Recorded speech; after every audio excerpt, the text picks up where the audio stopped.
Freedom isn't free. It's paid for with the lives of brave men and women who answered the call to serve.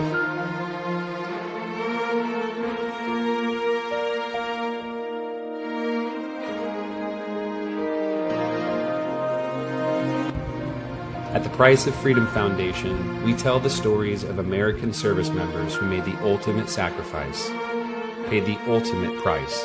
But we tell not just how they died, but how they lived.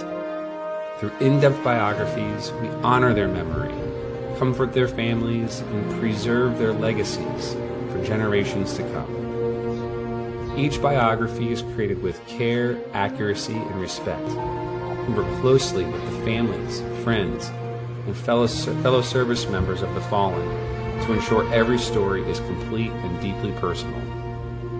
And we give these biographies to the Gold Star families at no cost to them, because they've already paid the highest price and continue to pay it every day.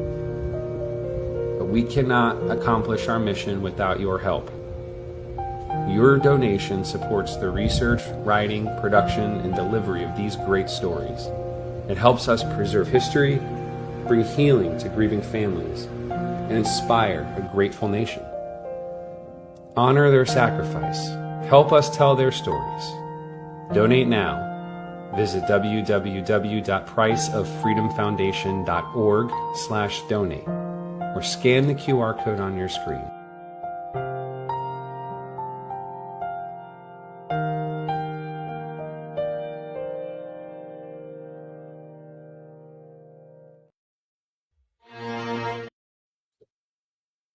Good morning. This is Dennis Schroeder. I'm the founder of the Price of Freedom Foundation, and I welcome you to our first ever Memorial Day event to honor and remember in depth several of the people who have died in defense of our nation and our liberty. Just a little bit about what you can expect today. We are honoring today 5 individuals, and we will be hearing from members of their families. First is Machinist Mate First Class Alfonso Opdal Amos. Next is Sergeant First Class James Bernard Lee Gordon Jr. Next is Sergeant Sean Ray Stone. Next is Major David Otto. And next is Senior Airman Daniel James Johnson. Their stories, or parts of their stories, you will hear when we have members of their family on as our guests. And basically a little bit of what our schedule looks like for today. This first hour, we're going to be talking about who we are, showing you our team. We've got a couple of our volunteers that are in the green room, so to speak, here on this, and I'll be bringing them out, and we'll be talking about what we do, who we are, so you get to know the real people in this organization that make this work happen. At 11 a.m. Central Time, we're going to be hearing from Jen Amos. She is the person that first got us the first connections to the first story that we've done. She's the daughter of Machinist Mate First Class Alfonso Amos. At 11:30, we'll have Teresa Gordon on, the daughter of Sergeant First Class Gordon, and we'll be talking with her and the progress that we've been on with her father's story. 12:30, Angela Nelson will be coming on and joining us. Her son is Sergeant Sean Ray Stone, and we are just getting started with telling that story. And in fact, this will be an opportunity for you to kind of see exactly how we begin and how we conduct those interviews to get things started. Josephine Amos will be joining us at 1:30. She was the person that the first story about her father. This is a journey of discovery for her, to discover who her father was. And she'll talk about that and about more. I don't want to steal any thunder from her. I think you'll love hearing from her. At 2:30, Austin Otto will be on. He's the son of Major David Otto, another family that we're just getting started to tell their story. And then at 5 o'clock, we'll have Holly Higgins on. She's the mother of Senior Airman Daniel James Johnson. And I know you're going to love hearing from her.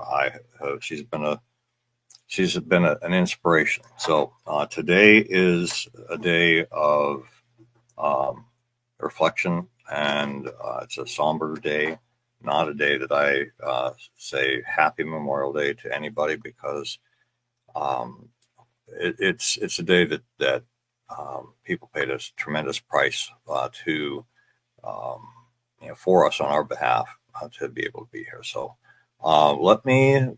It looks like we have Tim Dunn in the green room, and Giselle also. I'm going to bring them in. Let's see if I can do that. Okay, there he is. And Giselle, I know you were having some video issues earlier, Giselle. So I know that we can hear you. So good morning, Tim. I think you're. There we go. Good day, everyone, and thank you so much for joining us. Absolutely. So, Tim, you've been with me and this organization since the very beginning, right? Hi, team. Tim, can you hear me? Yes. Oh, okay. We're going to be looking like we've got some issues there. And Jonathan Langford has also joined us. I'm going to add him to the stage now. Hey, Jonathan, good morning. Good morning. Good morning. So for the benefit of our audience, I'm just letting folks know that both Tim has been with us from the very beginning. You've been with us a long time too. I think close to 5 years or so. Isn't that the case? In some form, I guess. In some form, yes, indeed. And Giselle has been with us as my virtual assistant for almost a year now, or has it been more? 2 years. Almost 2 years. Wow, Yeah. my goodness, time flies here. Anyway, what I thought I would do is to ask you guys to kind of comment on what your motivation was, what drew you to this cause to begin with, and what's kept you engaged during throughout this time, and with the real challenges that we face. So, who wants to chime in? I'll start. So, I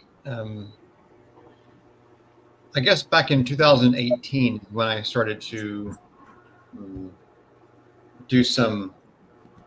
I guess it was more of a volunteer effort or a hobby that I started, was just helping different people with their technical issues with whether it's websites or whether it's computers or whatever. And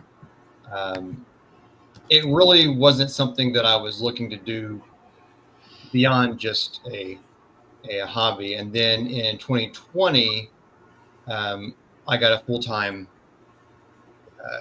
job in IT, and it just went on from there. But I kept monitoring the situation with the Price for Freedom Foundation, the website, the basic, I guess, security of that, and I've been involved in that way for a while.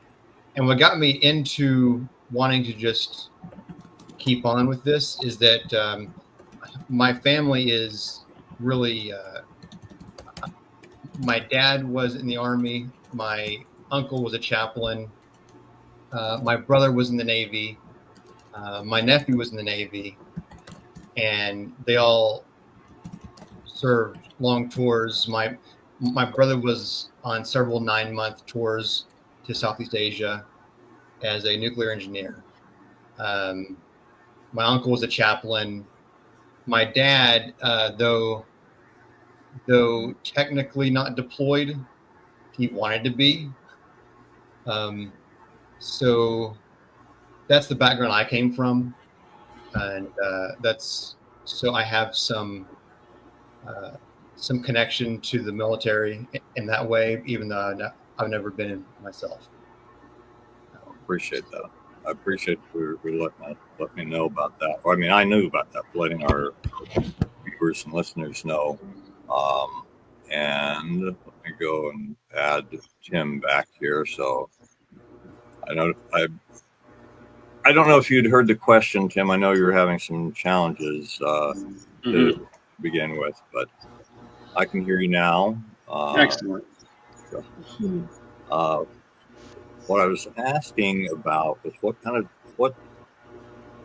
what drew you to this cause and has kept you around. I mean, you are the single person who has been with me from the very start, and so I want to acknowledge that. I want to honor that and let you know how much I appreciate that. But I want to kind of open that up to let our listeners or viewers know who you are and what drew you to this. Absolutely. Well, first of all, Dennis, a shout out to you. We met way back when you had just begun the Price of Freedom Foundation, and you've been a pleasure to work with since the get-go. I'm sorry, I'm getting a lot of audio feedback somehow. Let me see if I can't just turn my microphone down for a second.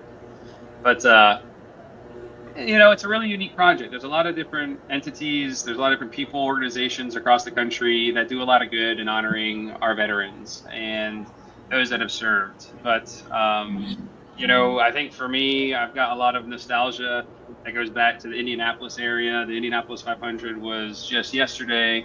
When I was living up there, they did a really good job of honoring the Gold Star families, and that's something I've always felt sympathetic to. And after meeting you, Dennis, you had a very clear vision that, the organization, the goal was to be able to tell the stories of those that gave the ultimate sacrifice in a respectful and somber manner. But the real difference was focusing not just on, the service itself, but what was behind the service member. What was their upbringing? What drew them? What was their call to service? What was their time like through training and deployments, and what were the relationships that they had along the way between, those that served with them to, friends and family back home that supported them, and every opportunity that we've had to work with families and friends and honor those that have served and given the ultimate sacrifice has been very humbling. It feels great to be involved. It seems to have a very strong meaning for those that are involved, no matter what their involvement in the projects are. And yeah, it's the smallest way possible to be able to give back, I suppose. But I do really think that maybe in a world of, everything's online and video and this and that, I do think there still is a nostalgia about having something in the written word and having something that can sit on a bookshelf and can be handed down from generation to generation, and hopefully that is what we seek to accomplish every day. Well, I appreciate that. I just, like I said from the beginning, I think that you have been one of the ones that started with me from the very beginning, and I'm really truly appreciative of that. And I appreciate your sharing that perspective here. And Giselle, you've been out with us now, helping me for about 2 years. So I'd like to have you talk a little bit about your motivation and what is keeping you engaged here with this. It's certainly it's not a highly paid position, but I know you've expressed your heart about this project to me. Yes. So, hello everyone. I'm Giselle, and I'm honored to serve as an assistant here at the Price of Freedom Foundation. Working with this foundation for almost 2 years now has been a deeply meaningful experience for me. I love what I do, not just because it allows me to grow and serve, but because I truly believe in the mission. We are here to honor the brave, to remember those who made the ultimate sacrifice, and most importantly, to tell their stories through the voices of the families they left behind. Like every time I help with a project or support an event like this, I'm reminded of how powerful and important this work is. These stories deserve to be heard, preserved, and shared, not just today, but for generations to come. And I'm very proud to be part of something that helps bring comfort to families and reminds the world of the true cost of freedom. Thank you for all being here and for helping us keep these legacies alive. Thank you. You. All right, so let's and without having questions or other feedback from an audience, I'd like to open up a conversation here amongst us about volunteering, about the value that it brings to an organization, and what you would say to anybody listening um, about why they should volunteer with us. So, who'd like to start out? You I'd should be happy volunteer. to. Well, Giselle, after you, please. Okay, go, Jonathan, on stage. I've Okay, got it. Jonathan, your turn. I'm done. I'll take it. Okay. Well, first of all, I think there's an inherent obligation, I think, that everybody has as a civic duty to support men and women that serve. And, everybody's that's able to be a part of this group, I think gets certain value out of that in different levels. There's the enjoyment of just working with a good group of people that are aligned to be able to honor those that, so there's a shared interest aspect to that. But there's a great diversity of those that have been involved with our organization that bring different aspects of their, differing professional backgrounds and their personal lives. As we know, Dennis is a veteran who has served. I have not. So there's differences in, familiarity with the military lifestyle. Um, no, it's always really special when people that don't have to choose to, of their own free will and their own time, to get together for a cause they believe in. As simple as that, regardless of what it is. It just happens to be really special because I think what we get to do is very unique and has a very high purpose. But yeah, I think anybody that would be interested in volunteering should do it whatever way that they can. And if it happened to be with our organization, I think it's the right mix. It's, candidly, it can be, a heavy thing to, be discussing and working with families and friends of those that have, given the ultimate sacrifice. And so being able to balance, when is the appropriate time to be somber, when is the appropriate time to talk about, the operational objectives of our organization, and balancing that with, a fun and friendly work environment of working with one another to be collaborative, and everybody understanding that, hey, sometimes people can do more than others at different times in their lives, but it all moves the needle forward, all moves the ball down the field. And it's been a pleasure to work with everybody that's been on board. So highly recommend. Thank you, Tim. Jonathan, what are your thoughts about what you would say to others about what the value of volunteering is, in general, and to this organization in particular?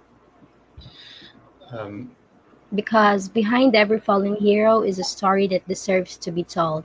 A life of love, sacrifice, and service.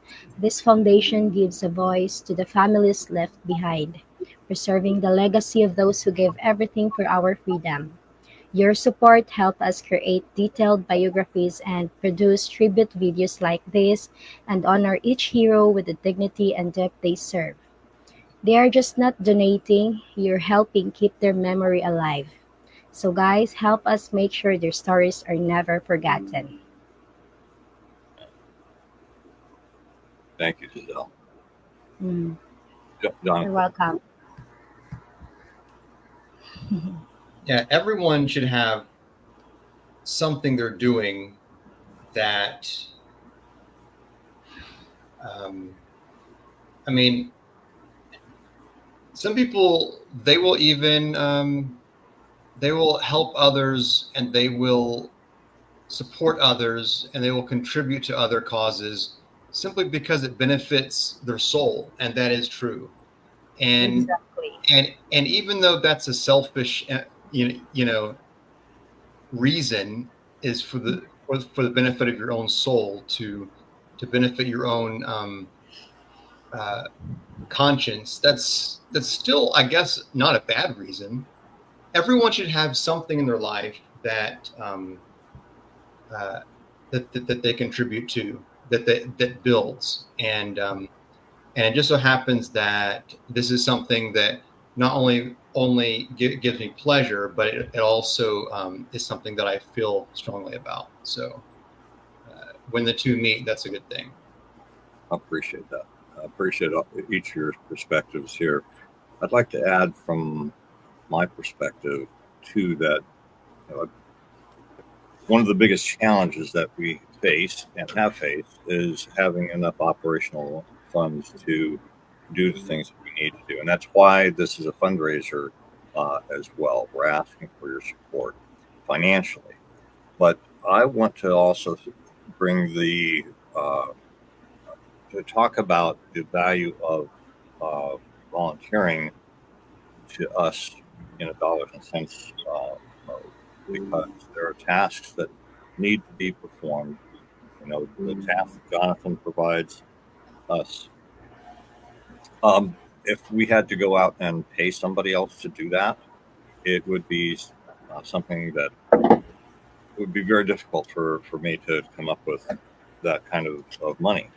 If you think about every hour that you put into a task, let's look at it about, you know, what do you get paid at your job to do, and just think about that as an hourly rate.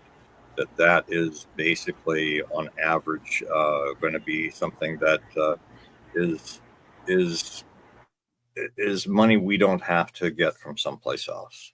You know, when you come on board, if whether you are coming on to help us research one of our stories, whether you're coming on to be an author and a writer, whether you're coming on and having talents and abilities that we currently don't have and can't move forward with some of our projects, like we need film directors.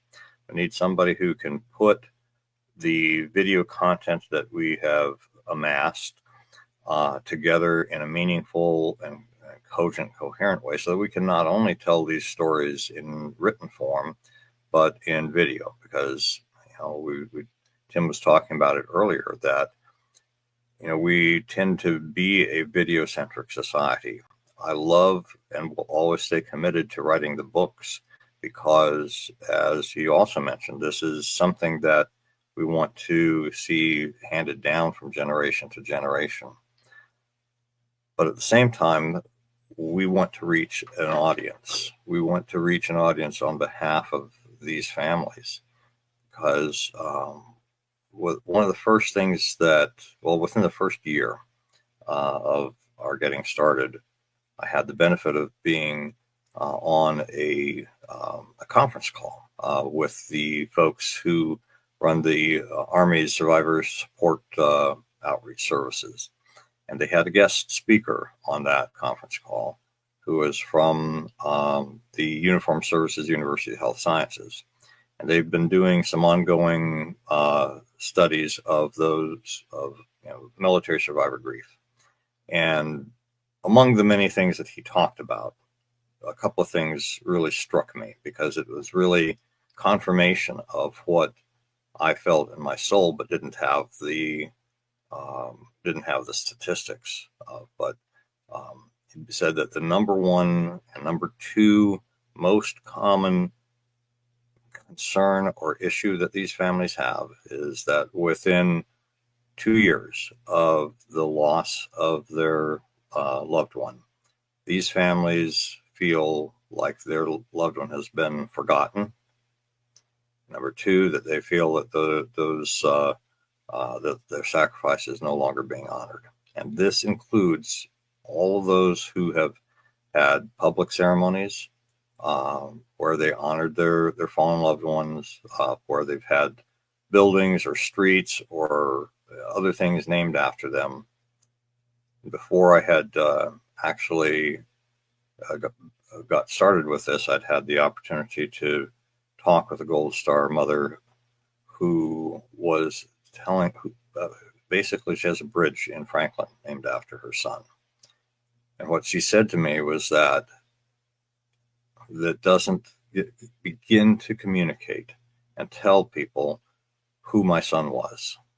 And, and that really just, that resonated with me. So we need folks who can do video, and not just video editors, because I mean, I appreciate video editors, and we need them, but the having the ability to take the story and take what I think we have something like 40 plus hours worth of video content between our interviews and the videos that the family shared with us for the Alfonso Amos story. No one wants, not even the Amos family wants to sit through that many hours of unedited video, right?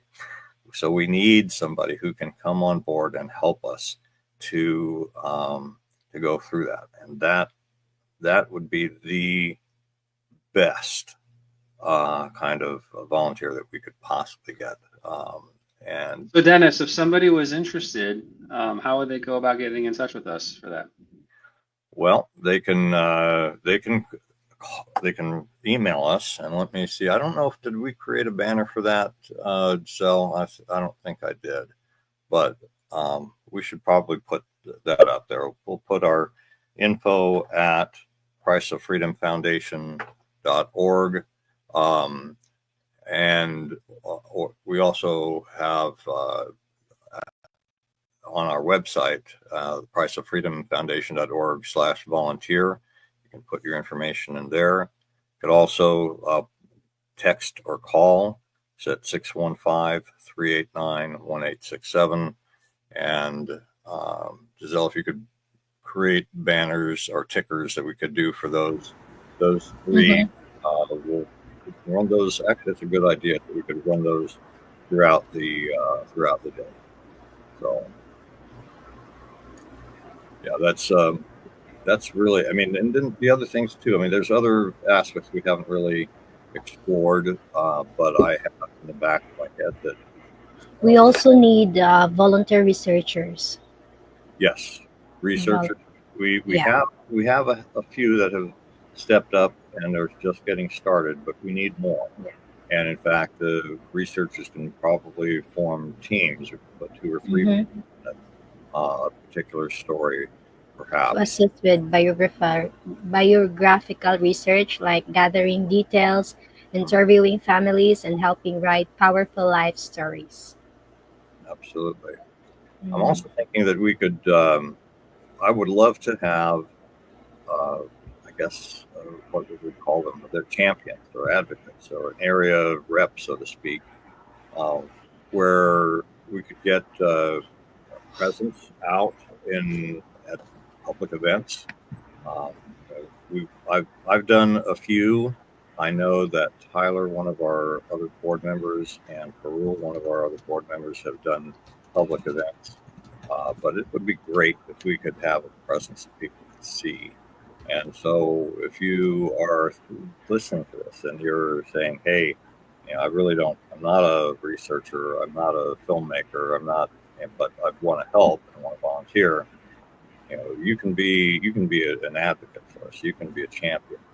You can get the materials that we have and go out and tell your community about us. You can definitely use that, and that's an area of volunteering that we have not really developed much. So you can have a big say in how that grows. I'm thinking too that we could have I really don't. The only thing that we've got in terms of graphics is our logo, which you can see on the screen, and I'm wearing on this shirt here. And I will confess that I am supremely jealous of organizations that are out there that support veterans causes, that have such fantastic and phenomenal graphics, like the Till Valhalla project is one that comes to my mind. I just have none of that kind of creative capability in me. So if we could use somebody who's got that mindset, that can come on board and be absorbed in what we're doing and loving this cause, and create something that'll go further. I'd like to set sort of the pace here. We're at about half past the hour. I want to run our video once more here. I'm going to run a two-minute ad, so to speak, at the top and bottom of each hour. So here we go, guys. I'll be right back. Freedom isn't free. It's paid for with the lives of brave men and women who answered the call to serve.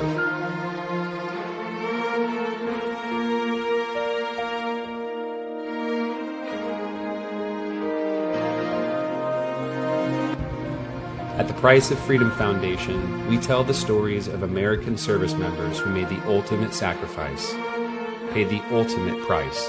But we tell not just how they died, but how they lived. Through in-depth biographies, we honor their memory, comfort their families, and preserve their legacies for generations to come. Each biography is created with care, accuracy, and respect.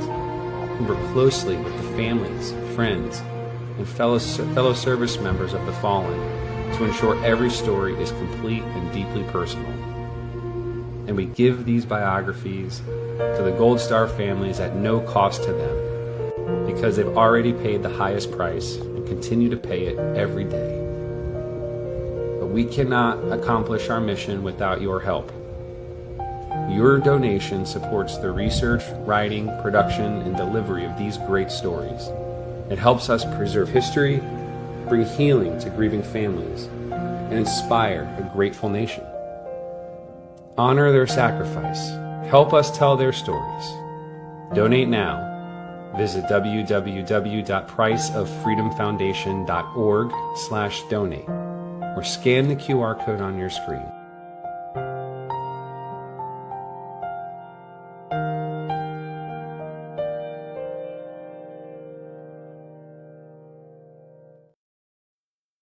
All right.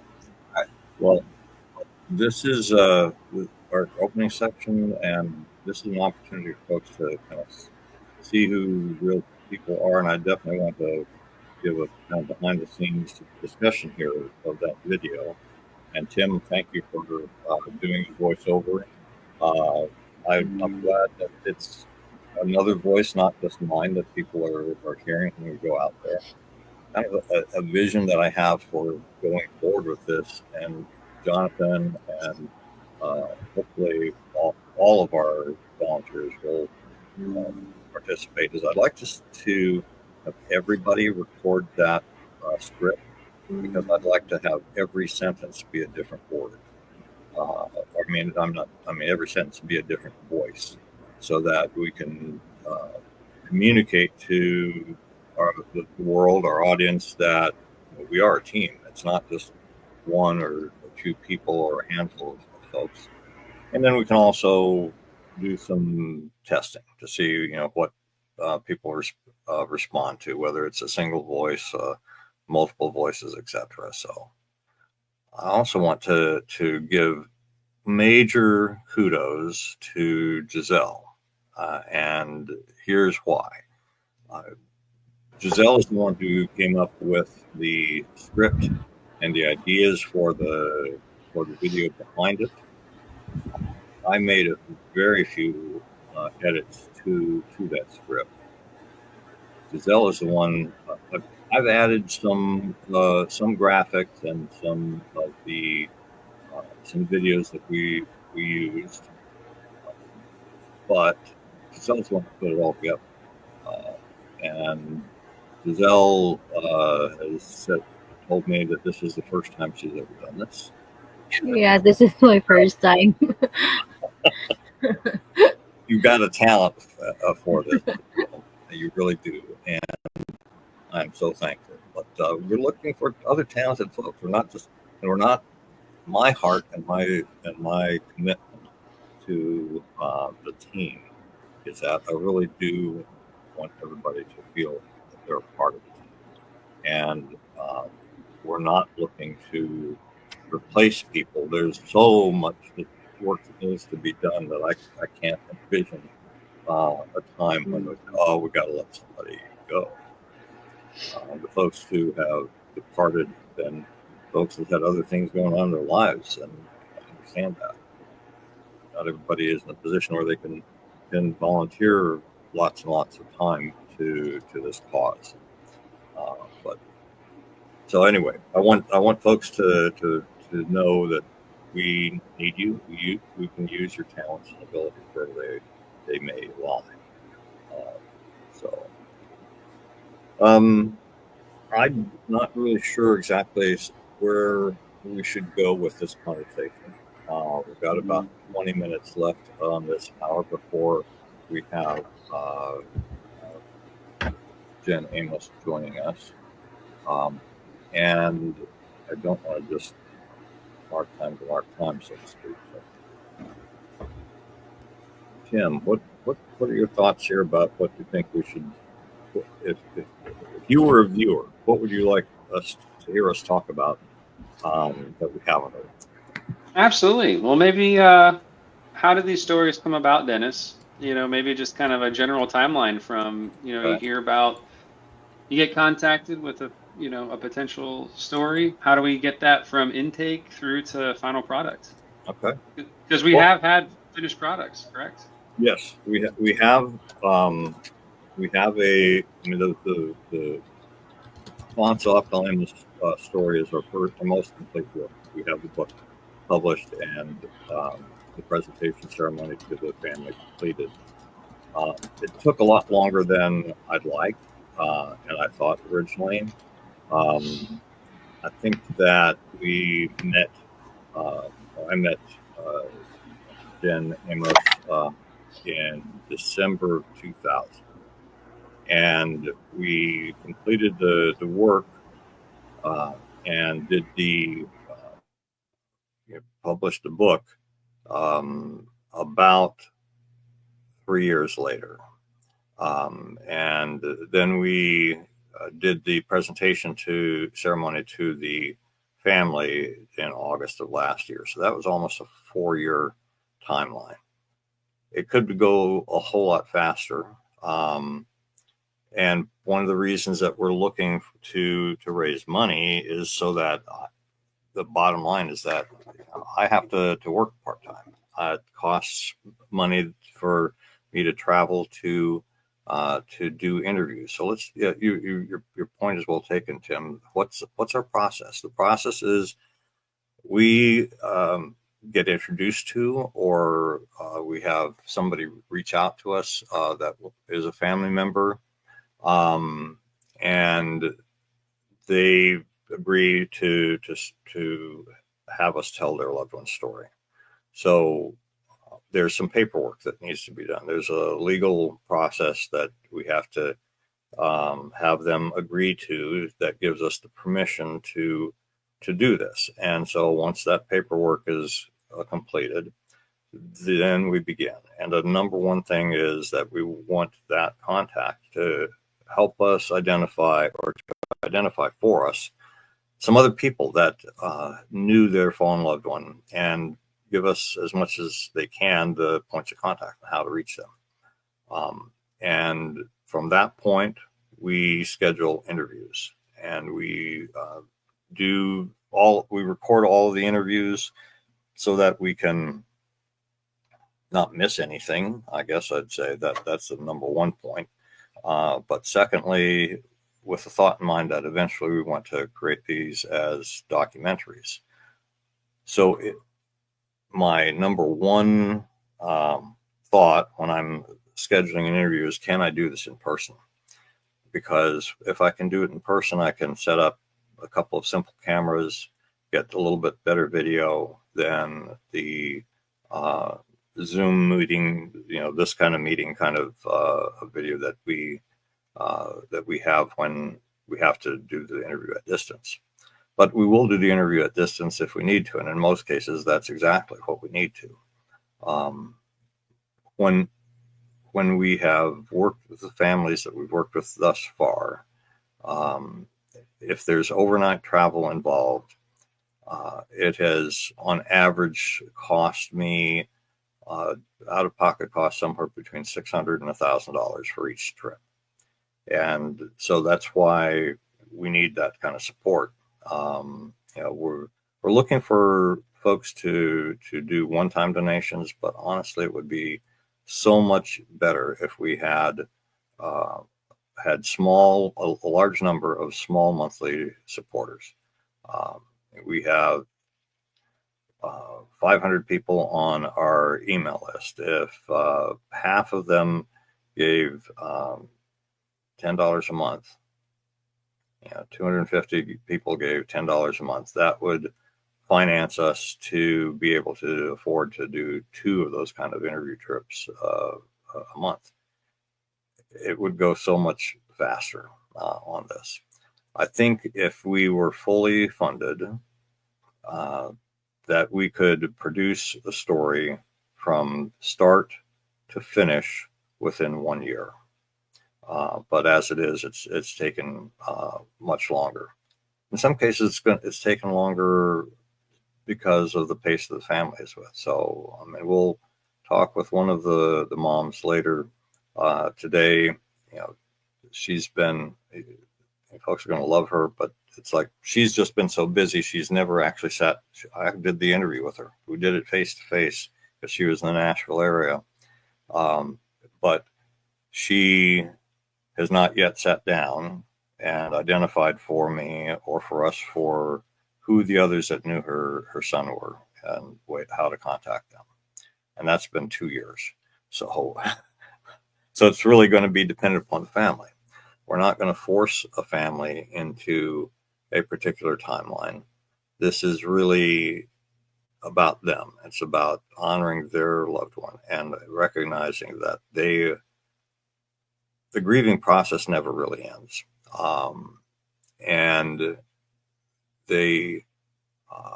I want to be sensitive to that, and I want to honor that. And even the work that we do is not going to end that grieving, and it's not going to replace that person. It's not going to fill that hole that's in their heart and their soul, but it does do a couple of things. Number one, it collects that information. One of the things that came out of the Amos story is how everybody who had been in touch with each other for 20 plus years after his disappearance at sea, there were elements that came out that the others did not know about, because we started asking questions and diving deep into this. The bringing that story together, I think, is the number one best thing that we do through this. Because if you think about it, the only person that knows your story completely is you. It's me for my story. When I'm gone, if somebody wants to try, pull my story together, they're going to have, if I haven't done it myself, folks are going to have to go out to a whole lot of people because there are people that know me differently from my church than know me from my time in the Army. My buddies from high school know me differently than my friends that I do photography with. So being able to bring all of those together is valuable, because even his widow found out things about him that she did not know. His children certainly found out things that they did not know. And it's a process of coming to basically preserving that, so that it is something that they can hand down to future generations. And so in this digital age, when we could have so much information at our fingertips, I think the biggest challenge that a lot of folks have is that we think that we're going to be able to pull all this stuff together.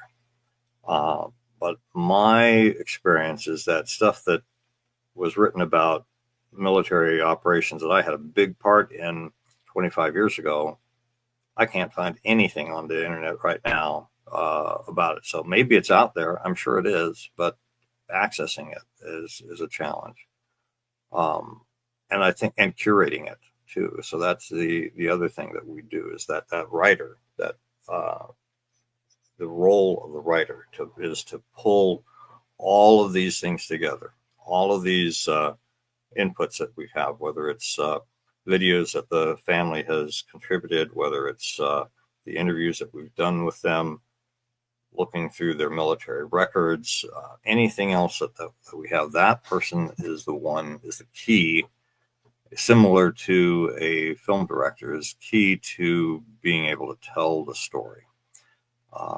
Because you have to be able to pull this together from however many sources there are, and make a coherent trace of it. So I mean, and I think it's going to be even more of a challenge as we deal with stories of service members who are younger and who've been much more active in social media. Because there, it's like, I mean, I took a look at my own feed, and it's like, what in the world is this? That's insane. So, I think I went down a rabbit hole there. I'm not sure, Tim, did I address No, what that's very I was good. thinking? Yeah, so it does highlight the nuances, because we try to be as respectful for the truth as possible, and the research is multifaceted with some more of the formal routes that we try to cross over, such as records requests and firm documents that can help us corroborate some of the things that we begin to learn. But a lot of it is relying on the interviews. It's the people stories. It's the family. It's the friends. It's the service members. It's putting together different times. And as you said, I think that's a really unique perspective. Is we think we know ourselves. We think we know our existence, but we're oftentimes removed from what other people perceive us to be. And so the research process is the vast majority of the effort that we put together at the Price of Freedom Foundation is making sure that we have unturned and gotten access to as much information as possible. Then work in collaboration with the writer that's able to sketch out the story and do the biography. Absolutely. Great. Well, that's you're right, and talking about the what it is that occupies most of the time and most of the energy, and you're absolutely right. It is the research, and then I would say that the writer, we currently have one, and he's engaged in a lot of other things. He's since written, I think, 3 other books since he wrote the book on Alfonso Amos. And I was hoping that he'd be able to be on with us today, but didn't get in. We haven't linked up in a while. So, but when we had a conversation about the energy and effort he put into it, he said it was about 4 to 5 months of full-time effort that he put into researching and writing the story. Now, we didn't have a researcher, and we were for that first story, and thank God that Keith Hayden is who he is, because what I didn't really know and didn't really understand and appreciate at the very beginning is that yes, he was a Air Force Academy grad. Yes, he had written and published two prior works. But what I didn't really know and appreciate was that he had been a criminal investigator for the Air Force during his active duty time. So that gave him that researcher's mindset. And the fact that Alfonso Amos, there was a big element of his life that we had no firsthand witnesses or documentation of, and he was able to pull and information about what was going on at the time. So the issue is that Alfonso had spent some time in the Philippine Army prior to joining the U.S. Navy. And his time in the Philippine Army was not something we had any connections with folks that could tell us directly about. So he, basically the idea that we had to fill in a big gap, and he was able to do that really well. So, so researchers are important, writers are important, all volunteers are. Basically, if we do have, I guess I'm not familiar with this dashboard here, so I'm not really sure if we have any guests on our live stream at this point. But yeah, basically, we invite you to ask questions and to have. There's Brenda Day Cherry. Brenda Day Cherry, thank you so much for watching. And if you have any thoughts or questions, please put them in the chat here or wherever that may be. And Josh Tomlinson is watching. Thank you so much for being in the audience. Tony Willits. Gosh, I guess there are a lot of folks that are watching. I wasn't. Tony Lee Timberlake. Thank you all for watching this, and we definitely want to hear from you. Janie Moya, if you guys have the ability to share this with others, please do so. We'd love to hear from you and love to be able to answer your questions. There's Oswald Godwin watching too. Jeroni Ayala. Sorry if I messed up your name. I apologize about that. So I guess we do have an audience. I appreciate each of you here. So knowing we have an audience here, I would like to. We've got about 7 minutes left to this session, and I understand you guys have other things you're going to be planning to do this day, and I appreciate this. Jonathan, any kind of last thoughts or suggestions here? Jonathan? Well, I was just looking at the list of people who's been tuning a little bit, and I'm not sure how they can participate in this live stream, but would it be okay if I describe some of my family members who have been in the military? Is that absolutely okay? Absolutely. So start with my dad. My dad passed last year, and before he did, he was able to share with me several things that happened, and even after he passed, we found his footlocker with all of his stuff in it. And my brother was in the Navy, and so he's quite familiar with these things. And he was looking through it, and we found his service record. We found his health record. We found all this stuff that we didn't even know existed. And we found out that he was corporal, and we didn't know that. Okay. We thought he was a private first class, and it turns out that he was a corporal, and that was kind of cool. And we were looking through all that. But before he died, he told me some quite humorous stories as well, where he was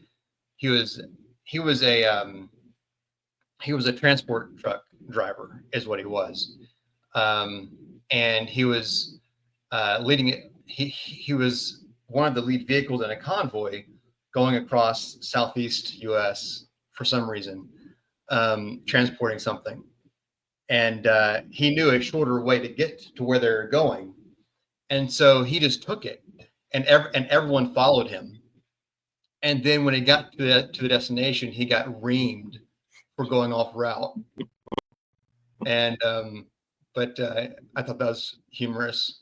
But several things he told me before he died was quite good, and it was kind of sad in a way that it took him getting to that point that I asked him about his service like that, and that he felt like it was a good time to tell me certain things, and so if I could say anything to the audience watching, it would be, don't wait until certain things happen in life towards the end to ask for them to tell their stories, because I really would have liked to known those earlier. Amen. I really appreciate your saying that, because yes, we're about telling stories for those who are no longer here to tell their own stories, and there's lots of other organizations and groups out there that are there to help people to tell their story, and I don't want to replace any of those, but I agree with you 100%. And I'm guilty of it too. I need to tell my own story for the benefit of my children and my grandchildren. I haven't yet. So, yes, we need to tell these stories, because there are literally thousands of service members who died without ever being able to tell that story. Basically, who died never being able to take off the uniform, never being able to become a veteran. But there are thousands, tens of thousands, probably hundreds of thousands of stories that should be told amongst living veterans, amongst those that you know and love. And please do take the steps to get those stories told. It's important. And so maybe I don't think I have that now, but maybe, Jonathan, that's something we can add to the website at some point in the future, to say, here's some resources that aren't, not us, but external resources that can help people with either encouraging a loved one to tell their story or to tell their story for themselves. So I think that's a great thing. All right, last minute here before we're at the top of the hour. Again, thank you, Tim. Thank you, Giselle. Thank you, Jonathan. I know Giselle's going to hang here with us for a couple more hours, I think. But I do want to acknowledge that Giselle is not only immensely talented, but super dedicated, because she's located in the Philippines and exactly 12 hours distance from us. So it's almost 11 a.m. our time. It's 11 p.m. her time. And, the longer she's on supporting this. It's 12 a.m. right now.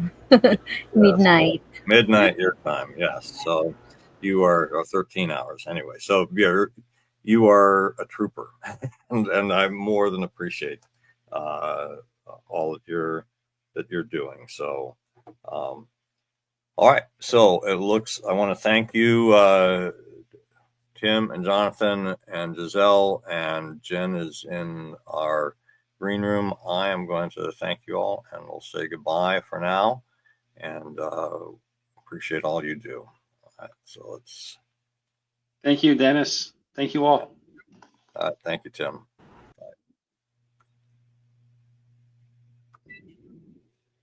All right, Jen. Hey, good to hey, see Dennis. you. It's so Good wonderful. to see you as well. I'm going to run a little video It's basically our ad that we put together here. I don't think you've had a chance to see this yet, but you'll recognize some folks in here. So it's about a 2-minute thing here at the top of an hour. Sounds good. Freedom isn't free. It's paid for with the lives of brave men and women who answered the call to serve.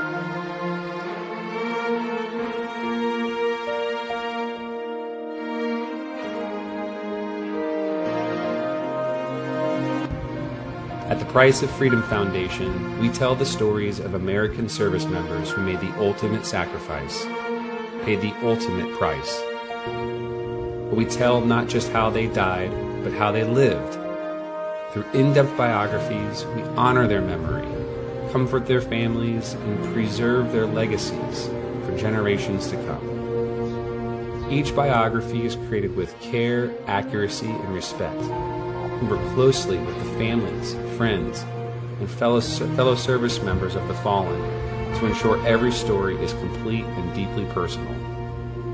And we give these biographies to the Gold Star families at no cost to them, because they've already paid the highest price and continue to pay it every day. But we cannot accomplish our mission without your help.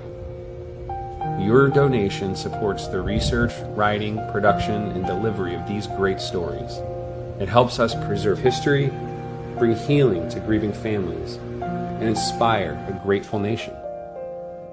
Honor their sacrifice. Help us tell their stories. Donate now. Visit www.priceoffreedomfoundation.org/donate or scan the QR code on your screen.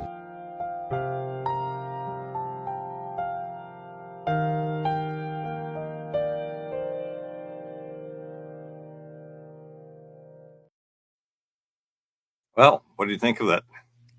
I see you got a videographer. Actually, I have an extremely talented virtual assistant. That was, and I give her kudos. She is the one that is her very first video that she's ever produced, and it was having conversation between her and myself.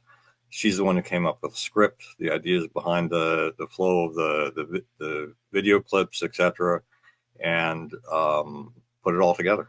I mean, it's like, she's awesome. Well, that's great. It gave me a 2-minute opportunity to play catch up, since it's been a while since we've connected, Dennis. It has. I'm so glad that you came on. I thank you for being here. I wanted to kind of set the stage a little bit here for those who are watching. Jen, you were the very first person that I spoke with about being able to do this work for your dad, for your family. And so I want to honor you for that. It's like we were totally unknown when we and you trusted this old guy and my ideas enough to get started. So, well, your vision and your heart to, bring light to our fallen heroes and the families. I mean, how could I say no? And I figured, why not? Worst case, it's, at least my family had come together to, start looking in the past and, collecting my dad's story and, piecing that all together. And I know that's something that was actually really important to my sister. In my 20s, I had arrived to a place where I came at peace with it. I came to peace with the loss of my dad, and, thank God for therapy and support groups and all these things. I came to a place where it was like, that's part of my past and I'm grateful for it. And I want to use that to propel me forward. And so when my sister brought it up to me and my family, that she was interested in, it was part of her bucket list to to write a story about dad.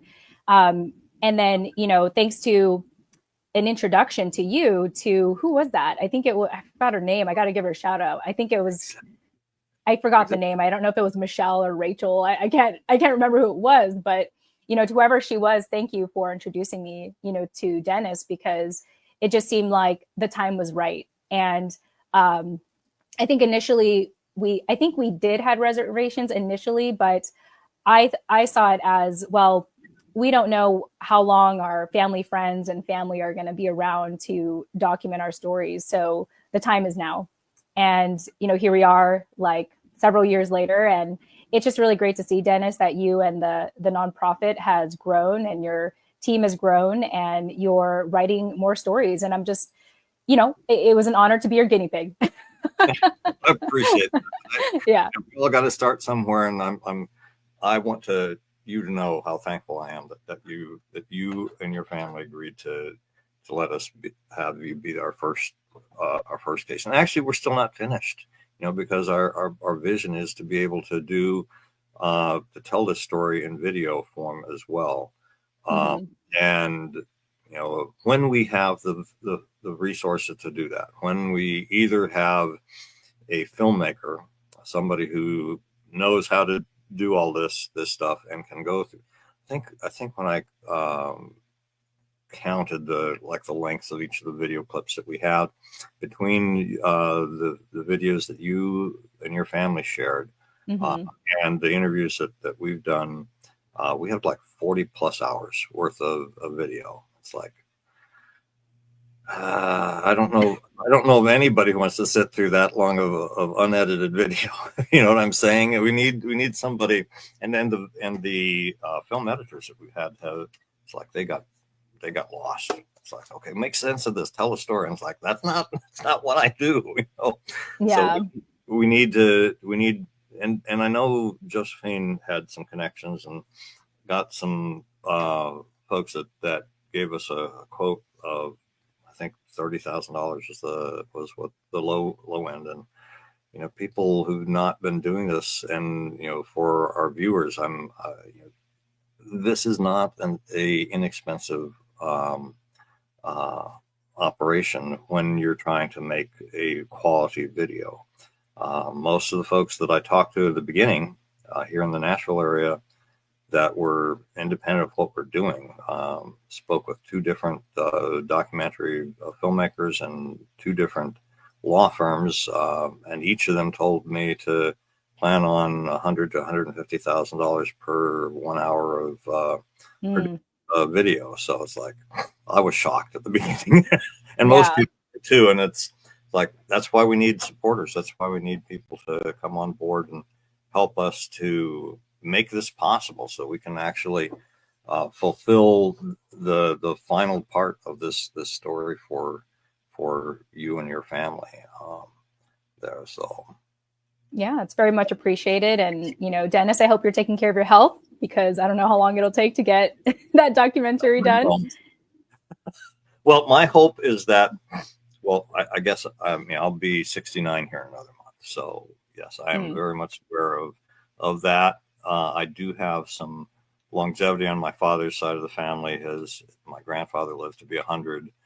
My dad's still around, kicking at 92 or 91. His oldest brother passed away at the age of 99. His older sister died when she was 94. So got a lot of longevity on that side of the family. Wonderful. On the other side, so it's kind of 50-50. But my real hope is that we can draw attention and draw people like the other volunteers that we've had thus far, grow an organization and have somebody younger that says, hey, I love this and I really want to commit to this, and have a succession plan in place. Let's put it that way. Yes, I sure hope so. Thank you so much, Jen. So tell me a little bit about what's going on in your life, and what you, for the benefit of our listeners and viewers, would be is like, okay, well, what was you told me a little bit told us some about, the beginning process, and what can you share with them about the process and what's going on with you and your life since we started? Yeah, I can talk about just working with you to begin with. All the credit goes to my sister and my family. I know you and Keith and the team have worked very closely with them, and it's so much to host something at the USS Midway. So all I really did was make the introduction, to my family, and, could just kind of check in if you guys needed something from me. But I put my full trust in you guys. Part of why I wanted to work with you, Dennis, and the nonprofit is because I knew early on that this was going to be, this is going to be emotionally heavy. And for any Gold Star family out there that wants to document your story, it really helps to have a third party. It really helps to have a third party that is committed to getting, your fallen hero story done from beginning, middle, and end. Because it's very easy to, I remember going through some of the footage. Like, I think you had shared the archive where I could watch my dad's memorial service back in Yokosuka. Mm-hmm. And I never watched that before. And I remember I cried that whole afternoon. Like, I dedicated a whole afternoon to just crying because I didn't know what to expect. And the one thing I saw, Dennis, in that whole memorial service was my mom, just watching her with like 3 young kids under 11. And it was just, even now, as I think about it, it's like just thinking about, like, what is her future going to look like? Like, what is she going to do? And I remember one of the last parts of the movie or the recording, she was given the flag, as a thank you for your service. And, you think to yourself, like, I mean, you don't think what's going to happen. You don't think, like, I just feel for my mom. Right. And I just can't even imagine, like, what that journey was like for her. And how hard I was as a daughter, how hard I was and how I felt like I gave her a rough time. Mainly because I felt like I had to grow up really quickly and kind of play like an additional parent in the household, at 10 years old. And so it was a rough time. And I think that the beauty of working with you guys was, you were able to take an objective view. You were there to see the whole journey through, like, of course you care enough, but you also are detached to keep it going forward. You can see the bigger picture of getting this project done.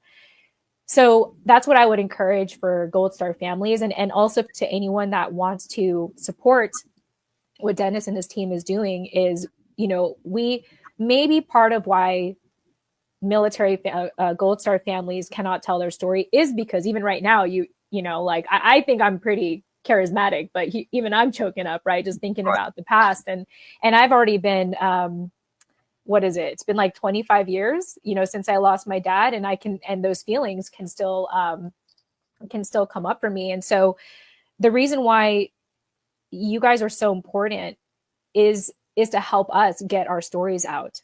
We get, at least for me, like, I'm getting emotionally choked up, even trying to find the words, like, where to begin.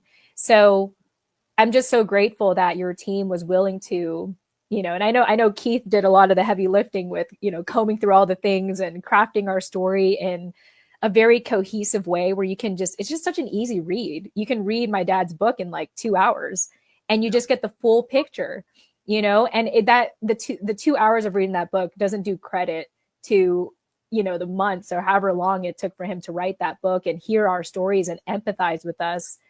And so it's important. The work you guys do is important because we can't tell our stories. For a long time, I didn't even realize how unseen I was. I didn't realize, and for so long, I felt like I was on the outside of military families or military spouses. Like, I felt like I couldn't relate to them. I couldn't fit in with them, in a way, because I was a Gold Star family. And it felt like we were in different lanes. And I was kind of like kicked off the team in a way and forgotten. And so we don't, at least in my experience, like, we just develop a stoicism of just moving on, keep on keeping on and living our lives. So the fact that you guys exist and worked really hard to get my dad's book done, and to see that you're already writing stories for other families. It just comes to like this is important. This does matter. And these stories need to be out there because there's a lot of people who don't even realize that they need to hear it. They need to know that these stories exist. They need to know that, like at my church, I noticed that my church every year, they show headshots of people who passed away every single year. Mm-hmm. But you know what they don't show? They don't show the families. Right. You know, they don't show who the survivors are.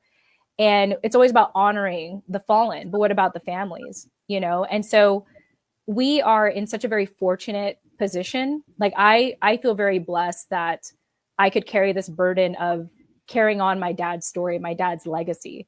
Like that is our benefit, but we need help.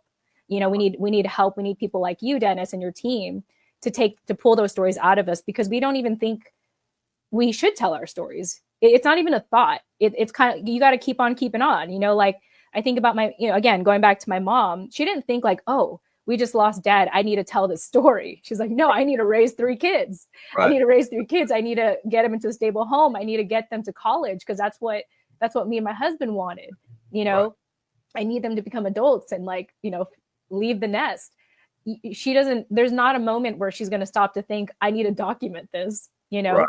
And so I feel very, you know, blessed to be in a position to acknowledge the significance of our story. And then also to have had my sister who was ready. She was ready to go there. And it just all, you know, the stars aligned in a sense when whoever introduced me to you, you know, and you offered this opportunity, it was like, of course we need to do this, because, you know, mom's not going to do it because she's done enough. You know what I mean?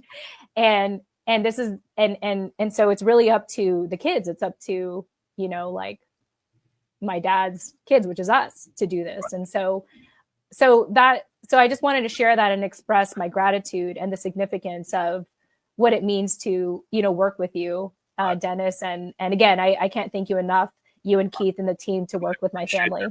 And I definitely want to, I'd like to, because you, with your story and what you were just talking about, it really emphasizes to me the fact that most of us, you know, number one, cannot really relate to what it means to lose a loved one if you haven't. And, you know, thank God that's not a large number of people. But the fact of the matter is that when you have that kind of a loss, and you go through the kinds of things that, you know, you're basically in survival mode now. It's okay. You know, what's next?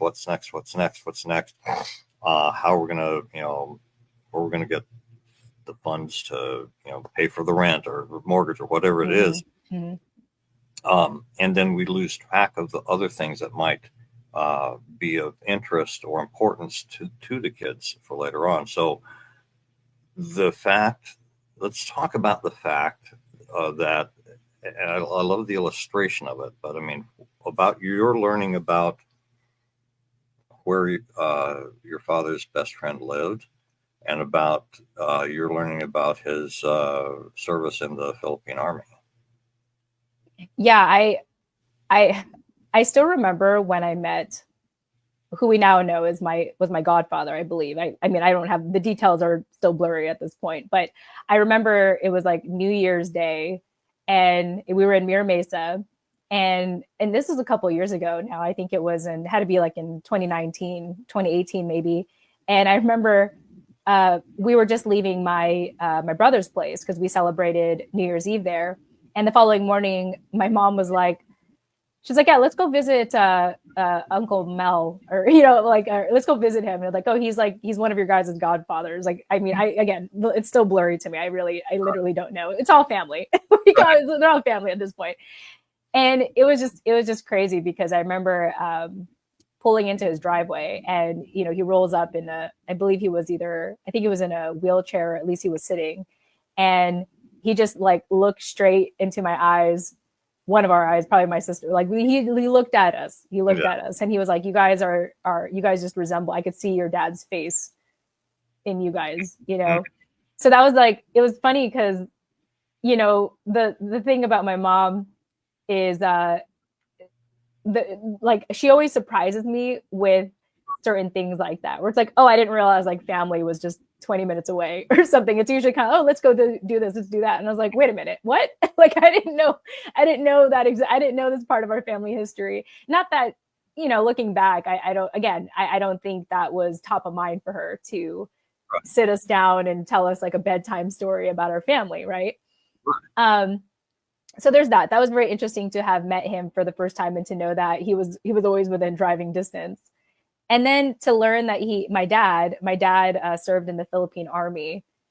My only understanding of my dad's military service was in the in the U.S. Navy.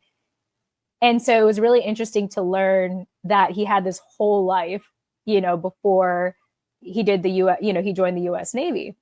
So there's just so much depth to his story that I had no idea, and that's another thing that I really appreciated about the work that you guys did, is uncovering all that, like even having I believe Keith was an investigator, in the military. He had that kind of background. So he was able to find.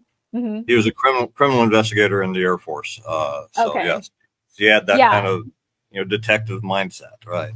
Yeah, and so even if a family wanted to learn about their fallen hero's story, I mean the level of expertise you guys had to dig in that deep and find these documents, it's very precious to our family, because we wouldn't, again, like our family just focused on keeping on, just focused on survival mode, like you said, that you don't think, like by the time you want to look back, you don't even know where to begin. You don't know who to reach out to. You don't know what to ask, because by then, again, you feel like you're on the outside looking in, even though my dad served 18 and a half years, right. Like he served that, he almost got a pension. And yet here I am feeling like I don't belong, so you don't know where to search. You don't know where to go. So the fact that your team was able to, or, Keith was able to do that, was astounding. Appreciate that. And I mean, I can't express my gratitude enough for you to come on and talk about this, because you are the reason that we do this. And, this experience for you, as I've talked to others about this, I mean, the experience for you, for your sister, for your brother, for your mom, for all of your father's friends who participated in this, the experience of walking through the process of pulling these stories together is, I think, in my perception is, and I think you just described it as, this is so much more than simply a book. It's the process of getting to the book. And the job Keith did to pull that all together, I think were awesome. But this discovery, the process, this coming together after so much time had passed and elapsed, and maybe, I know it's every family has its own family dynamics, and we're not saying we're going to be the catalyst that's going to heal anything within the family, but I think being able to have conversations that we are the catalyst for, about and around that loved one that's lost, I think there's value to that, and I think it opens up at least opportunities for communication. And as I've been listening here to you, Jen, it sounds like that's somewhat what happened there for you and your family. Yeah, at the very least, too, we all get to have, when we lost Dad, I think a lot of us, I think most of it, let me backtrack. When we lost Dad, our Catholic background dictated that we pray him away. Every week we would do the rosary for a number of weeks, and we'd recite whatever, I don't even remember the prayers at this point, but it was like we were praying him away. It wasn't like sitting in a circle and it's like, hey, let's talk about the life of Dad. Let's talk about who he was. And so, I think with that kind of background where you kind of keep your thoughts to yourself, this book gives us an opportunity to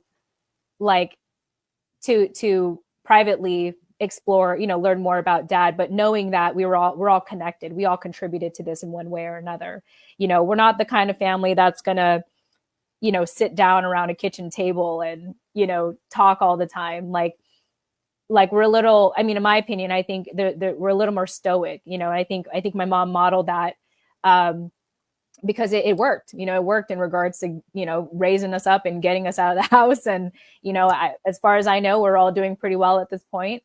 And so it's really cool to have a book that there's like, from my perspective, it's a quiet knowing. It's almost like I can imagine a conversation with my family just by reading this, just by seeing the quotes of my family members, and so I say this for anyone who, you want to write the story of your fallen hero, but maybe not everyone's on the same page with it, or maybe there's some conflict, to know that, again, this is why the Price of Freedom Foundation is so important, is because you guys are detached enough to see it through to the very end. And at the very least, we know we can turn to you. Now, I do hope, Dennis, that maybe in the future you guys get like a therapist or something, because that might be a helpful addition, to you guys. Just thought. That actually is an excellent thought. And we were in our first opening hour, we were doing a dive into the backgrounds of who we are as a team. And we're talking about volunteers, and that's actually not one that I had thought about before, but honestly, it's an excellent suggestion. So if there's anybody out there who is a licensed therapist, mental health therapist, that has experience in dealing with loss and grief, that would be willing to be a part of our volunteer team, unless we have a benefactor out there who's going to basically pay you for that, we would love to have you on board, and you would be making a huge difference for the families that we work with. So thank you, Jen. That's a great. I think obviously our project, the first part of it is finished, but I just think that maybe for the family, again, this is not an easy thing to talk about. It's because it's not a thing we thought we would ever talk about, and I'm not sure how experienced your team is talking with Gold Star families. So I'm just saying that, and this is not even a criticism at all. It's more like it's more like something to add as you seek out volunteers, to have like a buffer, to have that person to say, hey, maybe we can ask questions this way rather than this way, like maybe less direct questions and more gentle questions. Now, I've never had a problem with any of you all ever talking to me. I could just recognize that for some people, it may be really hard to get their stories out, and maybe it would be helpful to have that buffer. But yeah, otherwise, you guys are doing the best that you can as a nonprofit, and we're just so grateful to, help you out. And I mean, it's really mutual, obviously, like helping you help us. And, I'd like to believe that we're all better for it, and I hope that more people it's easy for me now because I get to let people know, if anyone is ever curious about my family background, I have this book now. Right. I refer this book to people because I don't want to sit down. I don't want to sit and like talk about my life story nowadays. I've done that enough. It's like, just read the book. just read the book. You'll get an idea what my life was like. Right. I feel very blessed with the life I have today. And so much that it's like, I just, that part of my life is it's a closed book, and here it is, if you want to go back there and learn about that. But yeah, it's very important what you're doing. Our stories, my hope is that our stories give everyone a better appreciation to be American, and that freedom isn't free. Right. And we are very fortunate. The Gold Star families are very fortunate to be around to tell the tale of that. I agree. I completely agree. And I appreciate that. We've had conversations over the years here, on and off, off recordings, and I know we can go on and on and on. I mean, you're a phenomenal person as a whole, and I loved what you were doing, in your life to help military families and the like. And I'm assuming you're still working that same arena. Anything new going on in your life since we last talked that we'd like to share and that we can let know about? So, well, I still have my podcast, Holding on the Fort, podcast.com. We have been off season because you'll be the first to know, Dennis, that I share publicly that I'm writing a book. Yay! And it actually, a lot of it is inspired. It's not a memoir, but a lot of it is inspired by my upbringing and why I feel drawn to helping the military community today. And having podcast for 6 years now, this summer will be 6 years since I've been podcasting and hosting Holding on the Fort. I feel like I have finally found the words to articulate, where I'm coming from and how I want to help people and in the military community. So stay tuned for that. It'll likely be free. Even though I am, paying out of pocket to get, to work on getting, because it does cost money, as we're talking about, since we're talking about books here.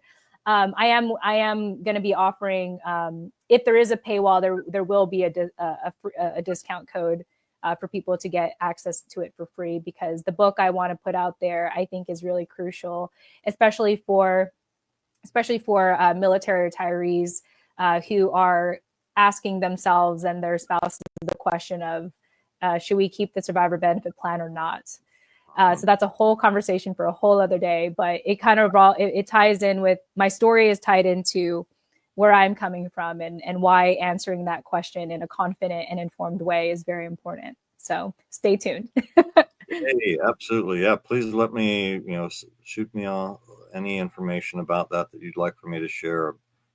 I know that what you do is valuable to our veteran community, military community, and so I'm more than happy to help promote that because I know the value that you bring. So yay, and yay! I'm glad that we, or at least partially, hopefully, a catalyst for you to decide to write your own book. So that's good. That's good. Oh, absolutely. It's, I stand on the shoulders of giants. I represent a village. I don't do this alone. And, also my husband knows how to put up with me pretty well. So, I put up with him. So, but anyway, I'm excited. I'm really excited about it. It's been a labor of love. I've been working on it for most of this year. I feel like I don't have a social life. I'm just in my office, working, just typing away. But anyway, I'm excited about it. And it really comes from I think that the work with you guys has really added, it's been part of that catalyst to do what I'm doing. So, and also shout out to Keith, because I know Keith ended up writing his memoir because he was inspired by this experience. So I think that's another reason why it's important to, tell these stories, because I think it causes a ripple effect. That's what you guys do. You cause a ripple effect for other people to share their stories. I appreciate that. And that honors me, and you are just a blessing too. So it's like and yes, we want to cause these ripples, and we want to make positive differences in people's lives. And this is the way that I have felt for quite a few years now, that I'm called to do this. And so thank you for giving some validation to that, and for the time that you've been able to be here today. Our next guest, actually, we're waiting for Teresa Gordon to come on, but I don't know if you know much about any of the other families that we're working with. You know much about the Gordon family? I don't know if you've seen the information on our website about them. I didn't memorize them, but I did see that you're sharing, you're writing other family stories, and I just think it's absolutely wonderful. Teresa, I think it's a testament to, your perseverance and in doing this. So thank you, and please continue to take care of your health. I know you're gonna live a long life according to your dad. we get scares. There was about 2.5 years ago that I had major spinal surgery to repair. I mean, when you came out to visit in Nashville and we met, I hadn't had that surgery yet, I don't think. And Okay. so you probably noticed that I was not the most spry when walking around the Opryland convention center there. Well, I mean, by the time I had the surgery, it's like just standing up, walking across the room was a major pain. I mean, literally. Oh my goodness. But the 4 hours of spinal surgery and decompression and I'm a new man. I love Good. that. So I felt great about that. Had a scare with a GI bleed last October, but that seems to have been healed up. So Okay. I do try and take care of my health. I'm not. I guess cigars are my worst vice here. Your vice. Well, in addition to part of why I do my podcast is because I work in life insurance with my husband, and a common phrase we always say is health is wealth. Literally too, in life insurance, if you're healthy, you actually qualify for a better policy and all the things. But health is wealth. Health is wealth, and of course, I really hope for you to have a successor. And in the meantime, I still want to see you around. I mean, obviously, hopefully, according to your dad's side, you're going to live for another 20, 30 years and all of that. But yeah, thank you. Thanks for everything, Dennis. And thank you for supporting our family, and anything I can do to anytime you need me to chat it up with you and let everyone know how amazing the nonprofit is and how much it's positively impacted my life, and I hope my family's, then I'm happy to do it. Thank you so much. We really do truly appreciate you, Jen, and I appreciate the time you've given us here. And we'll have recordings of this available sometime the next week or two after this. And so if this can help you or we can help you as well, it's mutual here. So thank you so much. And I did get a note from Teresa that she'll be joining us here soon. Got tied up with a technicality here, but so all right. To our audience, the awesome Jen Amos, thank you so much. And do go check out her podcast, Holding Down the Fort. Is that correct? Yes, for Holding Down the Fort's podcast.com. Okay.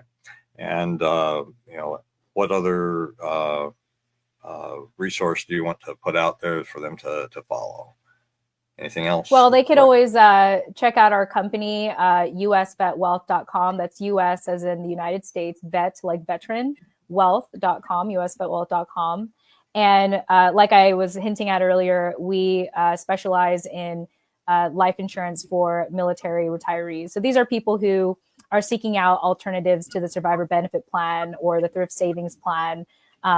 If that's you, if you're saying to yourself that you don't want to just have a benefit after, if you don't want to just have a death benefit left behind for your survivor, you want more than that, then come speak to us.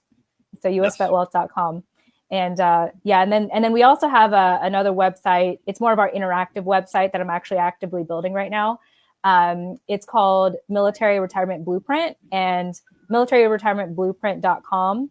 And you'll see my husband and his co-host Mike Wallace with Blue Water Advisors talking about employment opportunities or career progression, as Mike Wallace calls it, for military retirees that are looking for a solid job in post-military, not just settling for a job, but to actually have a job that they enjoy out of the military. So that's militaryretirementblueprint.com. And we have like live streaming and all the good things. So excellent. Well, yes, go follow those. You're going to become a fan of Jim's as I am, if you do so. I am 100% convinced of that. So, Oh, you're too kind, Dennis. You're too kind. I'll send you a check later. all right. Well, God bless, and God bless. we'll enjoy the rest of your day, and we'll chat soon. All right, Dennis. Okay, I'm gonna head out. So have a wonderful Memorial Day and chat soon. All right. Take care. Bye, everyone. All right. Well, I just got a message here from Teresa Gordon, and she is tied up with some technicalities, but should be joining us soon. And what I think I'm going to do right now is we're going to go and take a break. It's going to be a 5-minute break. It gives me a chance to go use the restroom. If anybody else who's watching, go grab a drink, go use the restroom, and we'll be back in 5.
Freedom isn't free.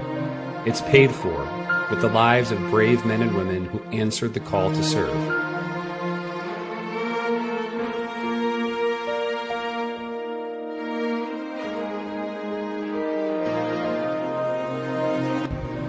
At the Price of Freedom Foundation, we tell the stories of American service members who made the ultimate sacrifice, paid the ultimate price. But we tell not just how they died, but how they lived.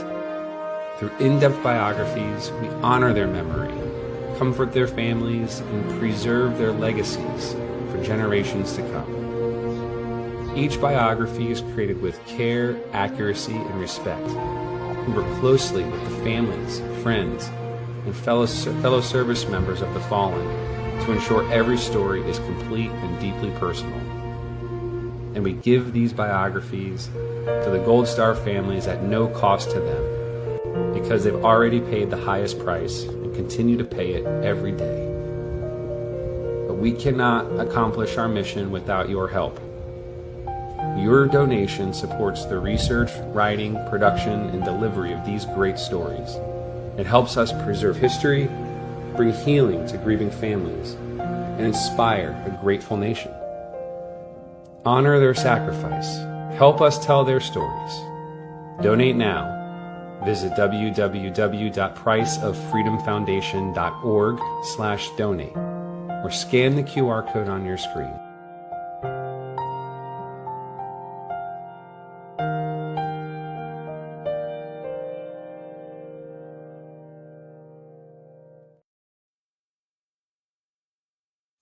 Well, we are back.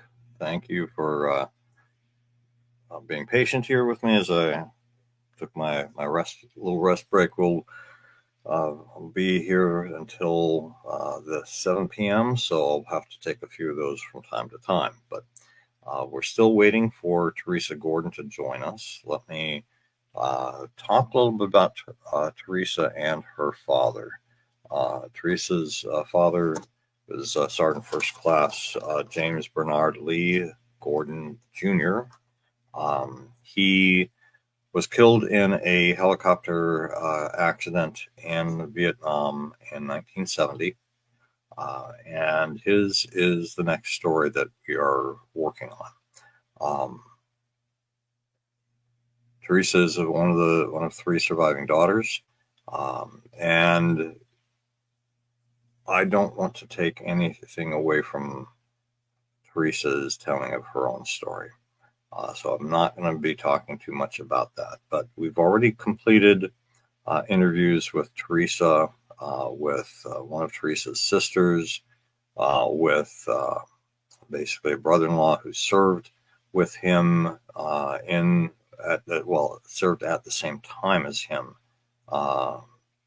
in Vietnam. But we still have more interviews to do. We have interviews of family members in Florida, a family member or a friend who knew him very well, who lives in North Carolina, and our researchers are seeking his classmates from high school days in the Washington, D.C. area. So we're looking at 3 different field trips, if possible. I've talked about it before, that our goal is to be able to tell these stories via video documentary. And in the clip that you saw, there were most of the videos that you saw in there were of in-person interviews and events that we did that we were able to get video of. You know, we can do, and we have done a lot of work with using Zoom, or I'll probably be using StreamYard in the future as well, to capture video. But it's not going to be the same. And I'm not certain that we have a society that would want to be watching documentaries that are using these platforms to capture the video. I mean, we don't get the dimensionality. You have one camera view and not multiples. So my desire is to be able to do face-to-face interviews if at all possible. So with that said, for us to finish up the research work on Sergeant Gordon, we're looking at probably $3,000 that we need to raise or to come out of my pocket to do these interview trips. Like I said, Florida, North Carolina, Washington D.C., and we hope that you'll see that this is important enough work that you'll say, yes, I'll join you. Yes, I'll contribute $5 a month. Yes, I'll contribute $10 a month. You know, if we had that kind of response from 200 people, we would be in a position where we could reasonably go and conduct these interviews in a quality manner, in a face-to-face environment. You know, with Jen in our previous segment, Jen Amos was talking about the process, and with her, we were able to do those interviews over Zoom.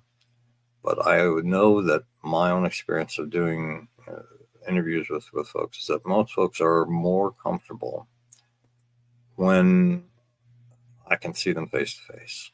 When the interviewer, whoever's going to be doing interviews, can see them face to face. And so that's what we're asking. That's what we're hoping for. That's what we desire to be able to do. That's our commitment to these families, is not to do things necessarily the cheapest way. We want to do quality work, and I believe you will see when you get the copy of the book for Alfonso Amos that we did do quality work. We have. I'm going to go ahead here and probably talk about that book right now. So I did an interview with a friend of mine a while back, a couple of years ago, and I'm going to play that video for you now. And while that's going, I'm going to go and see where we are at with bringing Teresa in to talk about her dad and about our process here. On-demand service. We discovered that no print-on-demand around for. Right. So we're here at Rich Cigar Lounge, and I'm interviewing my good friend here, Dennis Schroeder, with the Price of Freedom Foundation. And so, brother, man, just how are you doing today? And tell me a little bit about yourself. Well, thank you so much, Patrick, for doing this with me. And I'm feeling pretty good today. And it's a beautiful day out here in Middle Tennessee. And about myself, I'm almost 67 years old. I've been around for a lot longer than I ever anticipated that I would when I was young. But I am a retired Army officer. I've been living here in Middle Tennessee since 2014. Bought a house here in White House in 2016, and it's a very nice place. Just love the place. And have started the Price of Freedom Foundation about 5 years ago, and just had this heart for telling the stories of you're a veteran, I'm a veteran, we're still around, we can tell our war stories, right? Yes. But there are those that paid the ultimate price, those who died while in service, who are not around any longer to tell those stories. And so the Price of Freedom Foundation was started specifically to collect, to preserve, and to tell the full life stories of those who paid the ultimate price for our freedom. our comrades in arms, brothers, sisters in arms that died while they were serving, whether that was in combat, but most media focuses on that. But from my perspective, the family who lost a son or a daughter or a husband or wife, or brother or sister while they were assigned, say, to Fort Campbell and got killed in a traffic accident or got sick and died, or even those that committed suicide. Those families have paid a huge price and continue to pay a price because, for the most part, after a year or so, their loved ones is more or less forgotten by everyone except that family and the ones that knew them closely. So what sparked this whole idea to do this for your community and fellow veterans and stuff like that? What was it that was that thing, that catalyst that made this happen? So it really was the culmination of pretty much a lifetime. I grew up in the 60s and 70s during the Vietnam era. I was a little too young to serve during the Vietnam War era, but I saw and felt the venom that was in our society towards those who did serve, and it really bothered and upset me. 80s and 90s turned completely around. I was in the Army for about 7 or 8 years. The movie Top Gun came out, An Officer and Gentleman came out. It changed the way that society interacted with me. So instead of being ignored, which was really what was happening most of the time, people, when they'd see me in service in uniform, would say, thank you for serving. And it's like, that's great, I love that. Fast forward to the Gulf War. We basically, first Gulf War, I saw a lot of my buddies went over there. It's a short war, not very many of them died as a result, but one got sick over there and died. And I felt some survivor's guilt around him because I was instrumental in getting him into the unit that went over there. And whether it was exposure to toxins that were in that area or not, I really don't know, but I still felt bad about that. So that's percolating in the background. Then after 9/11, the whole Army basically is deployed, and I'm retired by that time, and I'm volunteering to go back, and they say, no, we don't need you. But I'm still paying attention to this, and I'm seeing things in the media that are good stories instead of the negative stories. They would take the story of a soldier in Iraq or Afghanistan who, in most cases, they died as a result of the combat, but they gave a very positive, multi-page article that they would write on that, and I was thinking, this is really great. But then instantly I was thinking also, what about all the others? Because in every one of those stories, they weren't the only ones that died in that conflict that they were describing. And what about those families? And that was really the impetus. And so I had this percolating around. I was about 7 years ago when I was moved here to White House. I was working for a college of nursing. I was going all over the place, just traveling for them. Didn't have time. Sat down with a colleague of mine. This is kind of picture this in your mind. This is a female retired Marine Corps drill sergeant. Okay, so she said, and I'll change the words just a little bit because it's not the sort of thing you post everywhere. But she said, "Love the idea, Dennis. Now get off your butt and make it happen." Yeah, and that was the catalyst. I wound up just saying, "Okay, I don't know anything about this. I just have this desire to." Go out and serve these families in a way that they're not being served currently.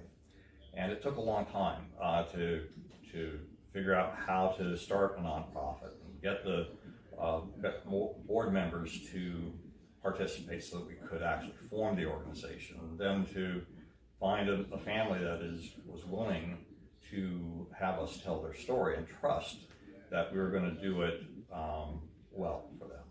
And so we're at the culmination of that first one. We've got the story that we have completed is the Silent Soul, is the book. It is the machinist mate's first class Alfonso Abel Amos story. And he served in the Navy for 18 and a half years. He was born in the Philippines.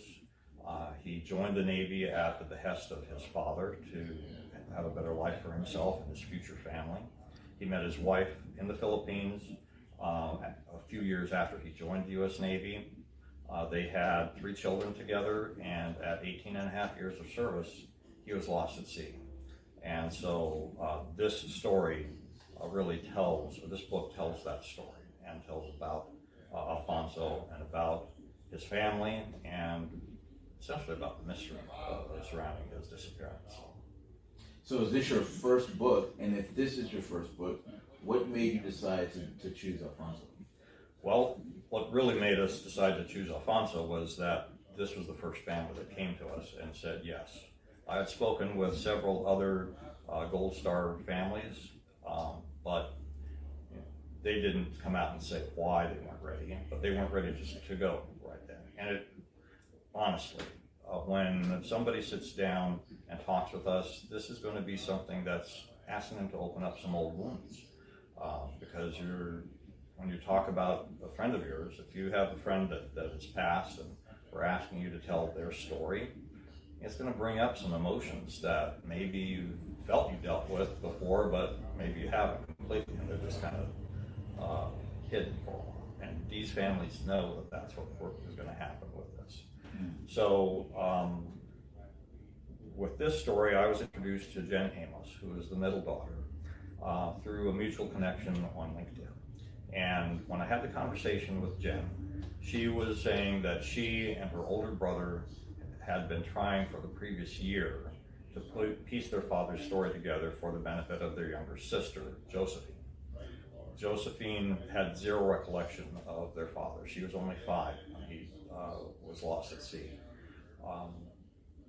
Jen and her brother John were older. They were 10 and 12, so they did still have some memories of their father, but they really weren't getting anywhere. I mean, there were a lot of folks in their family that kind of my age and like older that said, well, that's been so long ago, and everybody's turned out fine. You all have graduated college, your lives are doing well, you're successful. And so they got a kind of a soft rejection from that. And when they engaged with myself and the nonprofit, we kind of shifted the emphasis away from, well, this is for Josephine, to we really want to honor Alfonso and tell his story. And that became the focus. And I think all but one of the people who had previously said no to Josephine and Jen and John said yes. And so it was their willingness to do this is what made their family the first to go. We currently are working with 3 other families, and we're still in the research process for all of those. Okay. So tell me about the process that you guys had to go through with making this book, because from what I understand, just walking with you, it's been a long road and a long journey. Right. And so, who did the research? Who wrote the book? How did all this come about? Okay. Well, certainly it is a long process, because what we do is we start with the family that says, yes, we want to have you help us with this. We ask them, there's some legal documentation that has to be signed that gives us the right to go and do the research and collect the information and to publish the book on their behalf. But in addition to that, what we need some basic information from them, specifically on other people who knew their lost loved one. How to contact them if they know. Okay, so anybody who's in the family, and if they know any of the people, teachers, when they were kids, if they have any contact with any of the people that knew them while they were in the service, basically that's what we need to get started. And then we contact each person. We sit down and do preferably an in-person interview like we're doing here, in depth. And so we'll just ask them to tell us everything they remember about their lost loved one from beginning beginning to end. And those interviews usually took about an hour to complete. I think the shortest one was about 20 minutes and the longest one was about an hour and a half. When we can't be face-to-face and in person, we use Zoom, which is a great technology now. But we record everything because we intend, when we have the resources to do so, to tell this story in documentary video format. So we sit down, we record all of these conversations. We request copies of their military records. We ask families to provide us with copies of personal letters, photos, videos. If they had social media accounts, we asked for access to those. And then I discovered through this process that that we really need a researcher. I was introduced to Keith Hayden through Jen, and again, she had met him through LinkedIn. Another great connection. Keith was a Air Force Academy grad that spent his active duty time as a criminal investigator, criminal investigator for the Air Force. So he had an investigator's mindset. And the thing that he brought to this was a curiosity to say, okay, well, Alfonso was assigned to a bunch of different ships throughout his time in the service. What were those ships doing? What engagements were they on? What exercises? Where did they deploy to? And that was the level of detail that he was able to pull out by doing research on his own, independent of the interviews. And so that's what we intend to use with these additional stories, is to engage volunteer researchers to help us to fill out some other details around the specifics of the story. You know, what was going on at the time? What was the geopolitics? How did that influence the person and the decisions that they made? So once we had all the interviews done and Keith was doing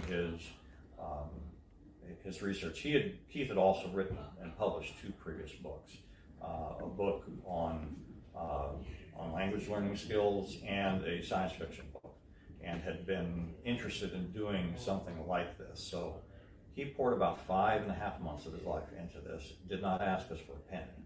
And we're going to give him royalties from sales that we get to compensate him, because I believe that he deserves that. You know, this book would not exist if I was the writer. I know how to do military writing. It'll put you to sleep guaranteed in about 5 minutes. So it's not really what we want. And Keith did a fabulous job on telling this story.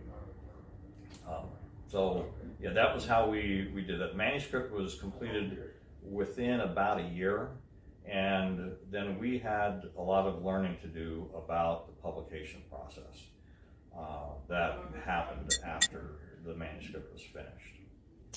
And I'll talk about that now here a little bit. So what we had thought was that, number one, what we promised is the families is that we were going to give them a hardbound edition of the book that would be for legacy purposes, so they could pass down from generation to generation. And it would be the same or better quality than they would find any biography you're going to find on the shelves of Barnes & Noble or any other bookseller. We thought that we could have that done on a print-on-demand service.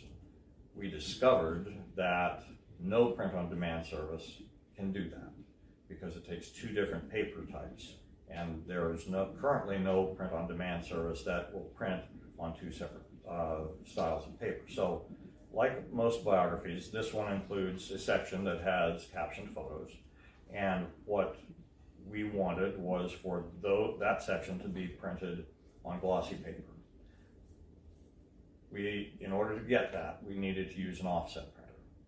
So now we were thinking, well, man, if we're using an offset printer, how are we going to do this? How are we going to know how many books to have ordered? How are we going to handle the shipping, and what about Amazon and Barnes & Noble and all those others?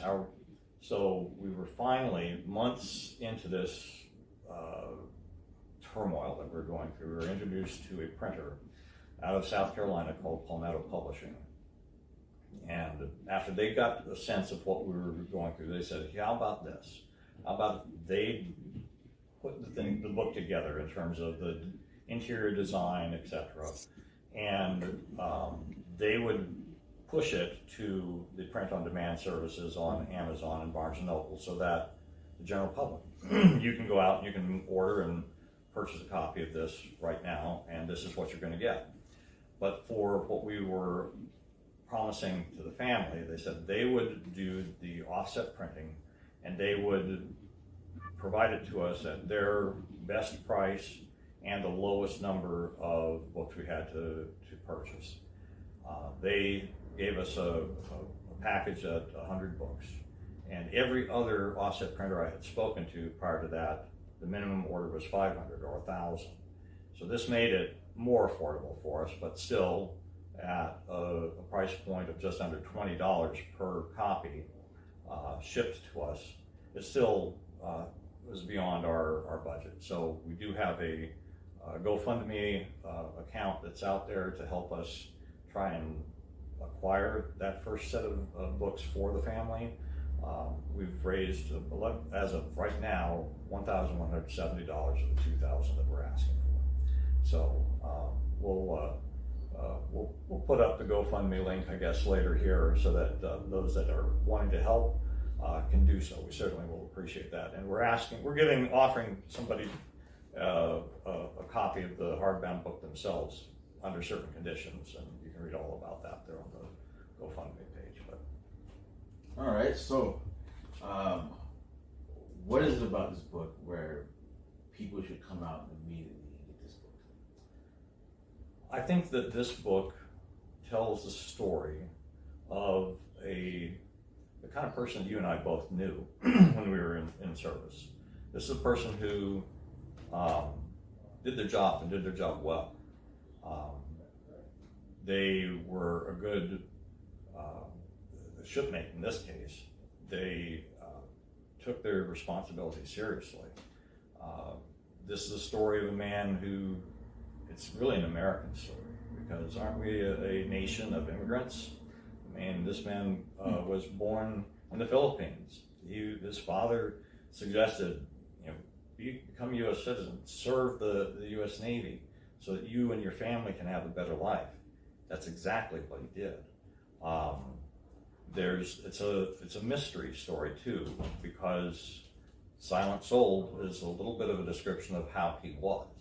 And so you have to kind of weave the story that's underneath the surface.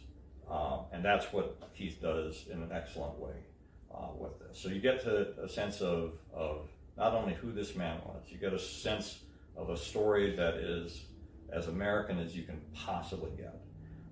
And you get a sense of a mystery that is woven throughout the book. I think you'll like it.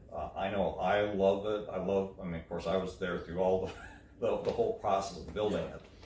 But I think that everyone who cares about somebody who served, somebody who lost their life in service, who cares about the people who are currently serving. Because let's face it, you and I both knew when we took that oath, when we put that uniform on, that could have been us. Well, that's very true. Mm-hmm. Well, it's good to get to know you. It's good to hear about the journey that you have with this book, hearing about the story of Alfonso.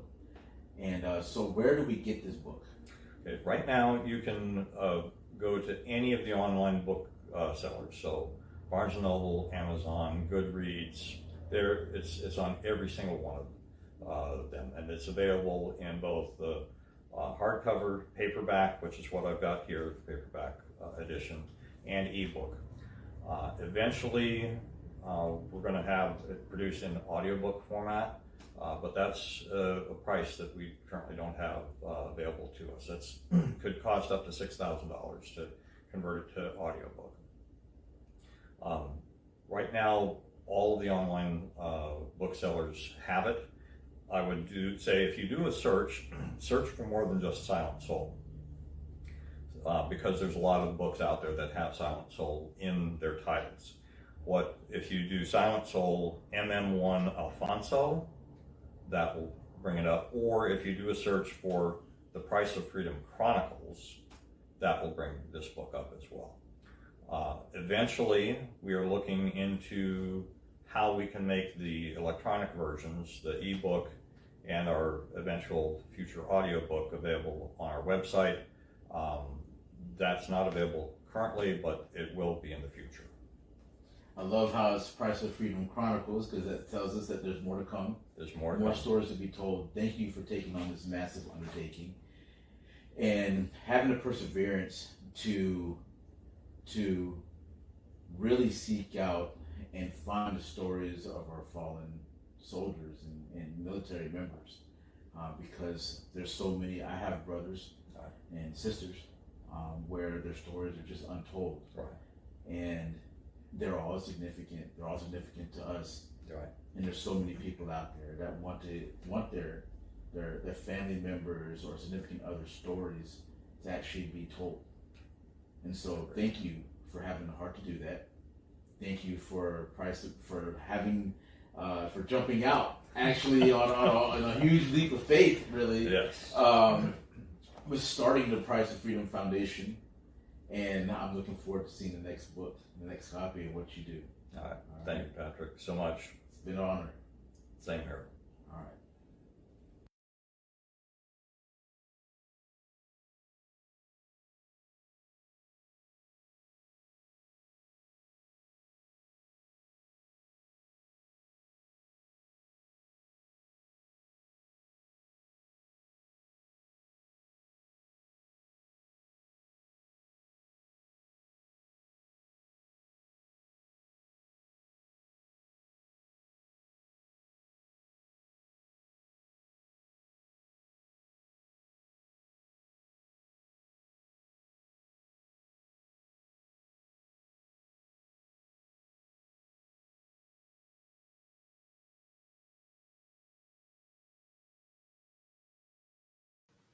Well,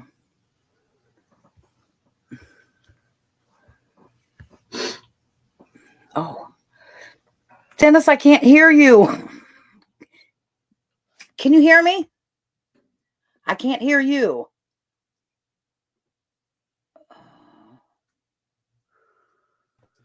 I'm sorry. There you go. I'll hear you.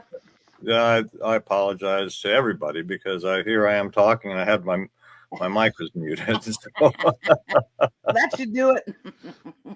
so yes.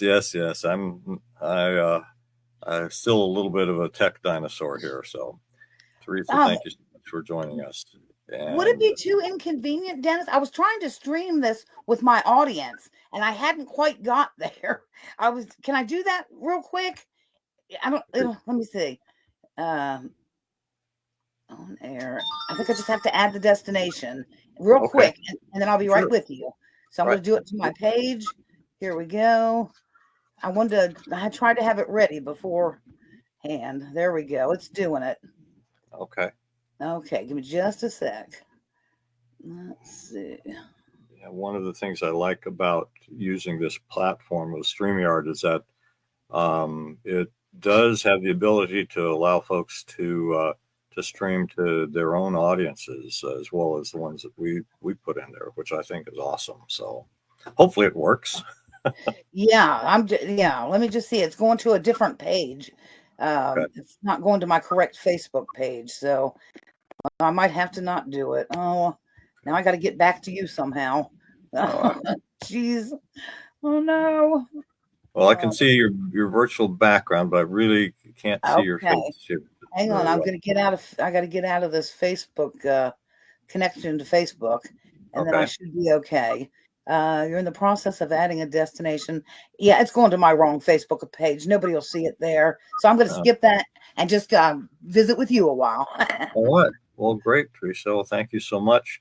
Before you came on, I was telling folks a little bit about the story that we're working on for you with your father.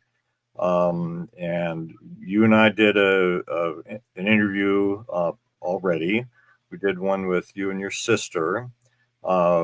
we did one. I did one earlier this year with Jim Samsky and with Mary Gordon, his brother. That's an Oh, audio. great! You did get hold of Mary then. Okay. Yes, I did. Yes, I did. Okay. She didn't want to be on camera, so we just did one via audio. And Okay. kind of for folks who are listening and folks who are considering what we do. I mean, we're sensitive to what people's desires are. So if folks don't want to be on camera, we're not going to force you to be on camera. Yeah. We're gonna honor that and the like. So, and I was telling folks earlier too that this is a fundraiser. We are trying to get folks to donate here to basically help us to be able to continue to do this work. And I was talking about that, at least at this point, I'm thinking that we have 3 road trips, so to speak, that we'd like to do. One to Florida, one to North Carolina, and assuming that our researchers can find some of your father's classmates from high school that are still around in the DC area, that would probably go back to DC to do some additional interviews. So, Wow. and those aren't, it's like volunteers are great. They are super wonderful. And I was talking earlier about the actual dollar value that a volunteer adds to an organization, whether it's ours or any other. That if you have to pay somebody for their hours of the work that they do, it's really makes a huge difference. Sure does. For us. But unfortunately, I don't know of a way to get volunteer gas for the car. Right. Well, that's why this fundraiser is important. Things like that. So that's definitely why we need donations. It's right. We're not going into paying salaries here. So we appreciate your donations. We really would like, if you could, to be a monthly donor. I don't care how much that is. If you could donate, $5, $10 a month, even $1 a month, that with your donation combined with that of many others, it will definitely help us to be able to do this work and continue to do this work. So let's talk a little bit here, Teresa, in the time we have. I know I have Angela Nelson, who's going to be scheduled to join us here in a little bit, but I don't want to take away from what you want to say here, Teresa. So tell our viewers, listeners, a little bit about you, your father, the process here, and just being kind of an open forum here for you to say whatever you want to say. Well, maybe I should start with how I came across the organization, your organization. Yes. That was pretty cool. I was looking for veteran organizations. I had an organization at the time that assisted the marginalized, homeless veterans, being a big part of that population. And I can't even remember why. I don't know. It might have been for soliciting funds, or I can't remember why. I was looking for nearby veteran organizations. And here I ran across the Price of Freedom Foundation, only to find out the founder, was 2 streets away from me in the neighborhood I lived in. And I just was blown away by that. I couldn't believe it. I reached out to contact you to find out what you guys were all about. And then I was just thrilled again at your mission, being, in a Gold Star family. And I proceeded you told me about your organization, and I thought, oh my God, that's something that I had always wanted, was, something. And I wasn't even looking for a book to be done about my father, but just as much about his life in one place that I could put. I'm pretty good at organizing it all. And the family curator, my Aunt Joan, has passed away, and I was very worried about where all her stuff went that pertained to our family and my dad in particular. Well, I have a chunk of it myself, and so do my two sisters. Well, I just wanted that to all be in one place. And I thought, oh my God, with somebody who does book writing and publishing, I could just dump all this in your lap and you could make sense of it, put it in a book, and it would be just the most wonderful gift, not only to me and my two sisters, but to the family, our children, because of course we were children when my father was killed in action. He was killed in 1970. He had done 10 years in the service. He was Army. He was in a special unit. The Warlords is the name of the unit. The 123rd Infantry, I guess. I don't know. I have the details about that, but I know it was an elite. It was an elite unit that he was a sergeant, and he was killed on board a helicopter. And so he's buried in Arlington. And as my children got older in life, I took them to go to the cemetery, and it was a very moving experience. Took them to the wall and let them see that, that history there. But as my son got older, he took a real interest in wanting to know more about my father's time in the service, and maybe me more as a person, of which I didn't have a big knowledge of. My mother was very closed mouth about my dad. They were going to be divorced upon his return anyway, and she was already involved in being married to another man, my stepfather, and it just wasn't cool for us to talk about my dad. So my other family members, my aunts and his side of the family, we were rather estranged from once my mother remarried. So growing up, I didn't have a real in-depth knowledge of him, and my memories are scant, to say the least. Phone calls, I remember several phone calls from him calling from over in Vietnam, and but as far as him being home, I remember, I think one time, that's it, my memory. I'm sure there was more when I was younger, but anyway, the point was, I felt like, with the people that you interview, who knows what kind of information you might find about him that would help me to fill in some of the blanks about having not known my father, on a very personal level.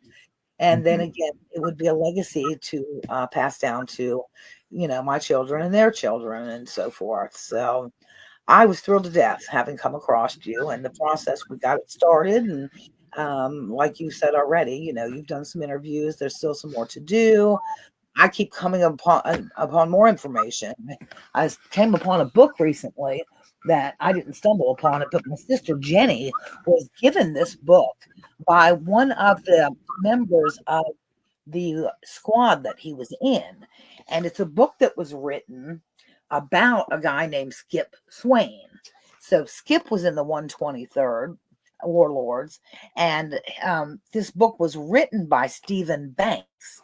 So Mr. Banks did what you are doing, but on a personal level for his friend Skip. And my sister received this signed copy from the author, and he gave this to her because my father was mentioned in the book. So, along with all of those that he served with, I thought this would be a great form of research for the researchers in the book that you're doing about him. Yeah. But, it's kind of hard to dig up stuff any past that for me, his younger years. Now, his two living sisters, that would be Mary and Linda, would be the ones that left that could tell about his younger years. Jimmy Stamsky knew him as a young man.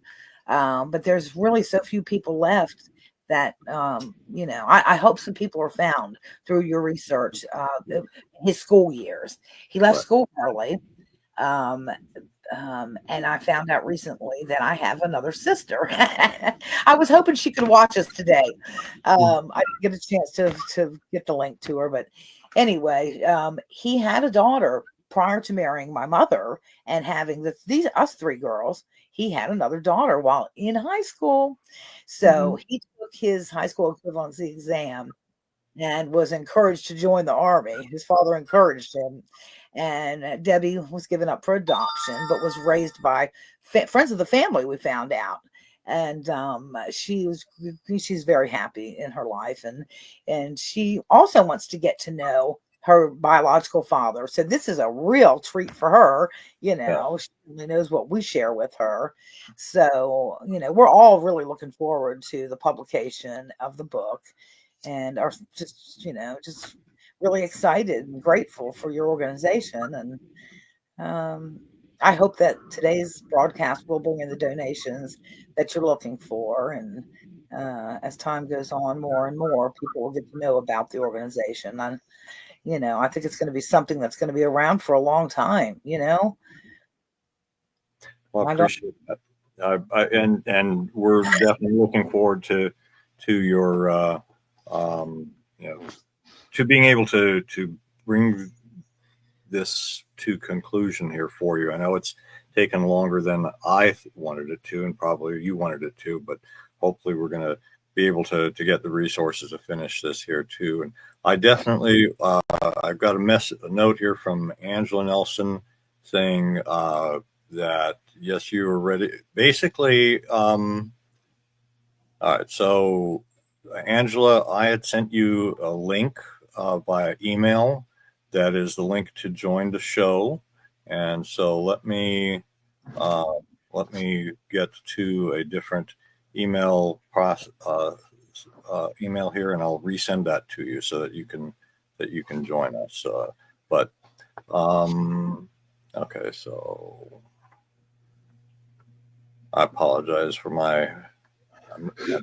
Used to be when I was younger that I could talk and do something else at the same time. Yeah, that kind of goes away, doesn't it, Dennis? I'm with you on that. It does. Oh my goodness. Yeah. All right. So I sent this out to you on Saturday at 10:24 p.m. Angela, if that helps. And I don't know if I'm going to be able to reply to your message here. I'm going to try. Here's your, oops. I need to copy that link so I can send it to you.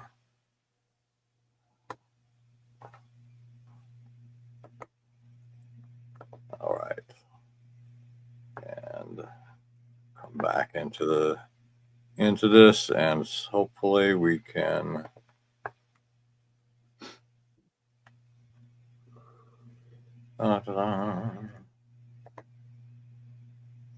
oh, maybe I can do it right there. Okay. I think we can invite her straight from that. So Dennis, is the same link that I used to be on here, is that the same link I could use to share to an audience?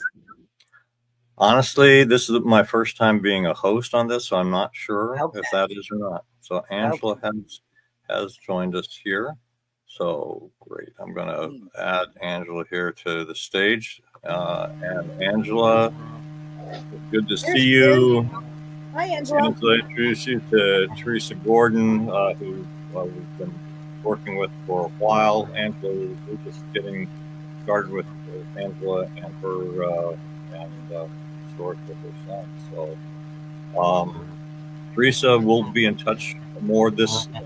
All of this is being recorded, and it's going to be a 9-hour recording. So wow. We're going to do some processing to chop it up. But I'll come in and out to watch. Yes, absolutely. Yeah. So we'll definitely make that available. Probably put them on our YouTube channel to make it a little bit easier for folks to get to and see the clips that they want to watch, and that'll be a way for you to share with your people as well. And definitely for our viewers and our supporters, definitely looking for your support so we can finish up those 3 that we know of that we want to go out and can do those interviews with, so we can finish the story for Sergeant First Class James B. Gordon Jr. for police. So thank you so much for Thank being you, with us. Dennis. I'll go ahead and leave the studio now. All right. Thank you. Okay. All right. Hey, Angela. Uh-oh, I'm not hearing you. I don't know what's going on.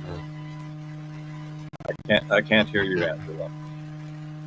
I hear a hum and sort of an echo.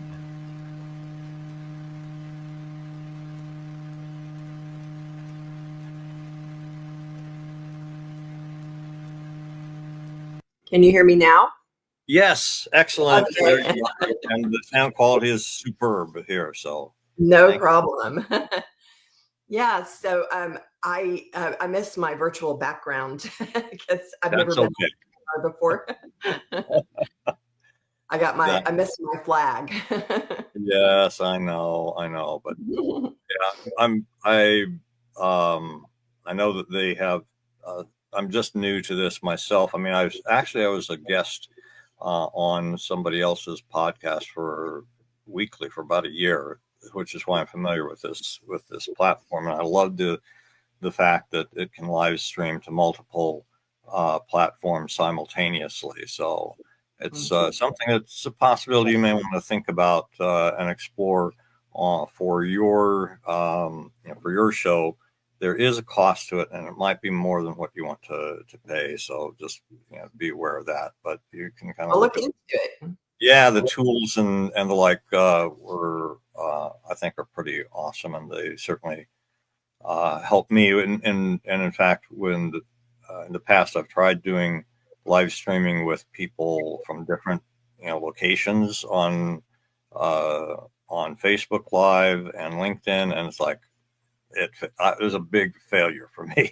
Yeah. So this makes a lot of good things about StreamYard, so I'll have to check into it. Great. Well, Angela, thank you so much for joining us for the benefit of our audience and the live stream. Can you introduce yourself and talk about who we're going to be talking about? So I'm Angela Nelson, and I am a mother of 7. My oldest son, Sean Ray Stone, was a disabled Iraq War veteran that passed away in 2012, and he is what we're here to talk about. All right, super. So Sergeant Sean Ray Stone is who we're talking about, and we're just getting started here with this process, right? So if you're okay with this, we can use this platform as basically that initial interview if you want. That sounds we don't have to. Okay, all right. So let's talk about Sean. From the very beginning, and this is an opportunity just to kind of say this is how you got to know him. I mean, clearly as mom, you're going to know him before he's born, right? Yes. I was actually a very young mom. I had just turned 17 when I had him. So his dad and I got married between my sophomore and junior year. And so I had him. I was able to be in a pregnancy program through the school. So I was able to finish, graduate, and then actually went a couple years to college. And so I missed a lot of his young years, but we were very close because I don't know, he was my baby. He was my only baby at that time. And so, whenever I say I have 7 children, I always think about the fact that when he left home, when he was like 19, he asked me one time, he said, "Mom, do you still tell people that you have 7 children, or do you say 6 now that I've moved out?" And I told him, I'm like, "No, always tell people I have 7 children. Why would I not? And so now that he has gone to be with the Lord, I still say I have 7 children. So, Amen. And then he becomes a part of the conversation because, people ask about the children and, always start with him. And, but yeah, no, he and I were very close. He hated the fact that because I looked so young when he was younger, especially, that people would think I was his girlfriend or his wife when he was a teenager. And he pretty much hated that. But Of course. yeah. I remember one time we went to a laundromat and I was, like most moms do, okay, go grab this basket out of the car, oh, throw this in that machine over there. And I walked out to grab another basket of clothes, and some guy was there with his wife, and he's like, man, does your wife always talk to you like that? And he's like, that's my mom. Well, you shared with me some photos. I'll see if I can bring one of them up here for the stream.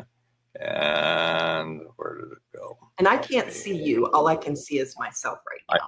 I had changed the layout here for a second. So let me there we go. Here. I see it. There we go. And let's see. Oh, yeah, the Bronco baby. Yeah, he was very sickly when he was real little. We didn't find out till he was a couple months old that he was allergic to milk, to formula. And so we had to put him on Similac, or not Similac, soy formula. And he ended up having pneumonia and ear infections and just all kinds of things from the milk allergy. And so he went from being really thin to just being this little plump little boy. And as a matter of fact, when he was about 3 years old, I was really worried about him because he was in the 95 percentile for his weight, but he was in the 5 percentile for his height. And I took him to a specialist, and the specialist told me, well, it could be that he's a midget. And it scared the crud out of me. And so now, but years later, he was 6 foot. So he just had to go through a growth spurt. But his bone age had to catch up. So. But yeah, he was a good baby. I remember holding him and, rocking him at night and looking at him and thinking, oh man, now I know that feeling that, of a mom of a boy, of knowing that this little baby boy could have to go off to war someday, and thinking, not my baby. So that's kind of what I remember from him being about that age right there. Okay. All right. So let me take a look here through some of these other photos. I didn't really organize them. That's fine. I didn't actually. Let's go here with this one. And where is that at here? Okay. I'm going to take this one. And put this one in. Okay, so that was him I think he was 12 there. And my daughter Desiree was 6. And that was right after Rose, my third, was born. Now, Sean and Desiree's dad died when they were 10 and 4. Their dad and I had been married for 11 years. And then I was widowed, and then I remarried. And so Rose was my ex-husband's and my first child. But yeah, he was delighted that I had a girl because he wanted to maintain the status of being, the well, he was always going to be the oldest son, but yeah, he was really, really happy with Rose. He was a great big brother. If Desiree were on, she would tell you about how he would keep her entertained for hours, telling stories. He was very expressive. He would make up these crazy characters. He probably could have been a writer for sure, and had a really amazing imagination. But yeah, that was right after Rose was born. Okay, cool. I'll bring up another one here in a second. Yes, so Sean loved to wear a suit. As a matter of fact, when I met my ex-husband, when he showed up, he was wearing a suit and tie and wanted to be at his absolute best. And that was one thing when he went into the Army. I think he was very proud of his uniform. And at the time, they actually had just started wearing the beret. Before he went in, they had not had the, like, I don't know how to say it, but they didn't all wear berets. But for him, he had to wear a beret. That was like after church, I think, on a Sunday at my mom and dad's house. Okay. Move that one, add this one to the stage. Oh, that was him with his cousins. My sister and I lived here in Texas at that time, and we would get together and the kids would have sleepovers, and that was Billy and Curtis and Sean. Sean's on the left. They were big buds. Cool. It's hard to believe. They're all so grown up now, have their own families. That was him in his bedroom. We got a picture of him coming in to see his new bed. And we had gotten him one of those bunk beds that had a double on the bottom and the twin on the top. It was red, and yeah, he was really happy with that. Also homeschooled him. Around about this time was when I started homeschooling him. He had gone 2 years to kindergarten. They held him back, and about halfway through first grade, his teacher had a conference with me and was talking about holding him back again. And he was very, very smart, but he was bored at school and just was not. He was always the leader of the pack. Was always kind of the one that was telling everybody what to do, kind of thing. But as far as the school part, he didn't want to do that. Well, she didn't know I was thinking about homeschooling, and so I took him that summer and homeschooled him and reviewed first grade, and he jumped like 3 grade levels in everything that he had been falling behind on because I concentrated on it. And yeah, so from then on, I homeschooled him. All right. Well, I know that there's a lot of folks that do homeschooling. I know that my ex-wife and I homeschooled 2 of our daughters for a while when we were assigned to Turple Army Medical Center out in Honolulu, Hawaii. So had a little bit of experience in that myself here. So definitely, it's not for the faint of heart. I would say.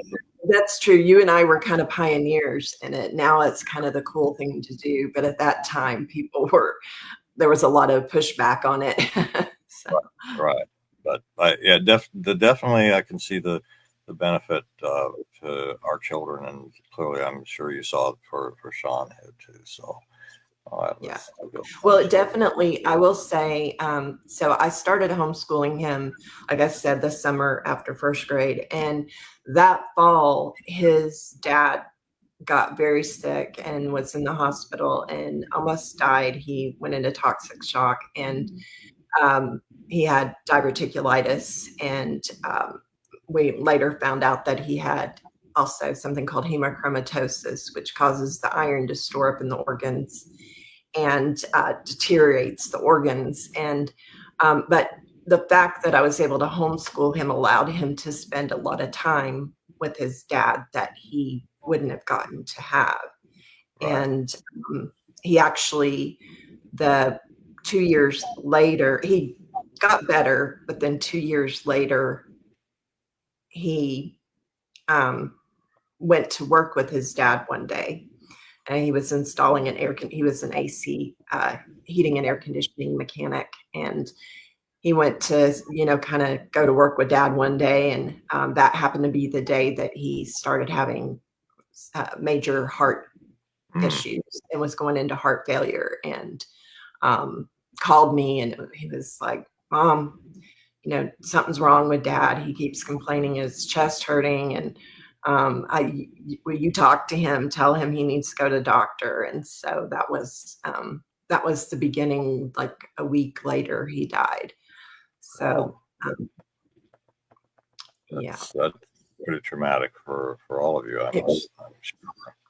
He had a very traumatic life, but he was resilient through it. He was always had a very positive attitude. Brady kind of took after me.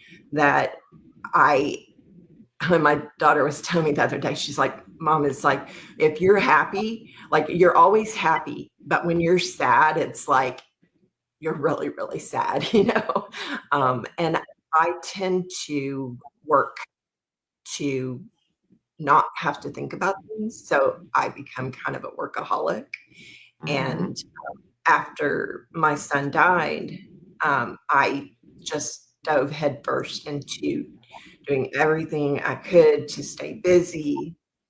And it wasn't until, so he died in 2012, and it wasn't until 2021, I had open heart surgery, and I couldn't do anything.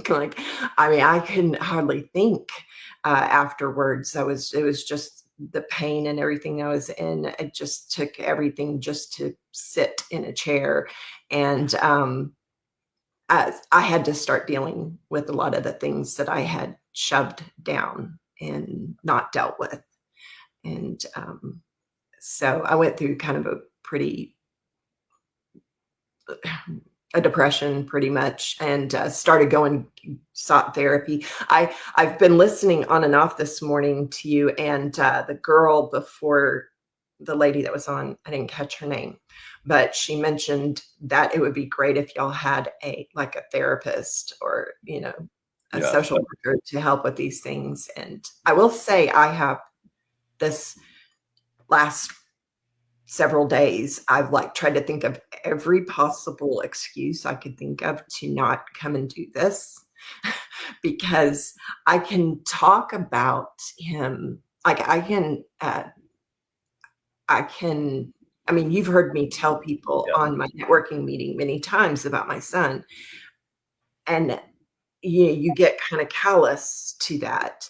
But when you start getting into, okay, we're really going to talk about it, it's a much scarier thing. And I feel for the people who have opened up their hearts to share their stories, and what you're doing is amazing, because it's very healing. I appreciate your telling us that, your honesty.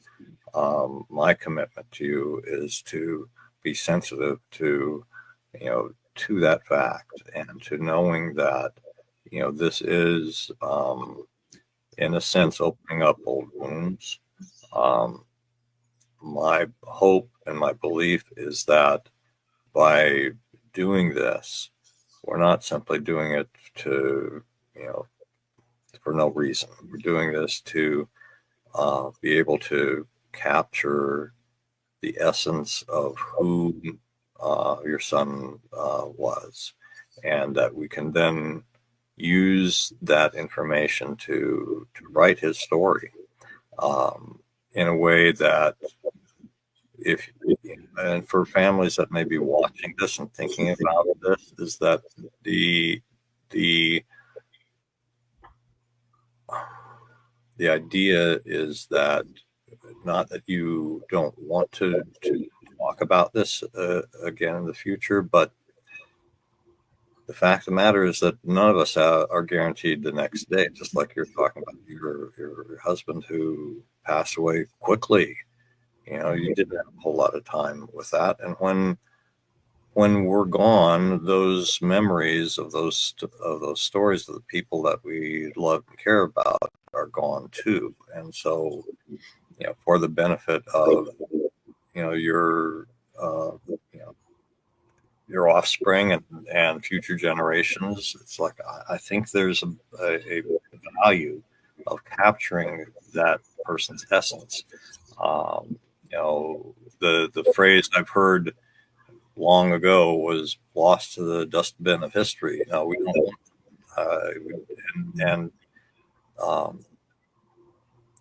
I'm, at least on myself and the people that are drawn to this, are sensitive to this fact that yes, this can be painful, and but that hopefully you're going to get something good out of this, and that this will be something that can open up an opportunity for.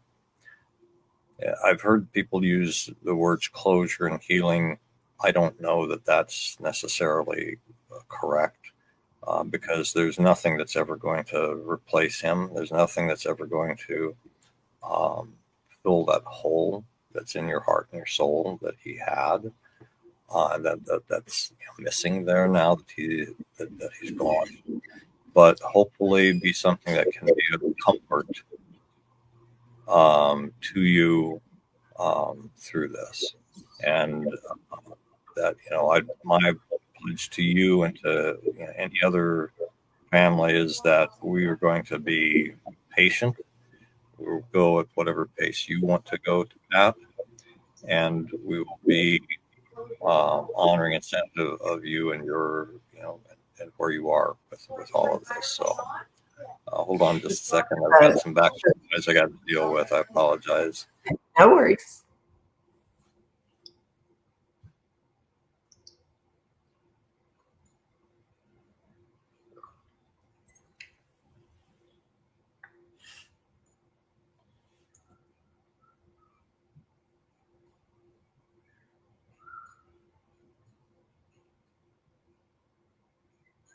All right, I'm back. I just had a little. We've got a grandson who lives in basically an apartment. Apparently, there's a minor catastrophe going on downstairs right now. I'm dealing with, so everything okay? I think so. I don't. She talked about a fire, but I don't think there's a real fire. So let's hope not. Yeah, it's funny. The kind of segues right into this, but segues. Sean died in 2012, and in September, and we had a house fire in February of 2012. We got out in our bare feet and pajamas. We lived actually in Auburn Town. I don't know if you know where that's at there in Tennessee, but Sean, he lived in Texas, and he was ready to just come to our rescue. But one thing I was going to say before you left was that it was a mixed blessing that Sean didn't have children, and in a way that's kind of hard, because it would be wonderful to have a piece of him, if he had children. But at the same time, there's that child would have had that loss of his dad. So it's, but his brothers and sisters, because he was so much older than most of them, as you saw in the picture with Rose, because after Rose, I had 4 boys. Isaac, Garrett, Grady, and Benjamin. But after he left home, a lot of the younger ones really didn't get to know their brother as much as they wanted to. And he was he would come visit, or we, get to spend a day with him here and there. Now, the two older ones, I would say Rose and Isaac, knew him more, but especially Isaac, because Isaac, kind of worked alongside his dad and his big brother at times when he was little. Okay. I wanted to show one of the something that we'll probably want to do is I still want to come out and do a face-to-face interview with you and any others that are in your area here that knew him. But here's one that I thought. We were kind of, like I said, we were buds. Yeah. I'll leave that picture there. That was, I believe it was we would go to play dates. When we homeschooled. We'd meet up with the other families that homeschooled and meet at the park and have a picnic and that kind of thing. Let's go on. Take that one out. Add that one. So that was. That was. You see Desiree in the background there with her little pigtails, but we were probably reading. Looked like we were reading something there. All right, and yes, let's see I'm trying to find the caption that you had on these photos. I love the fact you gave captions because that's really helpful to telling the story. Let's go ahead and this next one is a preteen, I think. Yep, that was did a lot of traveling because my ex-husband and I were in the heavy equipment business. And so we were always stopping at McDonald's for the kids. Probably not the healthiest in the world, but that was Desiree and Sean. Okay. Let's see. The next one I pulled up was, you gave quite a few here. And what I'm thinking that we may want to do in a more detailed situation is to go through each of these. But I know we are, in essence, a little bit time limited here today. Well, so what I did is I shared my Google Drive with you that I keep all my pictures of him in. So that way you could just go through and pick out whichever ones you thought. So yes, some of these may be, not really interesting to some people. Well, here's the point with me is that I believe that these photos show the person as a whole person, and the whole purpose of what we are about is to present the whole person. Most of the things that are going on today as Memorial Day, when they talk about an individual, they're going to talk about things like their time in the service, and specifically the event that cost them their life, and very little else. And so what I believe is that their life knowing the whole person is important, and I don't see very many people doing that that sort of thing, and that's what I want. So let's go through here. I'll skip ahead a little. Well, hold on. Let me find one more and add to this. So,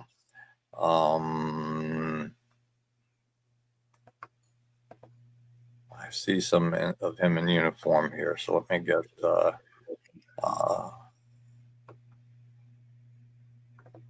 that one into the stage here. But let's go here to one more that says the preteen. So I'm going to take this down. This one here.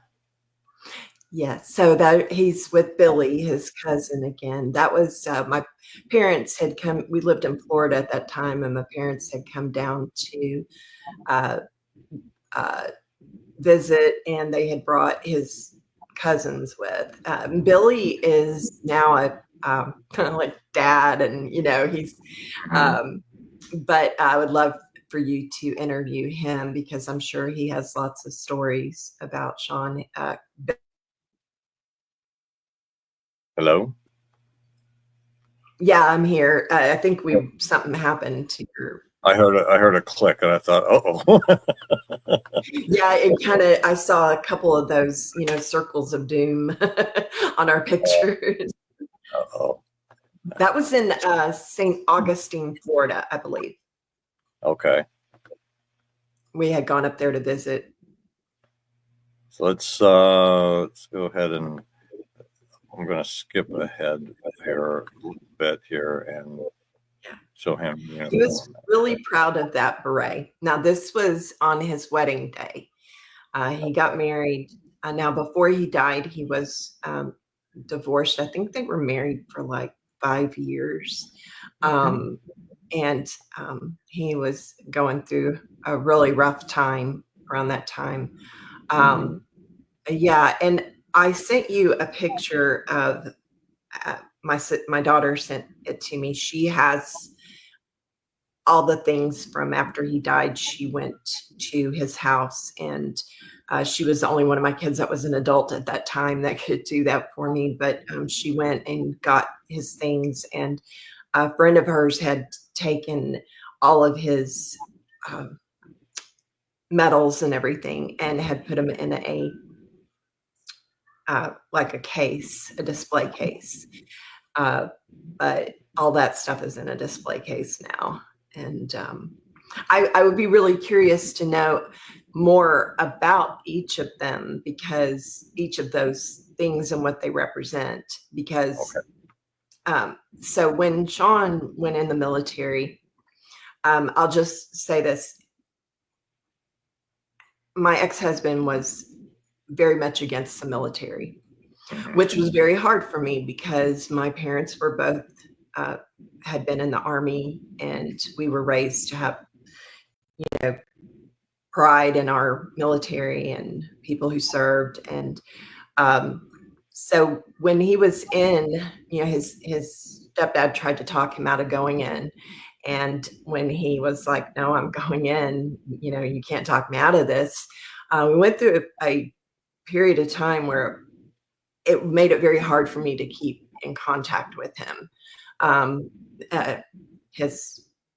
My ex-husband, he was just very abusive. Like, I could talk to him and I did, but it was always kind of had to be in secret, and it made it really hard. Like, I could have just been defiant and been like, oh no, I'm, it's my son, I'm going to talk to him if I want to or not. But like, all hell would break loose. Excuse my description.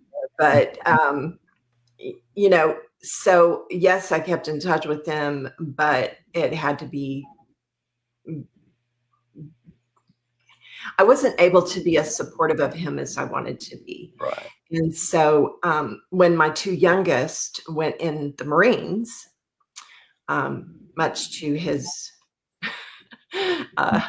not liking it, I was over the top supportive because of my regrets for not being as supportive of Sean as I wanted to be.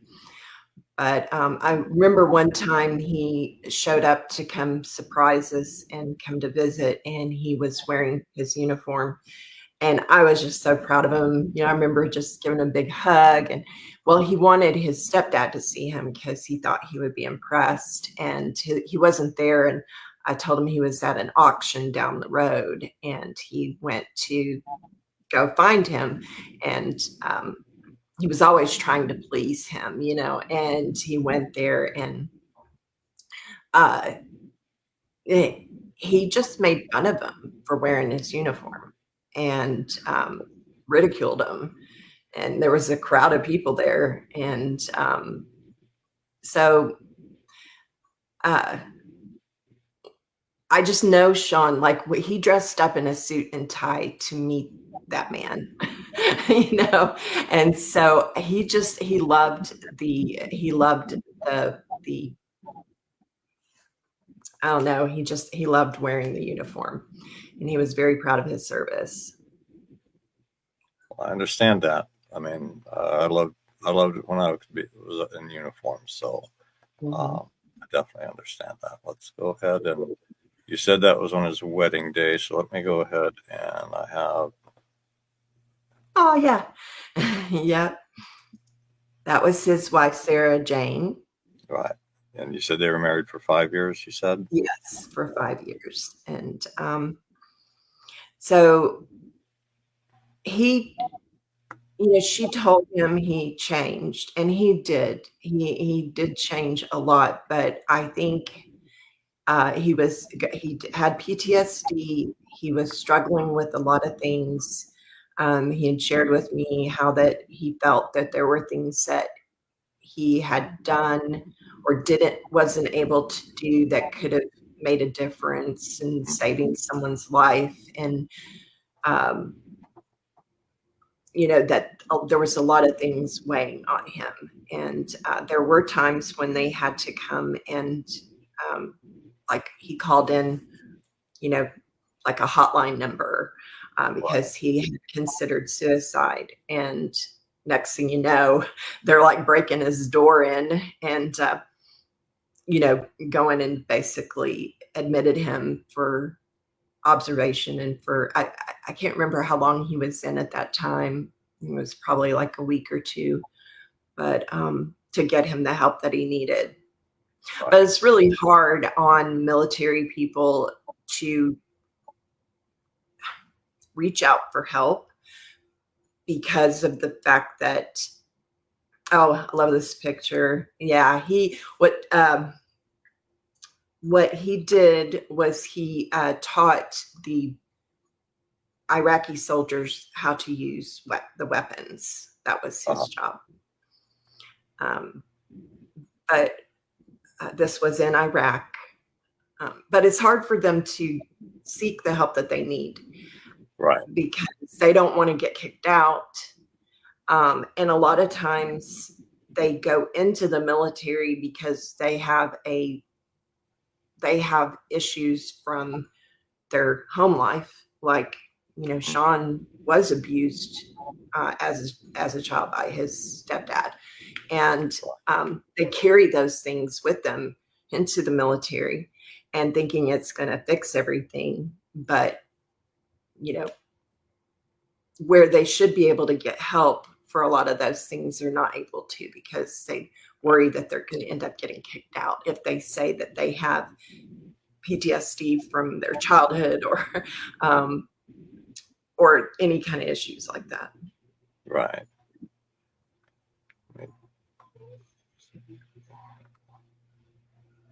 Yeah, so that was closer to the time when he died. So when Sean was in Iraq,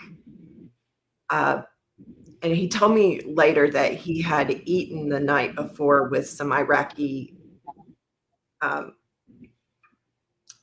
officers that had been wanting him to come and eat with them. So he ate with them. Well, that night, when he got back to the barracks, he started having chest pains. And he ended up collapsing. And they lost him for a little bit. They had to do like CPR on him and got him back, but he was so out of it. They care flighted him to Germany, and he was in ICU for about a week, and they never actually figured out what was wrong with him. They just knew his body was completely out of whack. Now, he didn't have hemochromatosis. They did rule that out. But so when he came back, he went to the doctors, military on base. And I don't know, it's like his whole body started falling apart.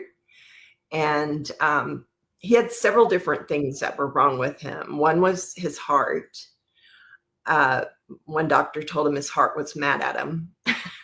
and told him he probably wouldn't live to be 40, which turned out to be true. He was 29 when he died. But he also had a tumor on his middle ear that they didn't find until he was driving one day, and he went off the road. He got dizzy, went off the road, and crashed. And so the ambulance took him to a civilian hospital, and it was there that they found this tumor.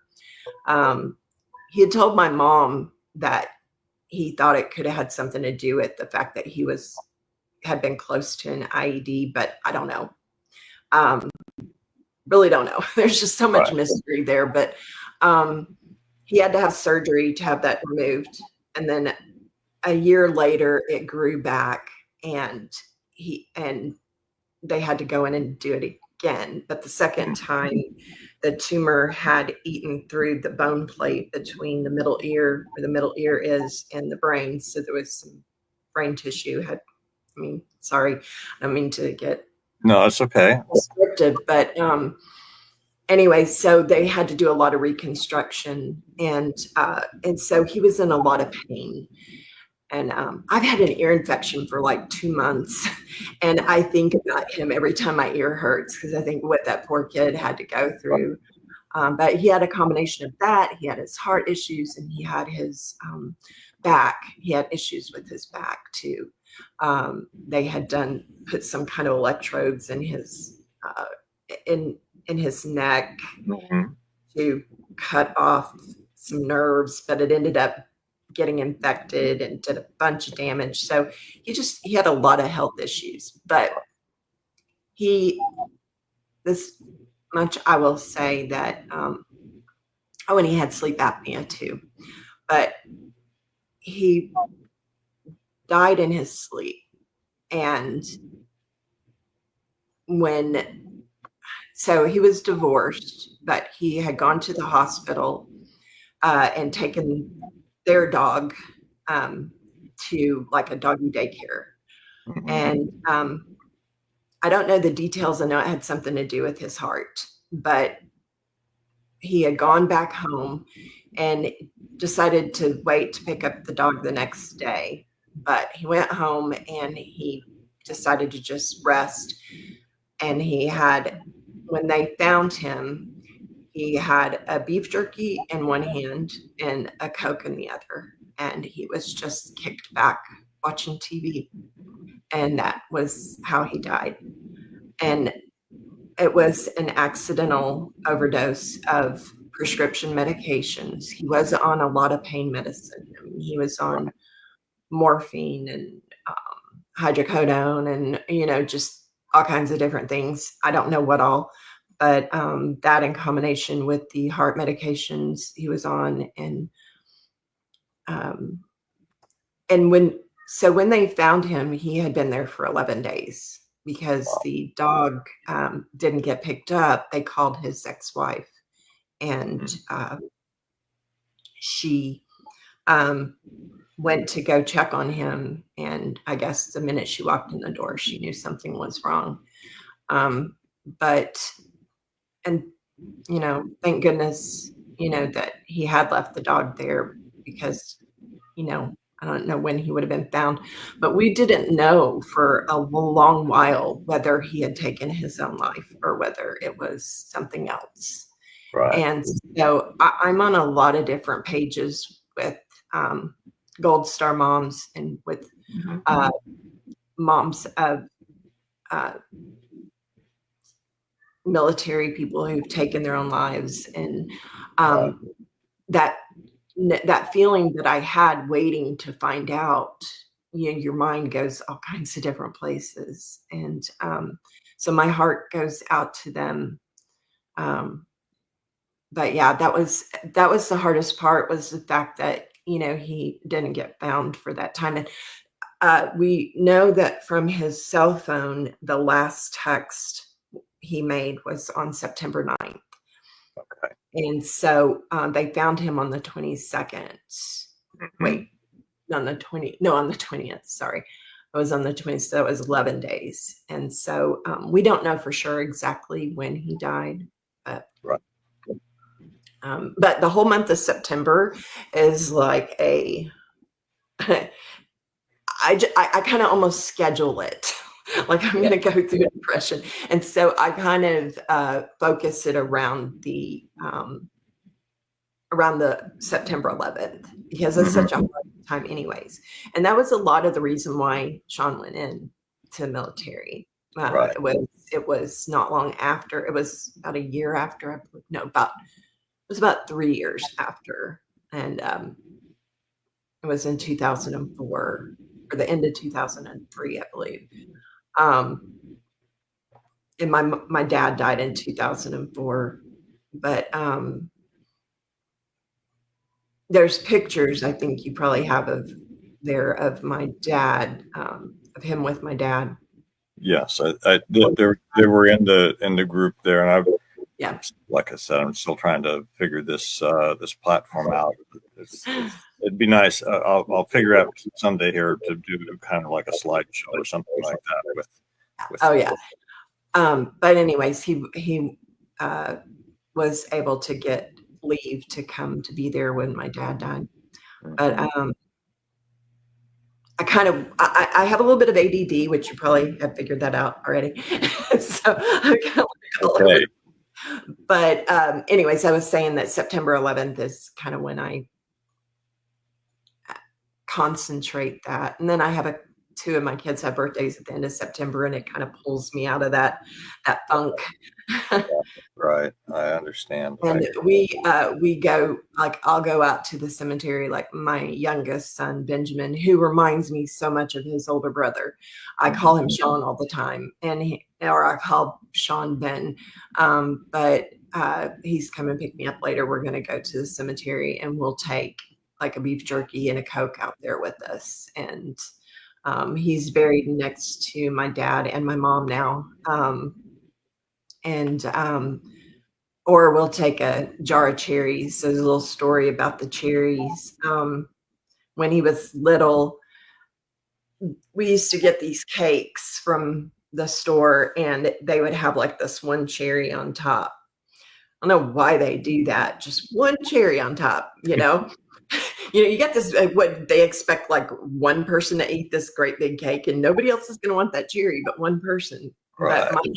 So we would my mom would buy these cakes. And so whenever we would get one, they would take turns eating the cherry. One time one would get it, the next time the other, Desiree and Sean.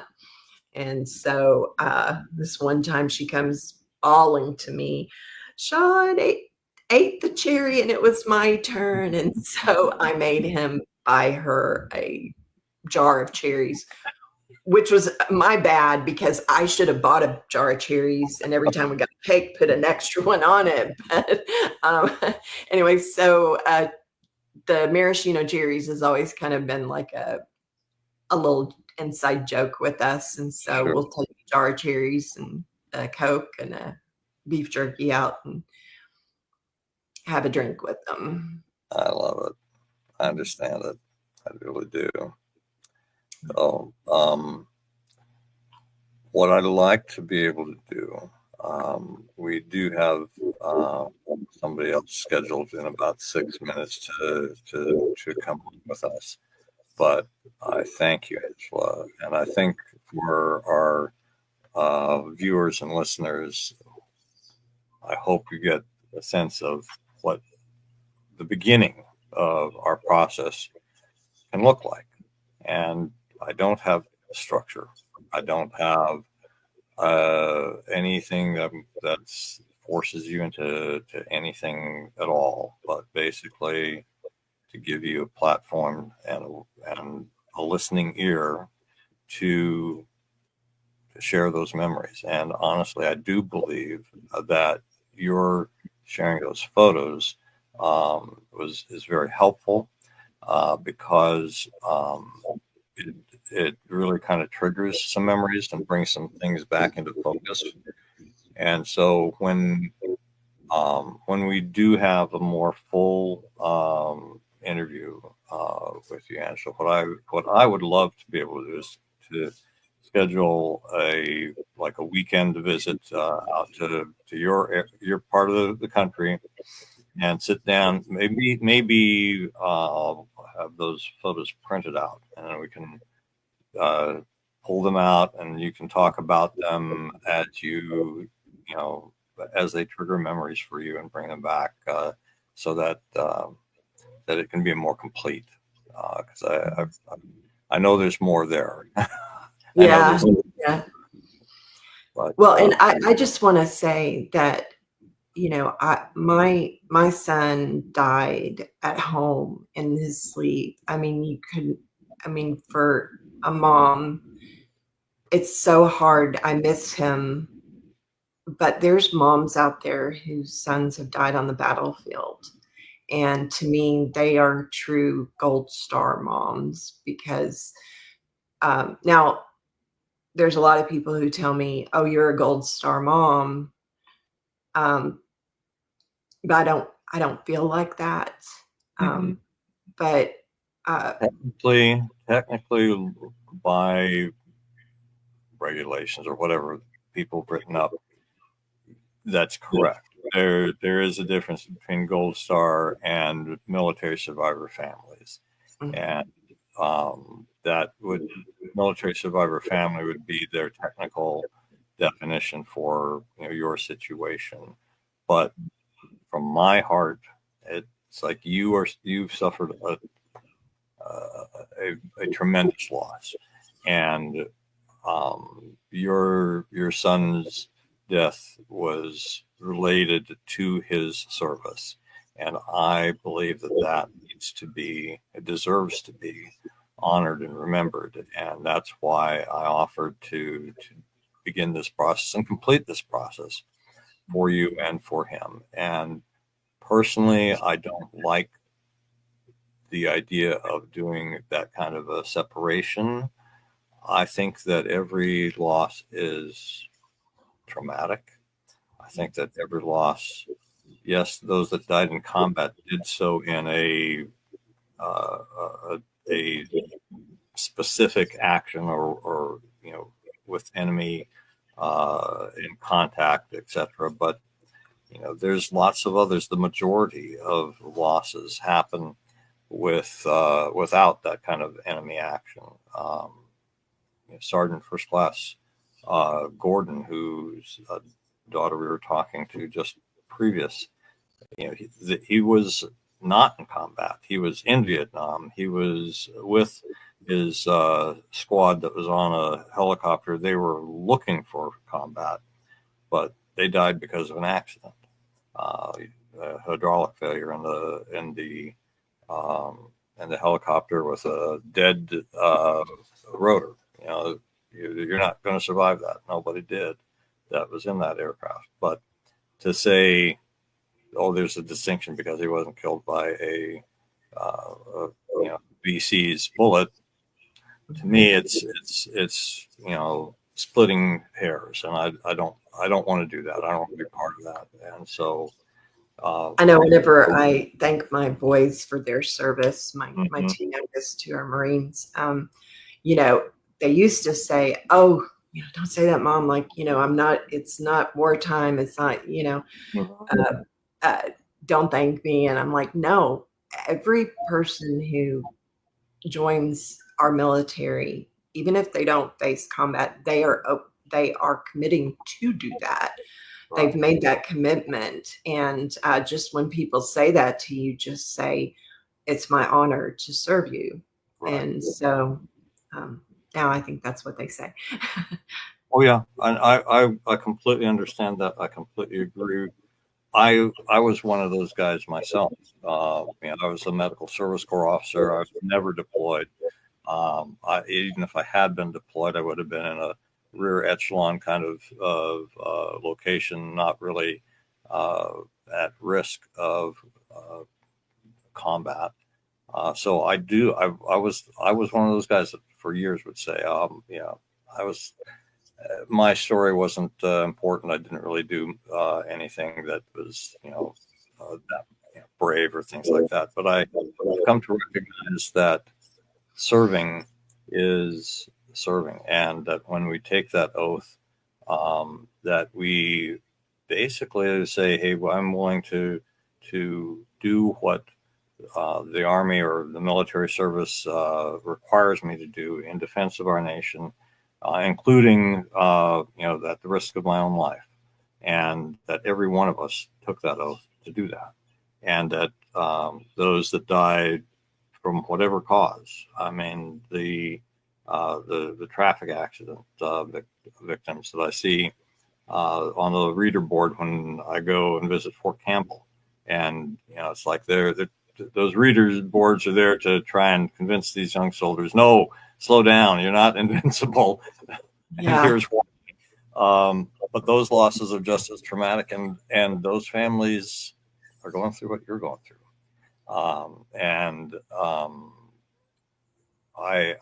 I have a special heart for those that take their own lives. And the reason for that is because I was at 17 within a finger pull of taking my own life. And throughout my time in the service, I had suicidal ideation and depression. And so when you say that Sean was, didn't feel like he could go and get help, I clearly knew that. I mean, yes, the military has gone to great lengths to try to make help available and to try and change the culture. It's still, the culture is there. And at least when I served, if I had gone to get some mental health help, my security clearance would have been suspended.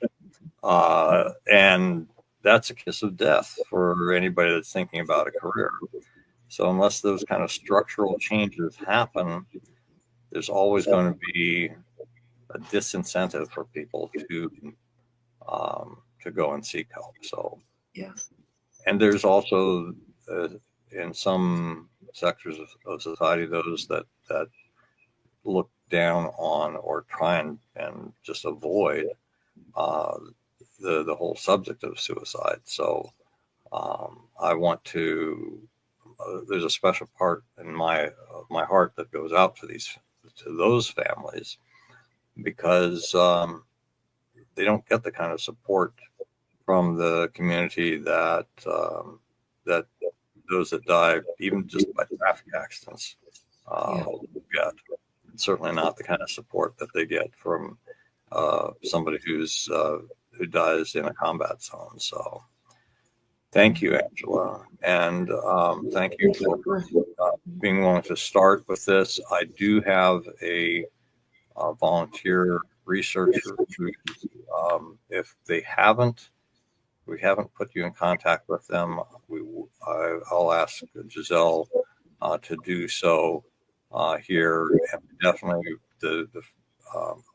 besides doing the more complete interview, we'll want to get a basic list of people who knew him, and their phone numbers, email addresses. We'll definitely do that. We can I'll do that today. It's a good thing to do for Memorial Day. All right. Thank you so much, Angela. All right. Thank you for asking me to be here. I really appreciate it. And I'm on our networking meeting. I'm going to be there and direct people to come here. So thank you so much. All right. God bless. Right. Talk to you soon. All right. Talk to you soon. Bye-bye. Bye. All right. So we are waiting for Josephine Amos to join us. I'm going to go ahead and play our video again, and then we will take a short break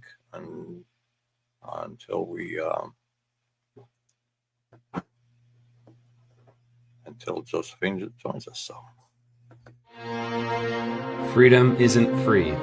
It's paid for with the lives of brave men and women who answered the call to serve.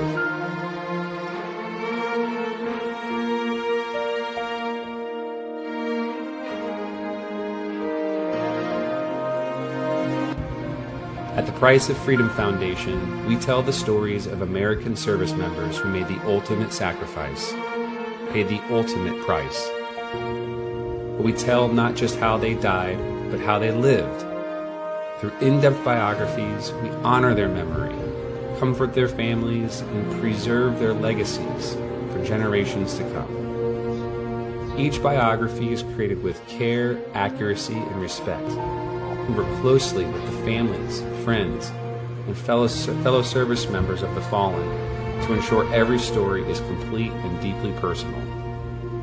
And we give these biographies to the Gold Star families at no cost to them, because they've already paid the highest price and continue to pay it every day. But we cannot accomplish our mission without your help. Your donation supports the research, writing, production, and delivery of these great stories. It helps us preserve history, bring healing to grieving families, and inspire a grateful nation. Honor their sacrifice. Help us tell their stories. Donate now. Visit www.priceoffreedomfoundation.org/donate or scan the QR code on your screen.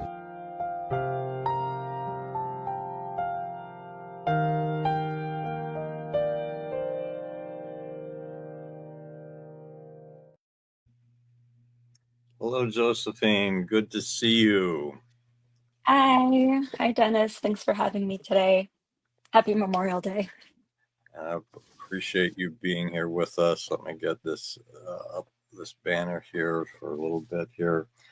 So your sister Jen was on earlier today. I didn't know if you caught that or not, and so I'm glad to have you on here to give your perspective for those who may be viewing, and to let you go ahead and kind of introduce yourself to our audience, and we'll kind of go from there. So how's that sound? Sure. Well, hello. I'm Josephine Amos. I'm the youngest daughter of Alfonso Abdal Amos. I was 5 years old when he went missing. He was serving on the USS Kitty Hawk at the time, which of course I find out later in life. We were stationed in Japan at the time, so it was me, my older brother, older sister, and my mom. And from what I remember, the pastor from the ship came over to let us know the news. And then, of course, all of our lives changed dramatically after that. We moved and settled here in San Diego, California. We had a lot of support from the Navy in terms of getting a house, and I think my mom was able to easier get a government job where she works now at a naval hospital. And we never talked about it growing up. I think we kind of just kept pushing, kept our lives moving. And it wasn't until I got a little older, until I got to college, when I started wondering more about my father and who he was. And it wasn't until like 2020 or 2019 that I was inspired to start investigating what happened. And I had all these conspiracy theories and all of these big, not fantasies, but just ideas of what could have happened and who he was and who he was involved with, or what it could have been like for him in the engine room.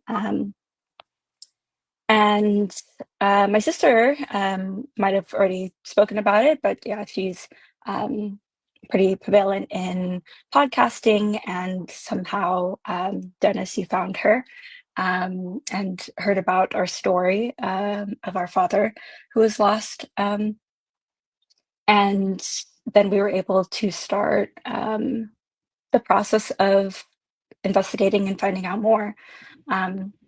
So when it started off, it was my sister and I recording interviews. So we started with my dad's best friend and shipmate, who was the last person to see my dad before he went missing.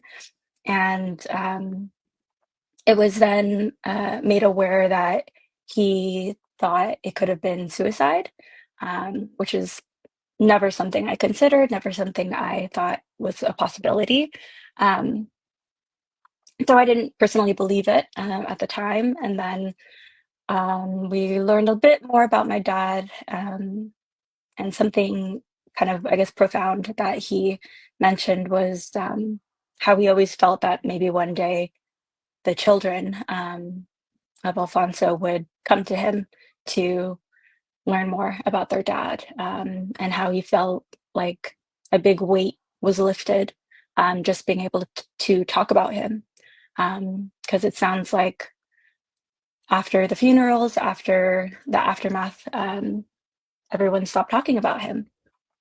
And so it was a big relief to him to be able to finally talk about his best friend again, and everything that happened. And then we interviewed my mom. And so we were recording these interviews at the time. And we were all living in different places. And so it was just over the phone. And then we heard a bit more about my dad's journey. I didn't know that he actually served in the Philippines Army in his early 20s before he joined the US Navy. And so I also learned about one of my dad's suicide attempts, which was right before my sister's baptism. And that was a big bomb that was dropped on my life.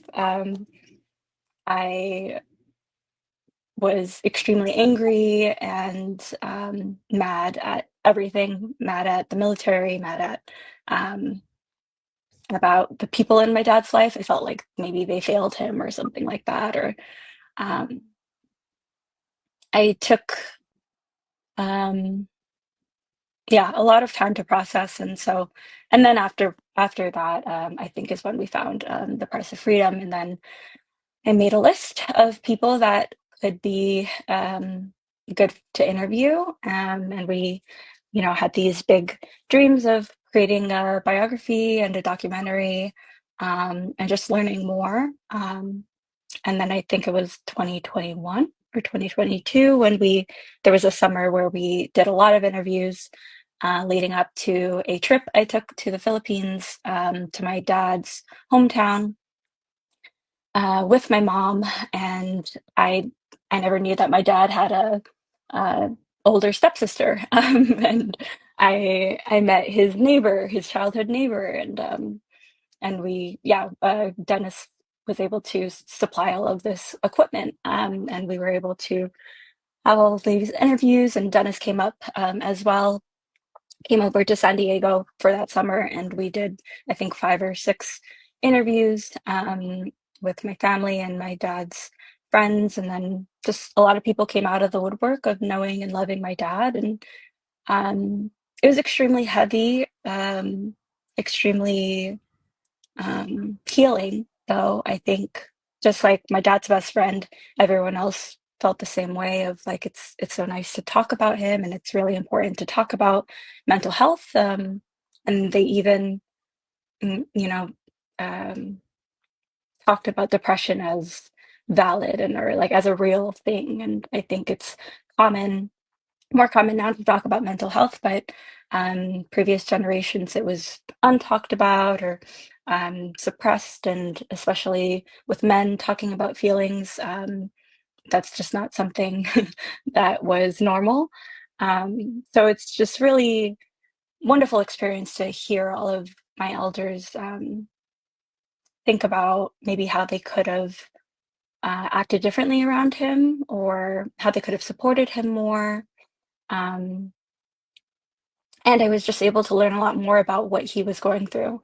This was over 20 years ago, and more about who he was. And I learned his hobbies and a lot of things that made him happy.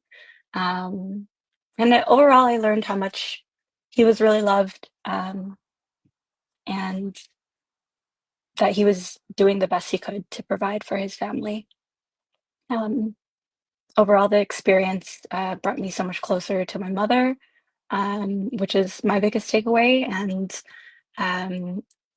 brought us Keith, who has been the writer and was so amazingly respectful and did so much due diligence and history researching and made a biography that I'm extremely proud of, incorporating all of the interviews and then also a lot of context and history about the Philippines war, and just more research on like the ships that my dad served on.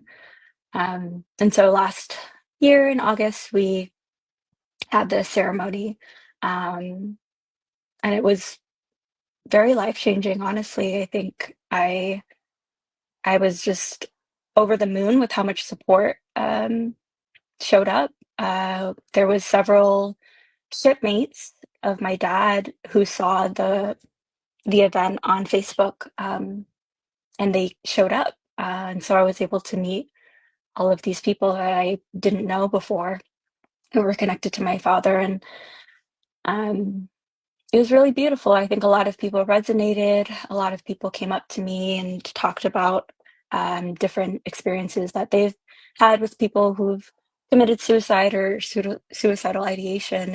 And even though we don't know for sure if that's ultimately what happened, it was a major struggle in my father's life.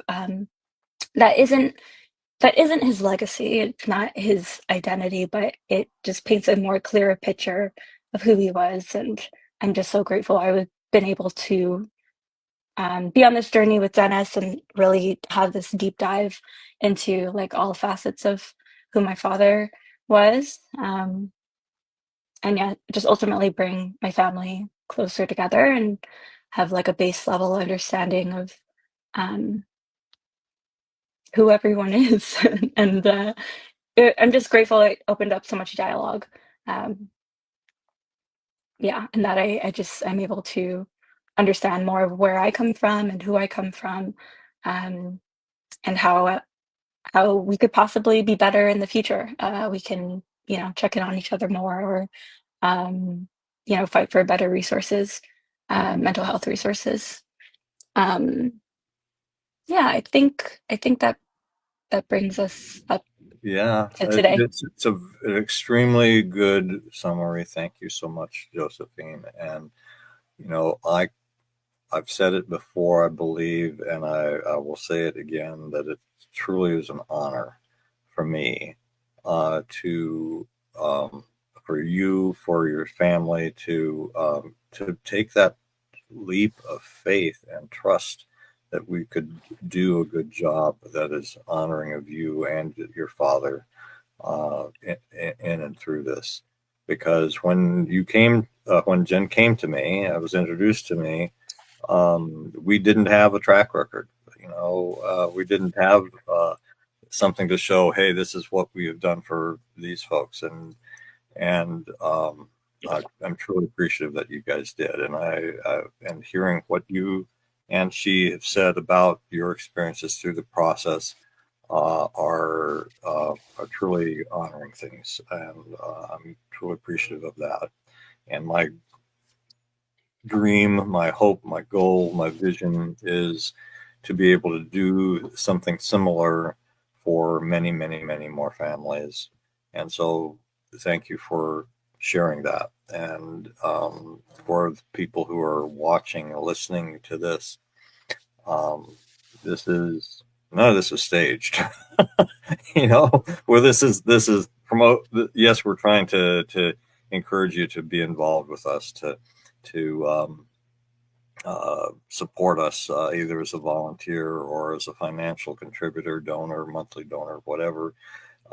Yes, we do need that.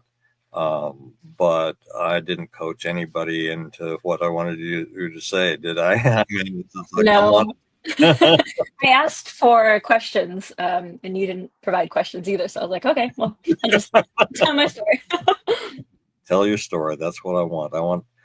I want honesty. And my two things that I told Keith about writing and I will tell him if he writes other stories or whoever will is want to tell the truth, and we want to tell the story honorably, and that's the two overriding factors or values in this, because we're not. Some folks in the past have asked me, "Well, you're just going to try and make heroes out of it," but no, that's not my purpose. We don't have an agenda here, and we try and stay away from politics because politics tends to divide people. And my hope and my goal is that this will help to bring people together, and it sounds to me that this has for you. I'm glad you talked about your journey too, because when people buy the book, they're not going to understand anything about the process and about the journey and the benefits that you got from that. Right. Perhaps when we have the resources to do the documentary, that we may be able to put some of that into that, depending upon what kind of vision that our director or filmmaker, whoever that may be, has. But I think it's important personally because it shows that there is a value to the family as well beyond just bringing that story together. So, I definitely appreciate you. And as I said to Jen, if there's other things that I can do to kind of help you, I know we haven't spoken, I don't think, since the presentation event in August, and just kind of check in with you. How's life going for you? What's going on? What's new in your life? The question that I have for you. It's a good question.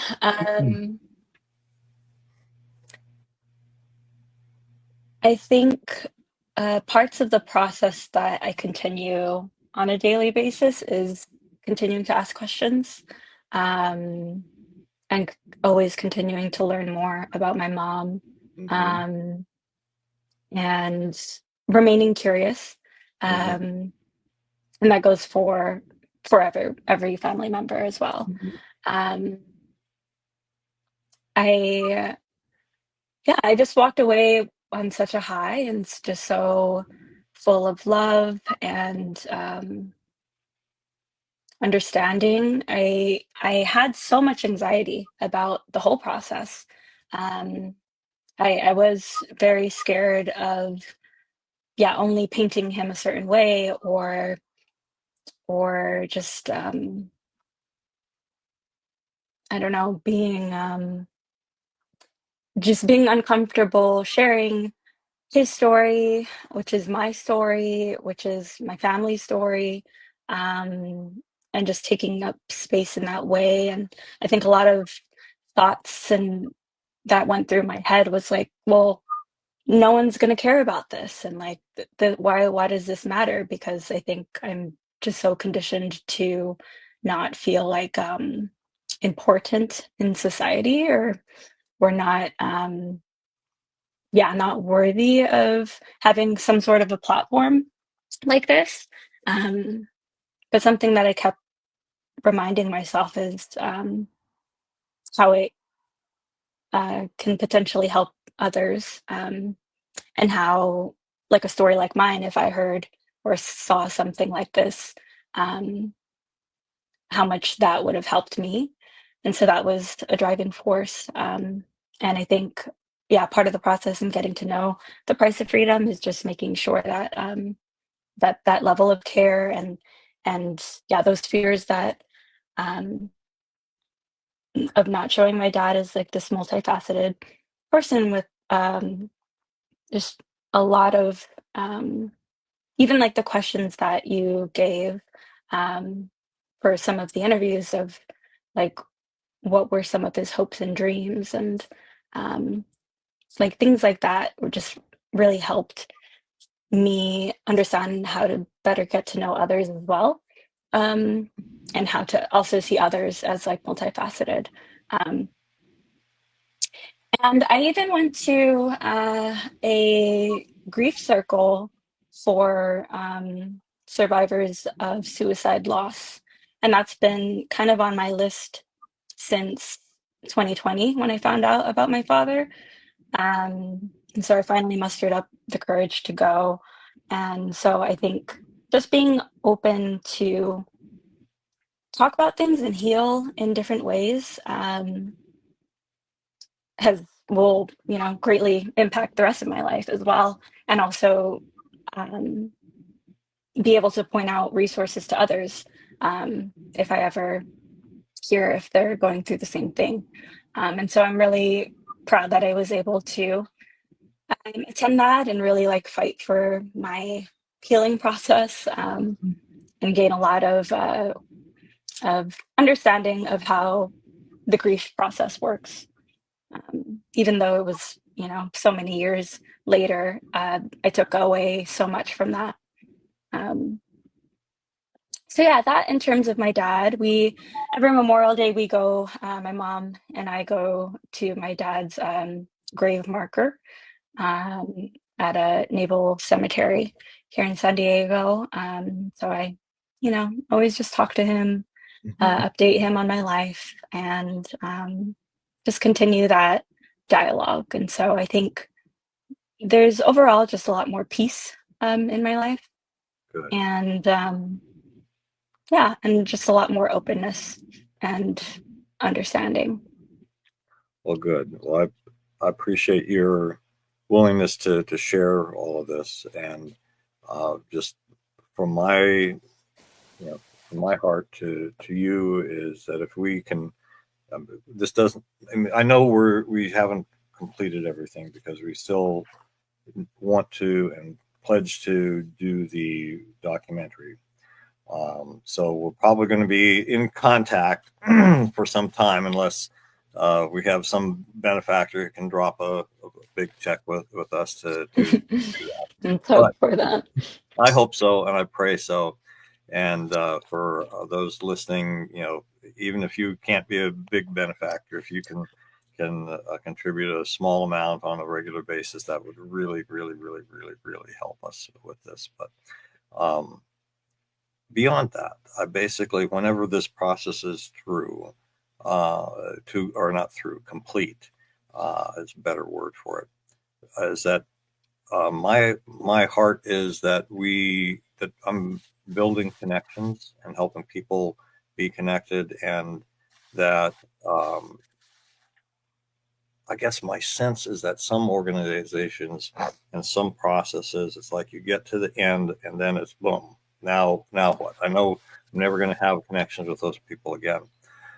And I don't want that. I want you to feel like, and I want to maybe even get ideas on how we can structure things so that there is continued connections and continued community and continued support beyond this. So I just want to tell you that I appreciate you. I appreciate every single person in your circle of family and friends that we spoke with. You all are on my heart, and we definitely want to continue to support you, through and beyond this project. So, thank you, Josephine. And have you been out to see your father's marker yet today? Yeah, we went yesterday. Oh, okay. Yeah. All right. I didn't want to be interfering with any of your plans for the day here, and I appreciate your time here with us. And basically, I've scheduled an hour with you, but it's like we're flexible on our time. So if you've got more you want to share, questions you have of me. I'm not seeing comments in from our viewers at this point, but I'd love to get viewers to ask questions, but I'm not seeing any right now. Maybe I'm just not tech savvy enough to see them because we're streaming on a couple of different platforms. But so I'm going to make this an open time here for you to either continue the conversation or move on to something else, whatever you want.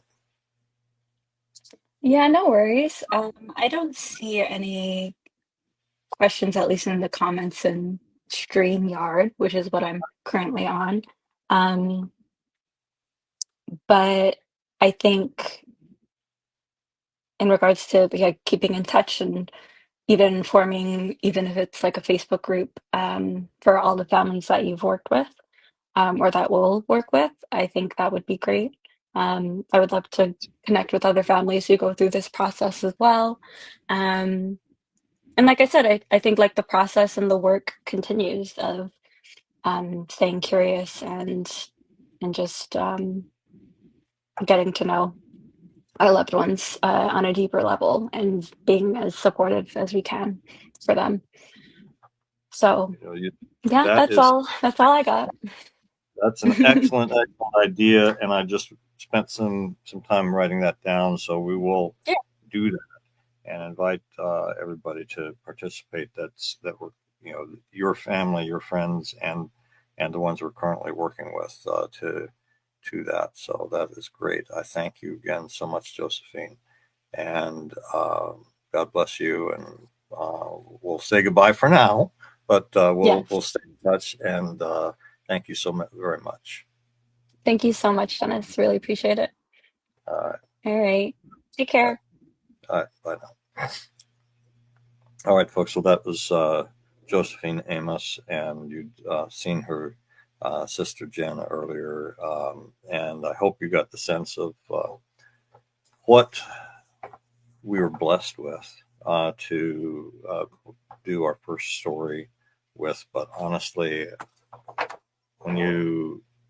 those that heard from Teresa, those that heard from Angela, every story is unique. Each family is unique and blessed, I say, because we're definitely a group of folks that want to bring some sense of comfort and healing to everybody here. So I see that Austin is in our green room here. Austin, I am going to I'm going to put on a 5-minute timer here because I've been on here all day and I do have to go make a restroom break, and I'll take a 5-minute break and I'll be back and we'll bring Austin on if that's okay with everybody. A little music on too.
All right. Well, I'm back. Thank you so much for patience, and I am going to bring on Austin Otto to the program. Austin, great to see you.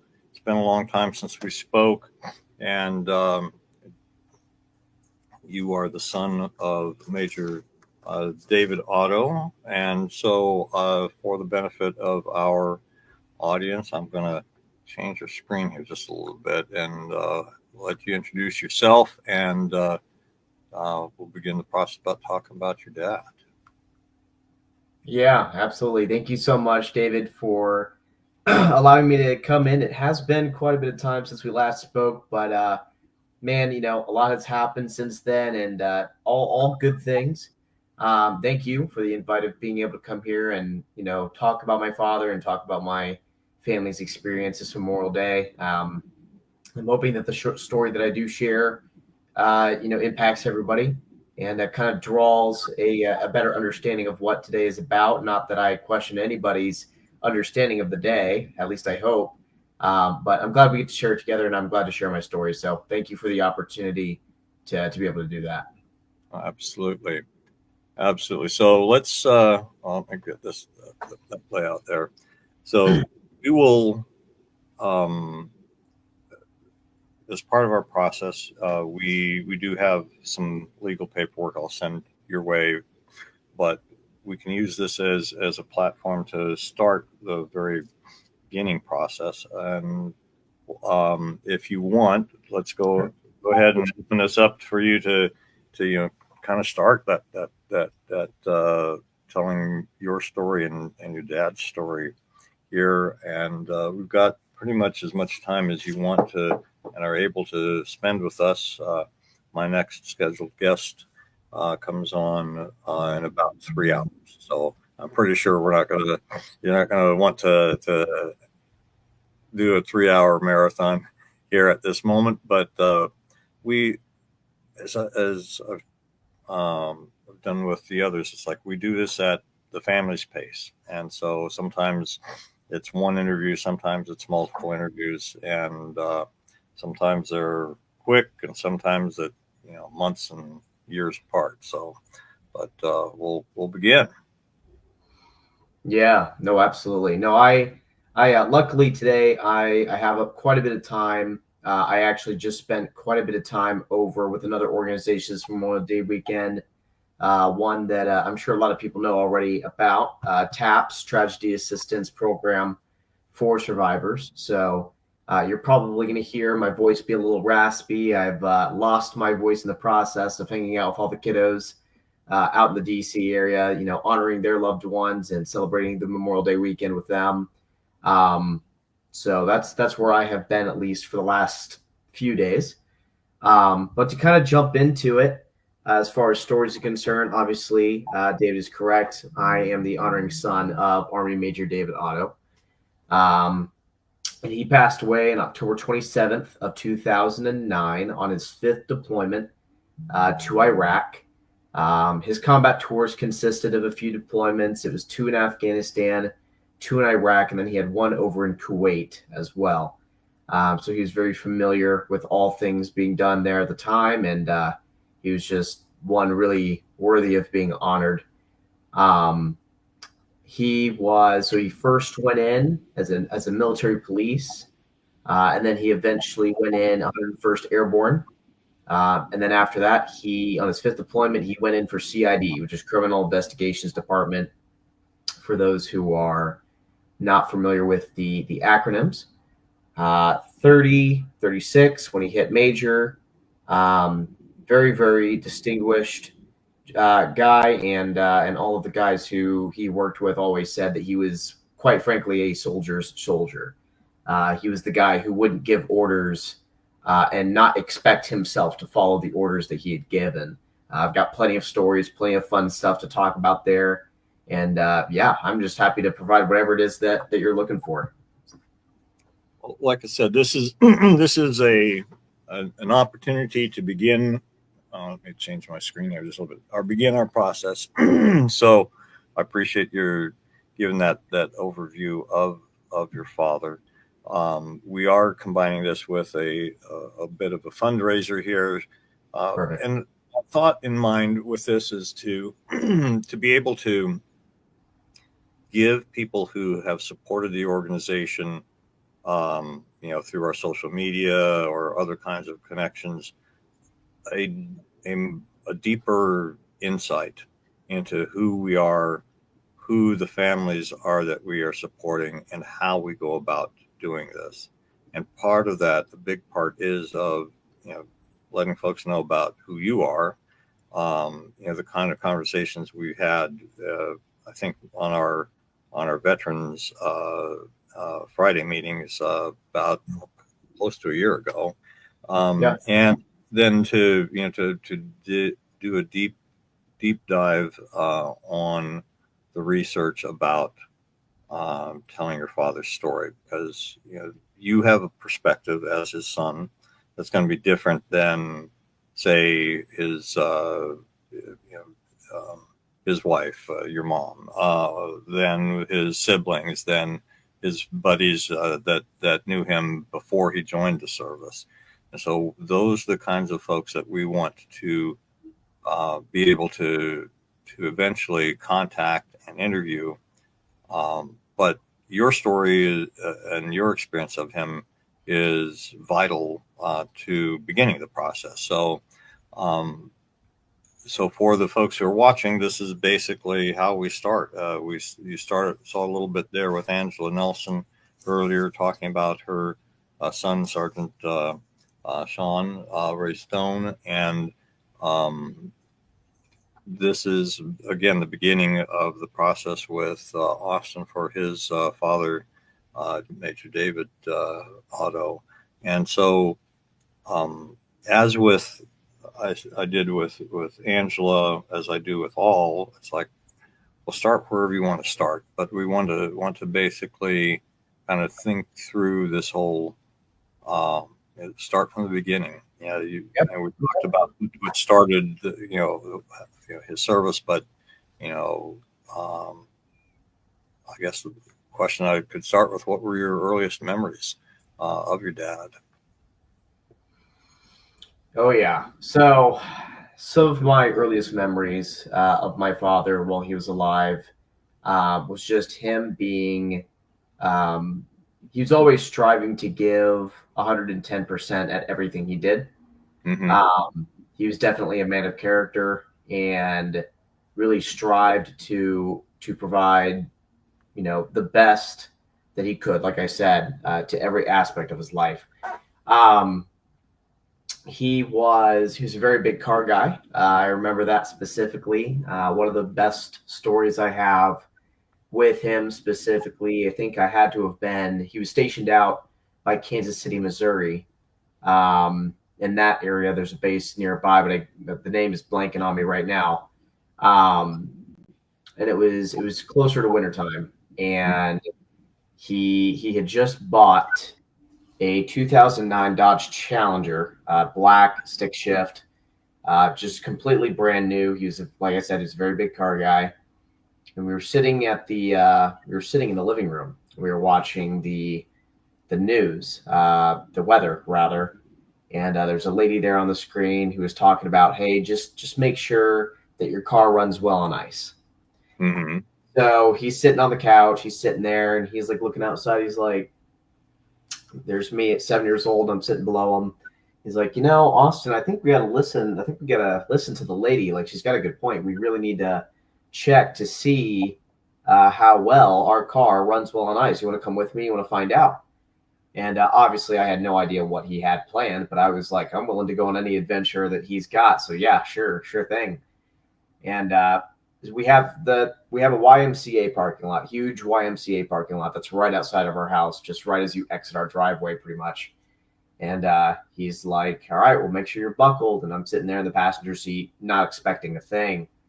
And he just goes out to the YMCA parking lot and just starts doing donuts.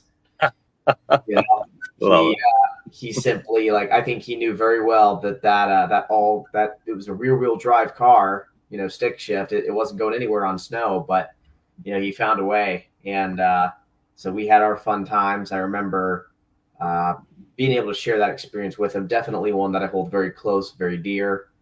And there was also a question, and I think this is actually a good place to start this story, because it is very unique as I'm kind of learning more and more throughout the years about my father, his experience in the military, and the way that we had unfortunately lost him.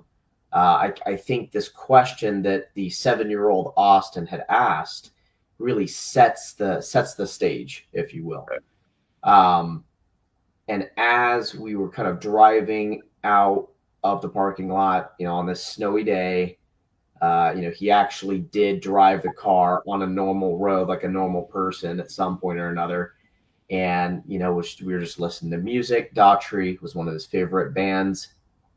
And I looked up to him and I asked, and I said, "Dad, I have a question." And he goes, "Yeah, what's up, buddy?" And I said, "Dad, what is worse than death?" And he looks to me, he gives himself a second, he looks at me and he goes, "Honestly, Austin, I think what's worse than death is staying alive." And at that time, obviously, I was too young to understand exactly what that meant. Mm-hmm. But come years and years later, I come to find out more details about what exactly that entails. But as far as good memories, the Challenger is definitely one of my favorites. So Yes. I hope that answered your question and kind of set the stage for the rest of the conversation. Sure, absolutely. Well, let's continue on. I mean, let's talk about growing up. You were 7, going into 8, 9, 10, pre-teenage years, etc. What are your memories of family life with him? I mean, lots of military families don't get to spend much time with dad or mom if they're whoever's in uniform, just because of training and deployments, etc. So what moves? How did that go? How many times did you have to move? Yeah, that's a really good question. Obviously, the Army branch, we moved around a lot. So kind of going backtrack from 7 years old, I was born actually in Würzburg, Germany. That was the first duty station where I was actually introduced to the family, right? From there, that was in 1999. We went from there to Tennessee, and we stayed there till about 2001. That's where my sister was born. From Tennessee to North Carolina to California, and then from California to Kansas. And then unfortunately, Kansas was the last duty station that he had, and we were planning to go to Hawaii afterwards, I think is where he was trying to PCS. But unfortunately, we just didn't get the opportunity. Going back to being 7 years old and skipping a little bit further past that to when I was 9 years old, back in 2009, when my father did pass away. We were in Kansas City, Missouri at the time. I learned when I was at school one day. My sister was sick that day, so unfortunately, like my mother, she got to experience the 2 uniformed soldiers knocking at the door. I did not. Mm-hmm. And from there, we made our way to Illinois, where home was, where our family had been. My mother was originally from Illinois, and so was my father. And so we figured that if there was a place that we could get support, Illinois would be the place for us to go. Right. So we went there, and we would live there up until about 2018.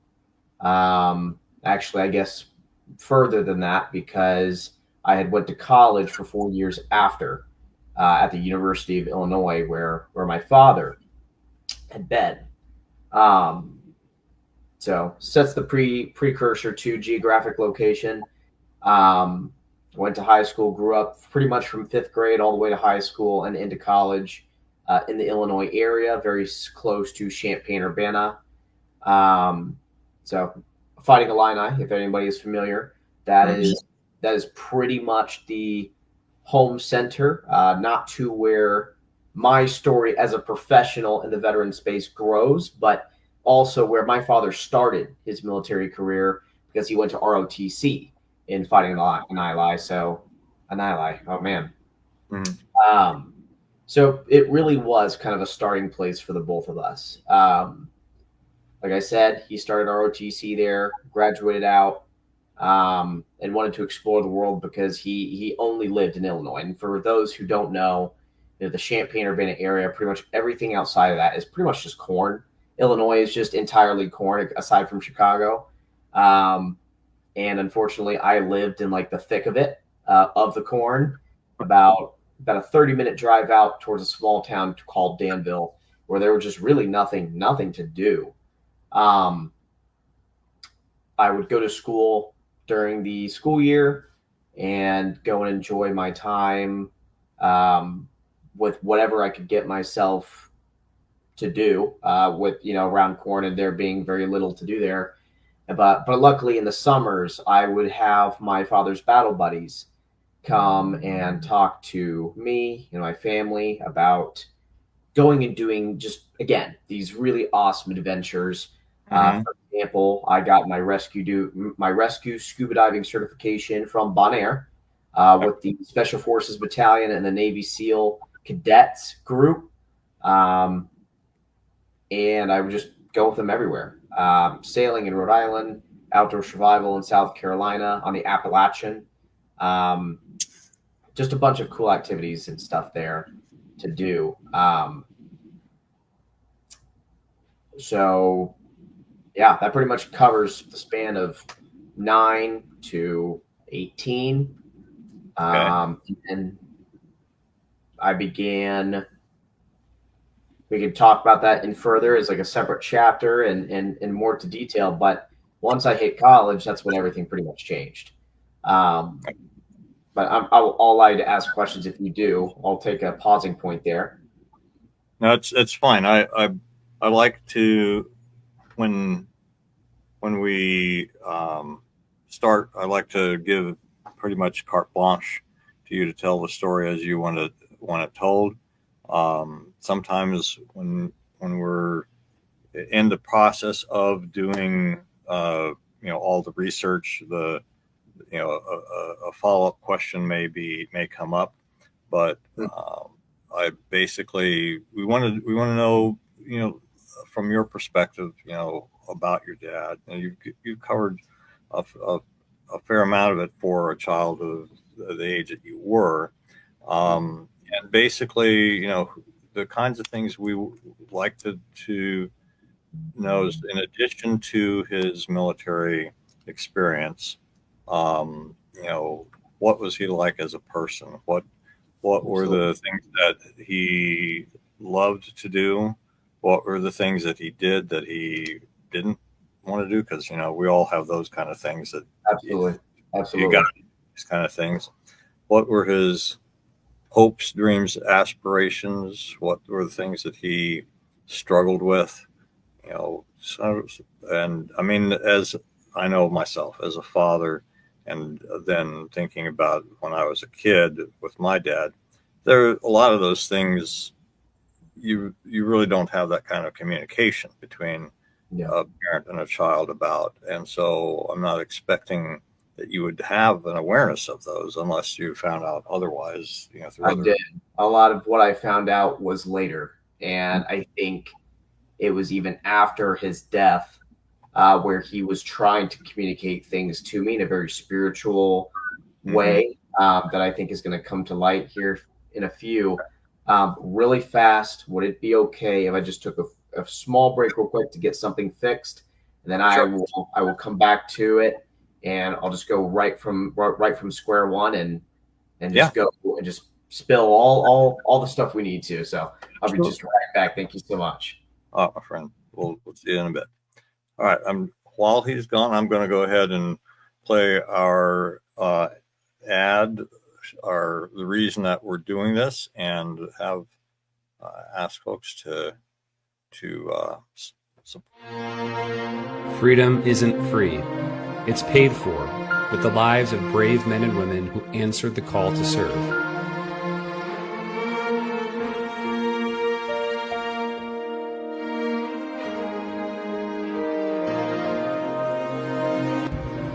At the Price of Freedom Foundation, we tell the stories of American service members who made the ultimate sacrifice, paid the ultimate price. But we tell not just how they died, but how they lived. Through in-depth biographies, we honor their memory, comfort their families, and preserve their legacies for generations to come. Each biography is created with care, accuracy, and respect. We work closely with the families, friends, and fellow service members of the fallen to ensure every story is complete and deeply personal. And we give these biographies to the Gold Star families at no cost to them, because they've already paid the highest price and continue to pay it every day. But we cannot accomplish our mission without your help.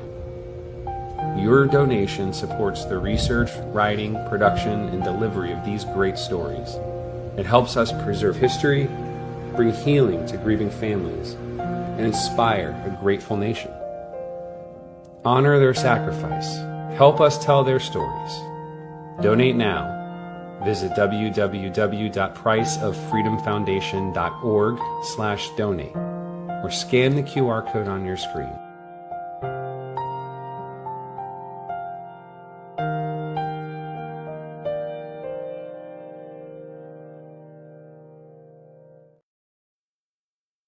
All right.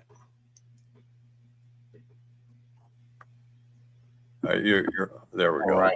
Yeah, thank you so much for allowing me to take that time. So, and thank you for your patience as always. So, usually, if we're really starting off to the beginning of the story, the way that I usually start it off is by talking about that progression from where I turned 18. Right around the time where I turned 18 is when I really started this journey of not just being a surviving son, but also learning more about the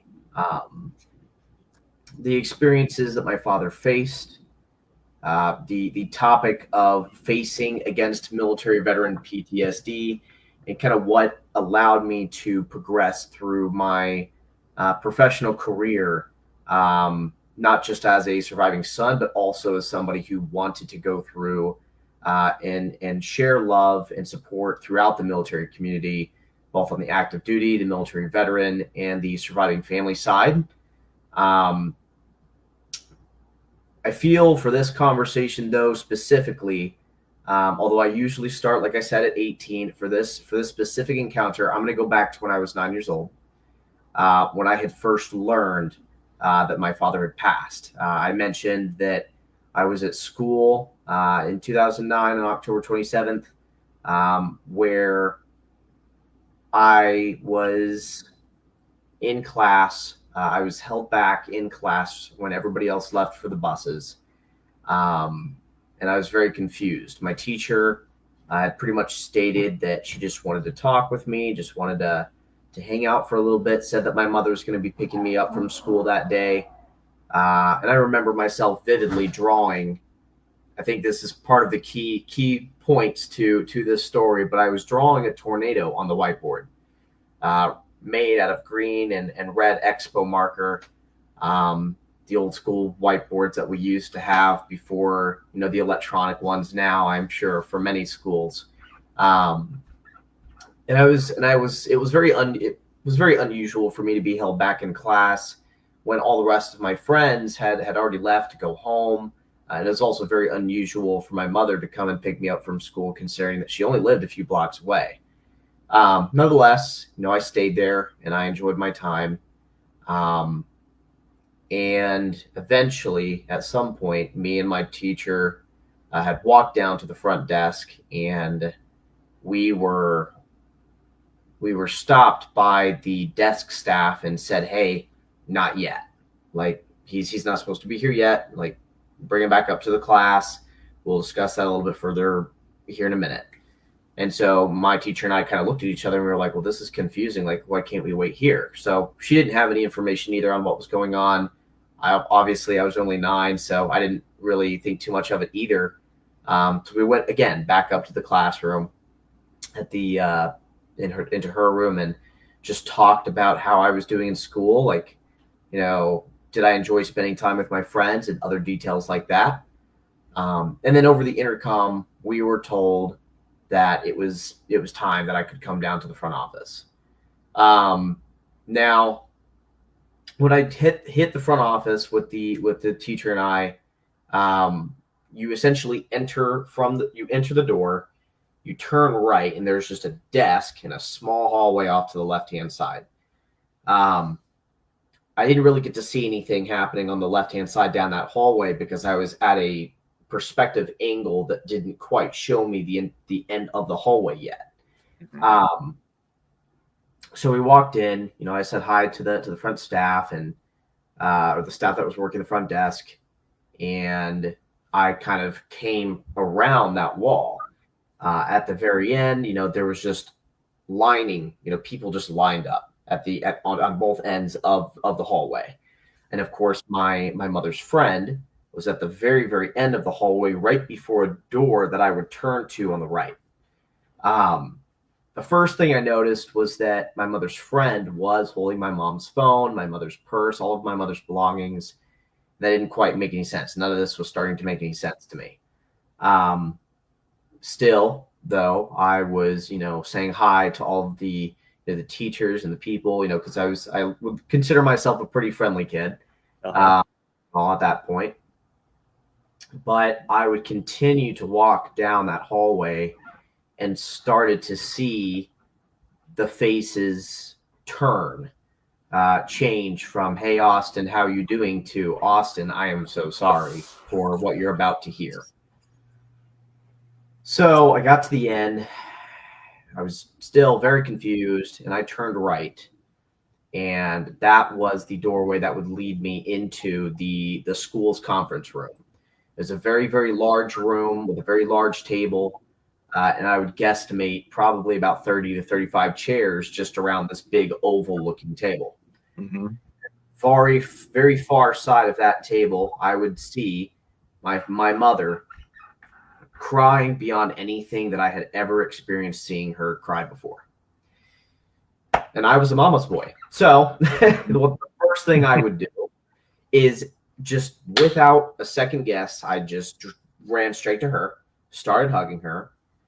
And I remember her arms coming around me, just squeezing me tighter than I've ever felt her squeeze me before. I tried asking her, "Mom, what is wrong? What is wrong? What is wrong? Like, something is wrong." And the rest of the teachers from the hallway, and including the conference room, there are teachers lining that conference room wall. None of them sat at the table.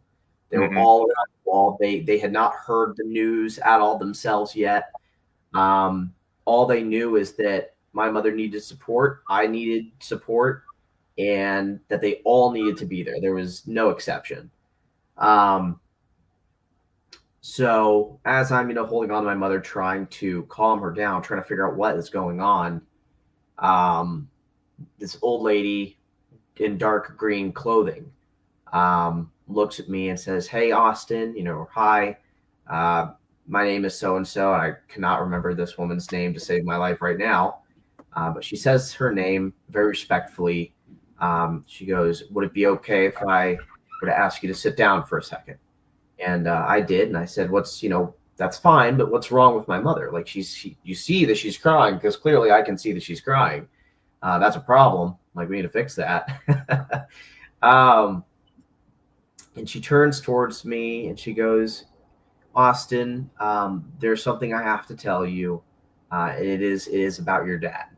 And I said, "Okay." And she goes, "Son, your dad has gone to heaven." And that's how she left it for about 5 seconds. To which my world stopped. I looked at her. I looked at everybody else in the room, because I was really hoping that I would find a camera somewhere and this would be just some really bad joke. Right. But it wasn't. And immediately I went right back to my mother and I started crying, and I did not stop for several hours. I mean, her and I both. We were both escorted home. to our house in Kansas City, Missouri, and family, my father's friends, his battle buddies, pretty much anybody that we had at arm's reach contact with, and beyond some flew in very quickly. I never quite figured out how the time frame worked about how some of the families flew in so fast to get to where we were. Like the time was just distorted. Everything just didn't, nothing made sense beyond that moment where just like days, weeks, even months just seemed either so long or so fast. It just, nothing made sense. Eventually, somehow, I don't remember how much time it took. We went from Kansas City, Missouri to Illinois. It just, it's almost as if I like blinked my eyes and suddenly I was in a limousine going down the highway in Illinois, again, Champaign-Urbana area, right by the University of Illinois, where we would be going and escorted down the highway, full police escort to go and see my father's body delivered. They had an airplane come down. They offloaded it. They did very, very well. You know, I remember watching the videos, and I do remember bits and pieces of it. He was very well taken care of, and everything was professionally and respectfully done.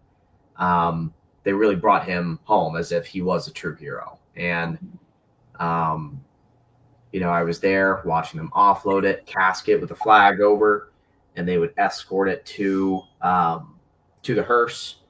Very professionally done, you know, and then we would follow that hearse all the way to the memorial site where he would, you know, be on display. You know, we would have the open casket, and the funeral home is what is the word I'm looking for, and everybody, you know, immediate family, battle buddies, everybody was there when they brought it in, opened the casket. And my mother asked her battle buddy's husband, and for record's sake, this man's name was Dennis, and he will come into the story a little bit later. I think it'll be important to mention what he had said to my father before he actually went on the deployment. But specific to this timeline, to this time period, my father had asked him to please go and look at Dad before she did, because if it didn't look like him, she didn't want to see anything, which makes sense. Totally fair. So Dennis goes and he takes a look, and he sees him up and down, just scans the entire thing, and he comes back and he tells my mother, he goes, "It looks like him. They did a very, very good job. I think it would be good for you to go and see him." And so she does. She's the first one to go, and she spends some time with him, and, you know, leans down and just, you know, puts her head on on his chest, and really just you know, is present there with him for quite some time. Right. And then eventually she gets up and she sits. She takes a chair and sits next to him where his head would be, and just keeps her hand, you know, rubbing his head, you know, just there, making sure that she's able to touch him for at least a little bit longer and just have him there, even though she knows he's not there. But, you know, she would stay there for the remainder of the ceremony. I would be the next one to go. I cannot remember whether my sister did or not, but I remember I definitely did. And I walked up, and I remember seeing him and taking, you know, almost just as much time, you know, feeling his head, just, you know, just digesting what it is that is in front of me, that is my father, but it's not him anymore. Trying to digest that, you know, this very well may be the last time I get to see his body at all, and that's kind of the whole point. Really just ingraining that memory in my head so that I can remember it, and I remember it very well, luckily. So I did a good job. Not because I was looking to like traumatize myself, but because it would be a very meaningful, very important memory for later, of course. Right. So I spent time. I left, and then pretty much as soon as I stepped away, 9-year-old me, I'm pretty certain, if I remember correctly, I went underneath of a table somewhere, laid down, and slept through the entire rest of the thing. Don't really remember what happened after that point. Memory is just distorted, grayed out. But the only next part that I remember was the funeral itself. We were inside of a large church. Everybody from the surrounding area came to hear testimony among, some of the people who got to witness my father as a person and the kind of person that he was, both as a husband, as a brother, as a soldier, and everything in between. And it took, obviously took several hours. They ran out of seats. They needed more. And so we went to a bigger area that had, 2, almost 3 levels. It was almost, I can't remember if it was a high school of some sort, if it was just like a really, really large church. I'm pretty sure it was just a really large church. But, everybody was there to honor him. And I think the one thing that nobody did expect was for 9-year-old Austin to go and speak as well. So I got up and I went to the podium as well. And I can't remember exactly what I said. I know it's written down somewhere, but I got to talk to him and basically say, to thank everybody for coming on behalf of my father and for honoring his legacy. And in 9-year-old Austin's terms, to basically say, thank you for loving my dad and that he was a good dad. And I think that really set the stage for me at that point to kind of realize that being the only one really, because my mother could not go up there and talk and my sister was too young to do so, and didn't quite understand. Hell, I don't even know if I hardly understood anything like at that moment. Right. But I still got up and I still went to go and talk to address that, I love my dad and I know that he was a good guy and that I'm going to honor him the best way that I possibly can. And I set that mission right then and there. Right. So we did that. We lived in Illinois for a time. And I think the important benchmarker after this, as I turned 10 and really started getting connected to the survivors community after figuring out what TAPS was, 11, when I really started, 10 and 11, when my father's battle buddies came to express that they would like to take me on these adventures during the summer because they knew there wasn't really anything in Illinois to begin with. Starting with sailing in Rhode Island. I got my sailing certificate from Rhode Island, in outdoor survival, 11, 12, 13. I'd be about 13 years old when my mother comes with me and says, Austin, I'd like to talk with you about something. If you want to come out to the back porch with me. We were in our house in Illinois. And I said, okay. And that is when my mother first basically had told me that the military had told us that my father died by suicide, that he had basically killed himself, and to which 13-year-old me had said, that's impossible. That's actually impossible. My mother had a very similar mindset on it. that we didn't believe that it was suicide, that we felt like it was some sort of cover up, that there was something else happening there.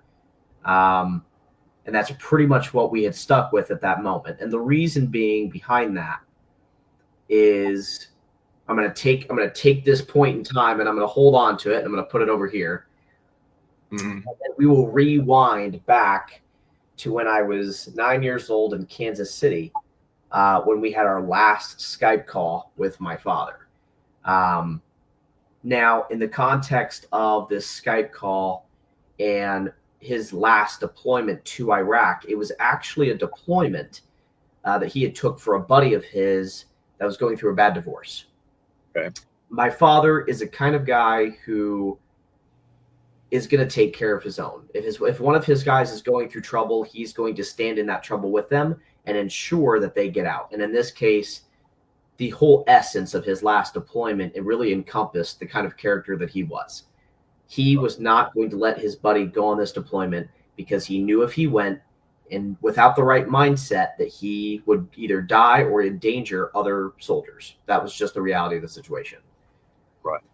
And so he said to my mother before this last deployment, he said, I'm going to take this deployment from him. I'm going to go instead of him. And I want to give him time to sort out this divorce and get back on his feet, because we do need him. But right now he needs me. Right. So my mother understood. They were very close to this family. And so he made it possible so that he would take his friend's place. Now, once his unit and his military command kind of figured out that this is what was happening, Dennis, the guy who my mother had asked to go and see him in the casket before my mother had went to go and visit him in the casket before, right. This is where he comes back in. Okay. He had known my father for years. He had worked with my father for years and pleaded with him not to go on this deployment. And my father had talked with Dennis and had said, there's no reason as to why I can't. There's no reason as to why I shouldn't. And there's all the reasons as to why I should, because I'm protecting my brother in uniform over here who's going through this problem here. Right. Now, Dennis had a very particular reason as to why he did not want Dave, my father, to go on this deployment. And it was specifically because of his commanding officer at the time. For all intents and purposes, this commanding officer's name will be Mark, just as a placeholder. Right. Mark had actually graduated officer training school with Dennis. They were in the same class, and both of them were, at that point, they were colonels. Or actually, Mark was a colonel, but Dennis was just a rank below, still trying to make colonel. He got passed up for promotion a few times, but there was no apparent reason as to why that was. While Mark somehow made colonel, but had 2 pins of toxic leadership from previous deployments. So we're not quite sure how he made colonel or any of that. But regardless, Dennis was very, very adamant about not the job, not where he was going, but the boss himself. Right. And to basically tell my father that he needed to be very careful and he needed to watch his back. And that was the only warnings that Dennis had given to my father, to which he answered back. He goes, I had been through basic training before. I'm sure I can get through this as well. I've done basic training. Can't be any more hellish than that. I've been on several deployments before already. Like, how bad can it really get, kind of thing. Right. So he goes to meet his boss, and surely, the first encounter, the first meeting was not the best by any means. My father was really starting to get the feel of, okay, this guy's, in lack of better words, kind of a jackass. Like, really just not the greatest guy in the world at all. Soon after he deploys, several months in, I can tell that he's I think we all can tell that he's really starting to just get stressed about his job. And nothing he hasn't dealt before. You know, he's managed to do very hard jobs before, but it's different when you are deploying with a team of people you don't know, and you don't know the dynamic, you don't know the culture of whatever this unit is, and also what my father's specific job was that I would later find out. Right. At that time, I don't know this information yet now, but I will later as to what his quote unquote real job was. Right. So October 25th, 2009, we have a Skype call with my father, and I had just gotten my first military ID, and I was super excited to show my father. My father was like, "Hey, you know, that's great, buddy. You know, I'm super glad that you're excited about your military ID, but aren't you supposed to be in bed? Like, you should probably be going to bed." So, you know, I got to talk with him a little bit longer, and, you know, we had fun and all. And, you know, he was very high spirited and just really happy that we were doing well back home, that there wasn't much for him to worry about at home, at least. And then as soon as I went home, him and my mother had a conversation, and basically it went like this. He said, "Rebecca," my mother's name, "I'm going to be coming home for R&R in 2 weeks. I changed when my R&R would be. Okay. It's going to be in 2 weeks. And I specifically placed my R&R, and I changed it because I did not want to go to Mark's graduating ceremony when he left for change of command. Because he would be leaving from Iraq at that point to go to the Pentagon. That's where his next duty station was going to be, and a woman would be taking his place soon after my father comes back for R&R. He didn't want to be at that party. He didn't want to be there for the change of command. He didn't want to be there for ceremony. Nothing. He wanted to be gone specifically when Jackson was about to leave, so that he knew by coming back he would not have to deal with this guy. Right.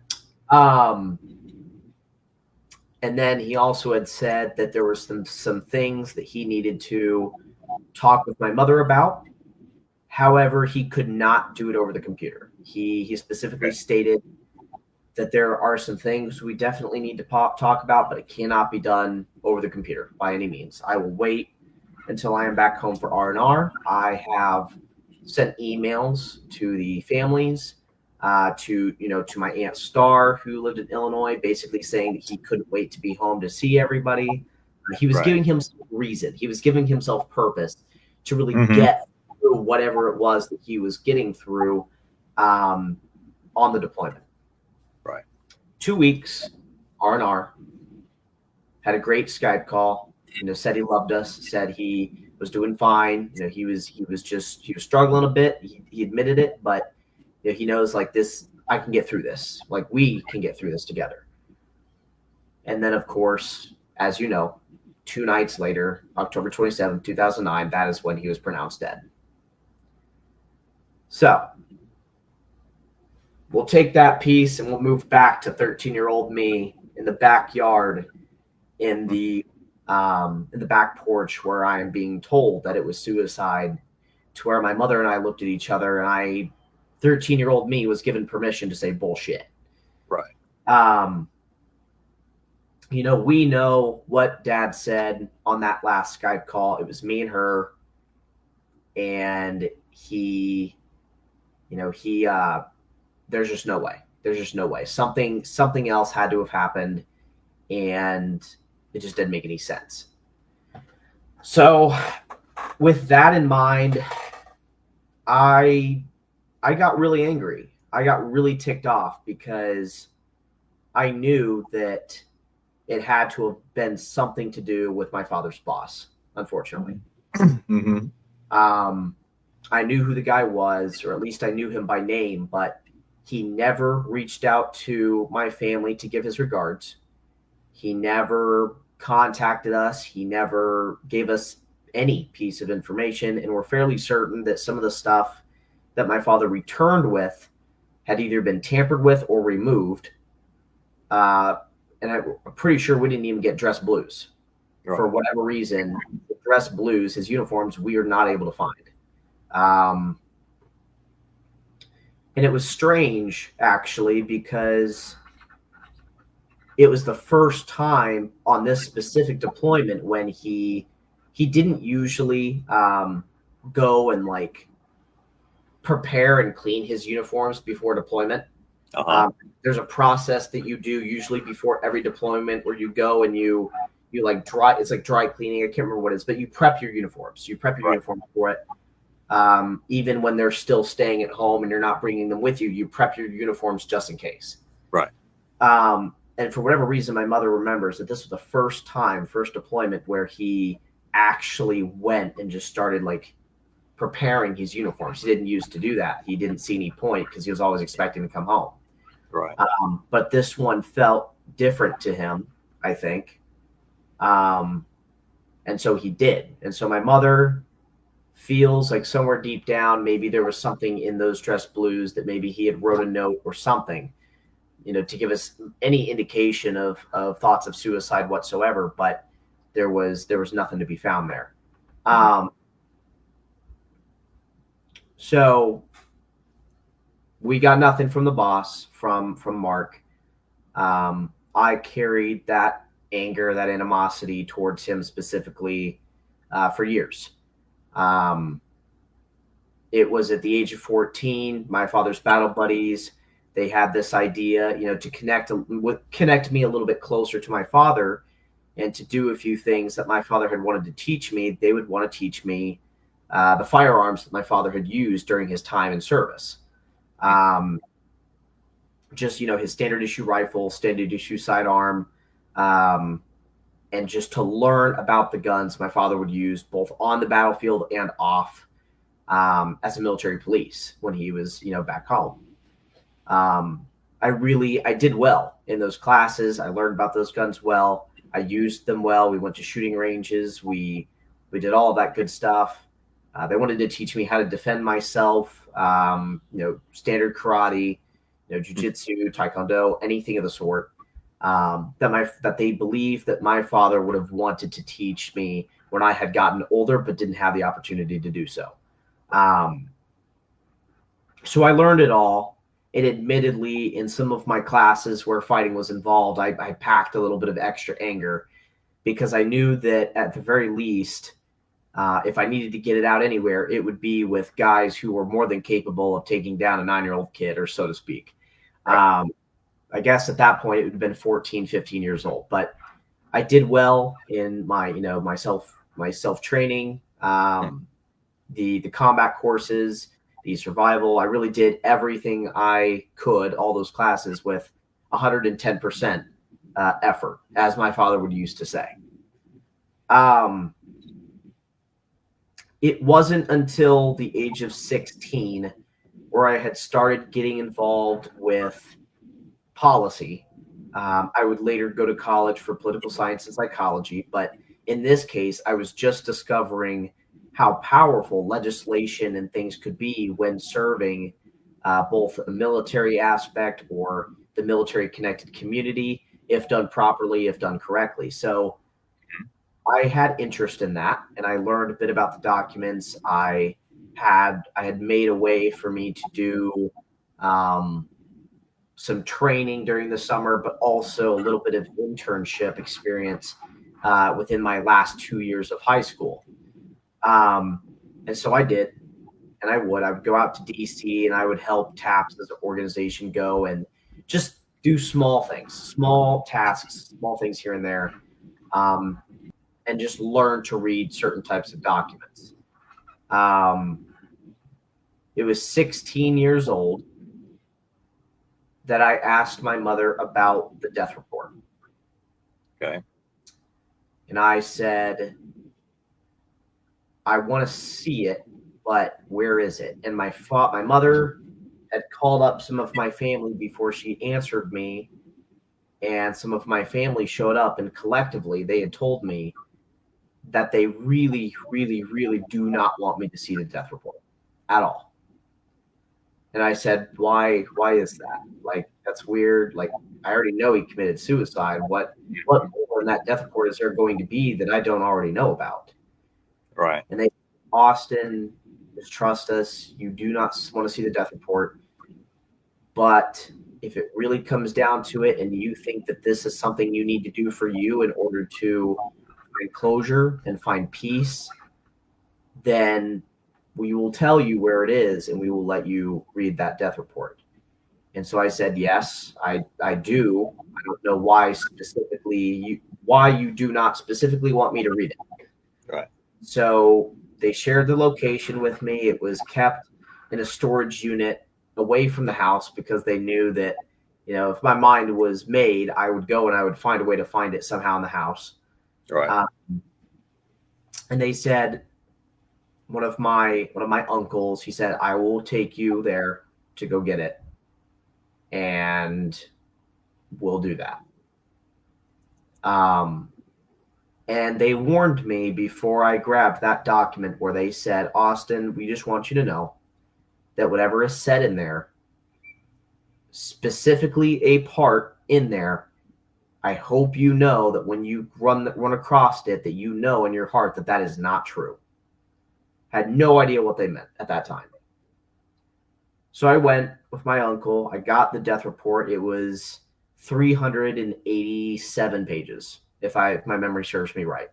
Wow. But it was definitely 387 pages of death report, most of it redacted, of course, but still enough to get the point across about, pictures and details of everything that happened, testimony of people that they had questioned and reports they had gotten from people, information of people he had worked closely to, all of that good stuff. But really the important part of the death report in this case was that the death report basically said in a majority of the papers that not only did my father commit suicide, but that it was my fault. Wow. A lot of it came into details about how my father felt like he could not have a good connection with his son and that he was having difficulties finding ways to have a father-son bond with him that ultimately led to his stress to take his life, is essentially what it was. My mother had known a little bit beforehand that the death, specifically the suicide, had happened interaurally with a 9mm. However, what struck me after having heard many stories and having shot plenty of guns, especially a 9mm, that the death report had claimed that even though it happened interaurally, there was no exit wound. And that struck me as a little weird. Right. Nonetheless, I went through all of those pages, page by page. Took me about 6 hours of me just kind of sitting alone, just reading through, understanding what was being said, hearing the testimonies of all of the soldiers and the individuals that were there, and just absorbed it. I didn't cry at all. It came to no surprise to me that a guy, a commanding officer such as Mark in this example, from what I had heard about him up to that point, would stoop so low as to make that part of the report saying that it were to be my fault, frankly. But I didn't cry about it. I wasn't traumatized by it or anything. I nodded, I shook my head, and I proceeded forward. I kept reading it over and over and over again. Eventually, I put it back in the bag, and I said, clearly I'm the person who needs to be doing this because my name is on the death report. Like, this is like a homework assignment from school. It's technically mine, right? Like, this is what this means. And I began what would be my mission to go and try to find my father's boss at that point.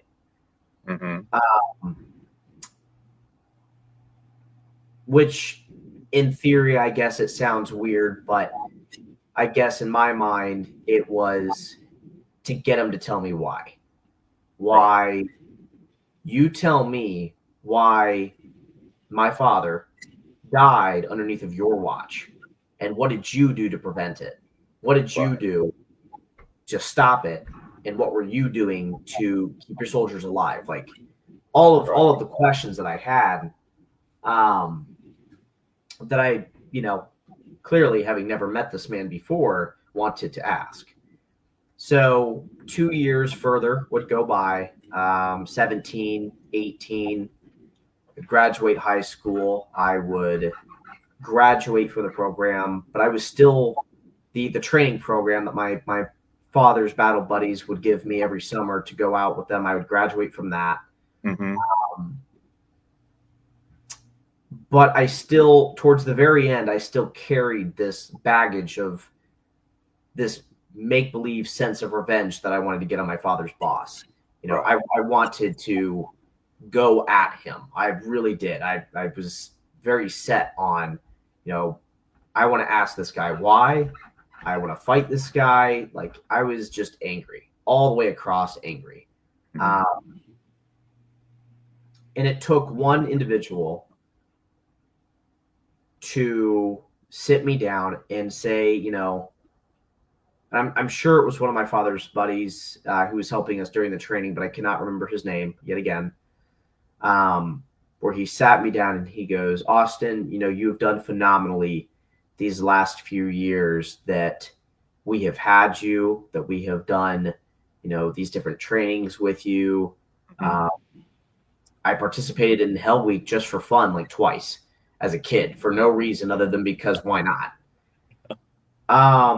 And because, the Navy drills, they could always point to me and be like, are you guys really going to get beat out by a kid? And that was always my fun, was like, just being there, causing chaos, I guess, just being there and, out improving, just what's the word I'm looking for? Just like, look how many push-ups I can do. You're not doing as many as I can. Like, that's a problem. Maybe you should step up your game, kind of thing. I was just a punk, really. And he said, you've done phenomenally. If you were to go into the military right now, you'd pass with flying colors. Truly, really, truly. But I can see it in your heart that there's stuff you're carrying. Is this really what your father would want? Right. And I sat there, and I think for the first time in at least 2 or 3 years, I broke down and I started crying. It's very, very difficult to get me to cry for anything, really, especially after all of that. Right. Like, my ability to cry was just non-existent. So I broke down and I started crying, and I was about messed up probably that entire night, because I knew what the answer was. I knew that regardless of what this guy had done to my father, if there was anything that this guy had done to my father, whatever the story was, whether he showed us support or not, my father desperately wanted me to live a life where I could be happy. Right. And that was his version of victory, is find a way to live life and be happy. That is literally all I would ever want for my son and for my daughter, my sister, to live life and to be happy. So from that point, my gears started to turn, and the direction that I started moving began to change. Instead of going into the military or, vigorously, dedicating to trying to find my father's boss, and maybe even finding trouble along the way that I should not be in somehow. I knew my father wanted me to go to college, and I had benefits that my father had left behind that there was no reason for me not to use, and went to the University of Illinois to study political science and psychology, as mentioned before. And my strong focus of doing political science and psychology was to study military veteran PTSD with the psychology and to focus on military veteran surviving family legislation through the political science atmosphere. Okay. I would do my internships.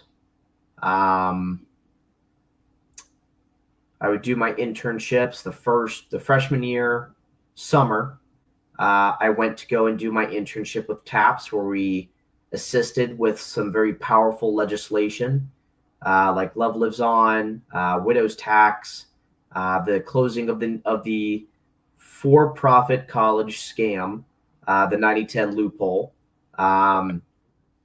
which has a series on Netflix called Fail State, which was actually the documentary that really started producing the publicity for the education scam that was going on with our military veterans at the time. And won several victories in the political arena while in that internship. I would do a second one sophomore year for the Senate between DOD and the Armed Services and Veteran Affairs committees on the Senate side, where I got a lot more experience and started to really begin and understand the dynamic between the military and just some of these unspoken things that happen within our military, really just coming to reality on a lot of it, which started increasing the understanding of my own situation with my father. Junior year, again, with TAPS. Senior year, I pretty much made my debut into Washington, D.C. I would go in as a Hill Vets Fellow, another great organization that had helped me get to work in Washington, D.C., this organization called Hill Vets, and I was a fellow inside the House Committee on Veteran Affairs. I would be there as a fellow and then a staff assistant. Between those two, I would be there for about 2 years and learn just a ton more about our military veteran population and just the amazing things that are going on throughout the country. Just all the support that's trying to be given, not just to disabled military veterans or military veterans with other disabilities, but just all across the board in the process of getting veterans their benefits in a timely manner, and how we go about doing that as a team, even as a country, just trying to find a way to support these guys who have given their all for our freedoms. There were plenty of other backdoor conversations to be had that increased my knowledge of the military community and how things operated in Iraq and Afghanistan during those time periods, but nothing was really truly prominent up until about going back a little bit into junior year, where I had reached out to TAPS, Bonnie Carroll specifically, the director of TAPS, the founder of TAPS, and told her a little bit about the story that I had so far. Right. To which she understood at that point that I still wanted to try and find Mark, but I didn't want to do it out of the sake of revenge. Instead, I wanted to shake his hand and if there was anything he had to say about my father, to give him the opportunity to say that, and to not be, cowardly in the sense of wanting to reach out to this guy. I was given assistance from one of the boards of the organization, which happened to be a four-star general, a former retired four-star general, who had helped me go through the network to try and reach out to Mark. And although I had not succeeded in reaching out to him, or I rather should say I did not succeed in having a conversation with him, I did succeed in reaching him, apparently. Okay. And the only message I had gotten back from Anderson at about a month or two later after he had done some digging he goes, Austin, here are the things that you need to know. And I'm leaving out General's name for specific purposes, obviously. He goes, Austin, here are the things you need to know. The first thing you need to know is that Mark is no longer with the military. He has retired out. And the second thing you need to know is that he wishes not to disclose his location. He wishes to just be off the radar, for that matter.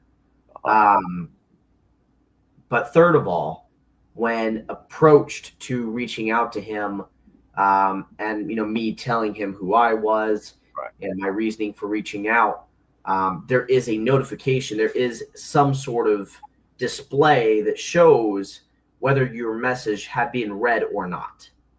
Okay. And in that instance, he was able to get a message out to him. He was able to read it. Right. That was it. And the general had basically said, as far as I'm concerned, you have reached him, and he knows that you're looking for him. But based on my understanding of who the individual is, because I do happen to know this individual at least a little bit as well, don't ever expect on getting anything back from him. Yeah. So again, just one person after another telling me how bad this guy truly was. And an enlisted soldier, through the general's grapevine of him going through the network trying to reach out to people, I actually did get a call back. It was not from Mark, but it was from an enlisted guy who had worked underneath of his command and gave me a little bit more insight about what was going on in Iraq at that time in Baghdad. Didn't realize it was Baghdad up until that point, but he had informed me. He goes, Austin, I heard through the general, he was reaching out, trying to find ways to contact this guy for you, but I felt moved by your courage to try and reach out to him, and I just want to tell you the kind of guy that your father is, from my point of view, as an enlisted, from somebody who has worked underneath of your father, and this is the story that I want to share. He said that there was a time when they were in Baghdad. I'm sure that for all the military folk, they love this very specific task that you had to do in the sandbox, which was to relocate the poop pile, the poop hole. Right. Every single time that you had to go and put down a porta potty, you had to dig a hole in the ground and set a post there, and then when it got filled, you had to move it, stir it with gas, burn it, pile it over, right? And this was my dad's first, almost one of his first orders, his first list of orders was for his guys. As soon as he came in, he gave the debrief as any normal officer would about how, we're a team, we're a group, we do these things, we do this stuff together, we do these operations together. But you're not going to be doing it alone. It is all of us together. And there's a lot of officers, I'm sure, in the military who give that speech, but in reality, when they need to put their money where their mouth is, it just doesn't happen. Right. And I think that's where these enlisted guys had thought it would go, especially when my father had come in at that moment. But there's just one funny story. He comes in, he goes, it was within the first week of your father being there, we were all talking about the new officer, Officer Otto, or, Major Otto, coming in, he's here, he's saying all this stuff yeah, okay, I guess we'll see how that goes. And my father gave the order, hey, we need to move this shit pot, essentially. Right. And so they're like, okay, well, that's our orders. We got to go do it. And they went to go and look for the tools to they had some sort of tools that they needed to use for it or something, and they couldn't find it. So they had to report back to my father to find that he wasn't there. It was this air-conditioned office that the officers would be in, where he had given the orders from. Right. And so the enlisted guys are coming back and they're like, hey, Major Otto, we can't find the tools that we need to get this done. Do you know the location, or where do we need to go for this? Right. walked into his very, very cool air-conditioned office, and they're just like, "Where's Major Otto? Where's the guy at?" And then another enlisted guy comes from behind him, and they're just like, "Hey, you're not going to find Major Otto here, and you're not going to believe where he is." And they're like, "Okay, well, where's he at?" And he's like, he's out there stirring shit. He's out there stirring shit. He's in it. Like he's knee deep into this thing. Yeah. And so they're out there. They're in disbelief. They're like, "There's no freaking way." He's out there. He's doing it. And he made a point. He's like, "Yeah, here's your tools. Here's the gas. Like, let's all get started. Like, we're gonna do this as a freaking team." I said it before. Right. From that day forward, like he earned some rep, I think, with that group, and that really started this long line of different events that would happen that ultimately would lead whoever this man who called me on the phone in my junior year of college to say that he would follow my father into hell and back. Yeah. The only other story I can remember was during a convoy,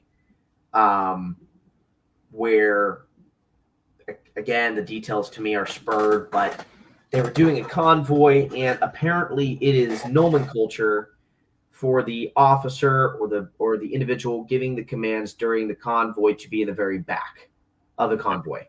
Okay. At that moment of time, and for my father's specific case, because they had been there for so long, and because my father had had previous deployments in that area before, he had deliberately said, I am not going to be in the back of the convoy. I'm going to be in the front. Okay. And the enlisted guys were a little nervous about it, because if something were to happen to the officer, it would be their rears at the end of the line. But my father is very adamant about the fact that he did not agree to that policy at all.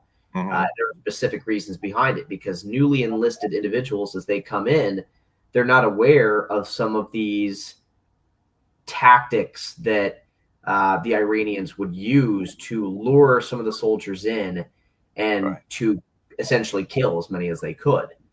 So on the middle of their convoy, they saw a very suspicious individual kind of lingering around on their right-hand side of the convoy in the middle of town. Upon, asking for everybody to stop and showing their hands and just, showing themselves, knowing that they were of no threat, the individual ran. Whoever this guy was, he ran. So my father got out of his convoy, and a few of the other guys had kind of followed him, because he was running into some brush, into some like bushes down a trail that had not been marked on their original debrief before they did the convoy and mapped out, where they were going to be doing their convoy. So it was just an area that they couldn't see or get eyes on. I can't remember what the exact reasoning was. But they said, okay, we're going to go to investigate.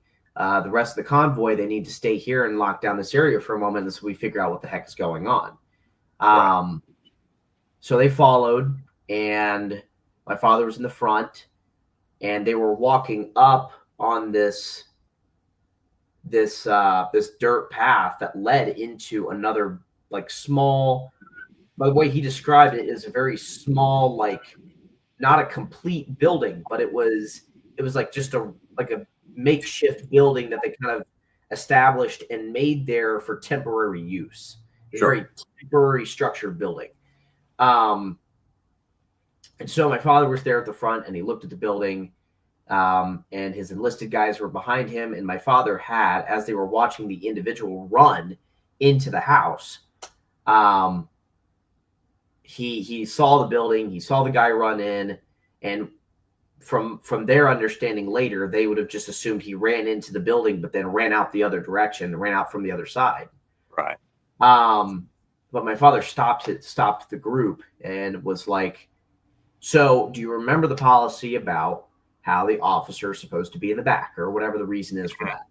And the enlisted guys, shaking their head like, yes, sir. Like, this is a great history lesson, or a great lesson you're trying to teach us, but we need to go after this guy. He goes, nope.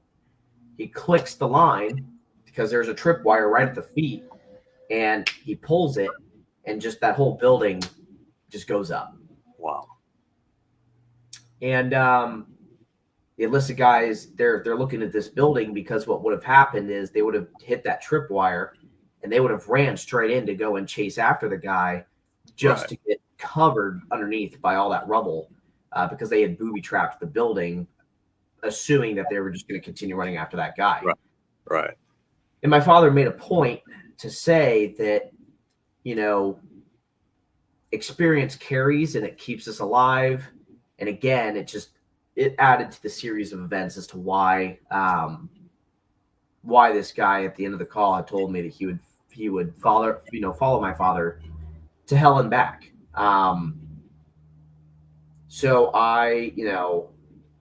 it was really touching and really moving for me to hear those kind of stories from him, even though, my original objective for all intents and purposes had failed to reach Mark. But I suddenly was like, maybe I don't have to. I've done enough. Like I've gone as far as I could. I got to at least reach him. Right. And send a message. As my father's son, the only person capable of getting this far, because my mother did not have the mental ability, and my sister at that point just did not have the interest or the energy. She took a much different approach on my father than I did, just basically mad that he left, which is normal, which is completely normal, considering everybody deals with grief in a completely different way. And that is how she dealt with her grief at that age, I should add. Now that she's grown up to be a little bit older, and she has talked with me a little bit about who our father really was, she's transformed that interpretation into more of a, I always agreed that my father was a hero. I was mad that he left, but now I'm beginning to understand that it really wasn't his fault. Right. But with all this being said, junior year of college, getting this call from this guy, I reached out to the boss, somehow got to poke that bear, but never got anything didn't really ever get anything back, but that's okay. And then I graduated December 2022 with political science and psychology, and went on to work at the House Committee on Veteran Affairs, where I believe it was actually where you and I had got the chance to meet each other. Right. And where I got to share my story a little bit for the first time of my father, and how I'm trying to honor him serving today my military connected community, my military surviving families, and active duty personnel. It is this very story that I'm sharing that has fueled me to do what I know and love and feel like I have been called to do today, to be with these families, just as I had been this last weekend. TAPS flies in all of the surviving families into Washington, D.C.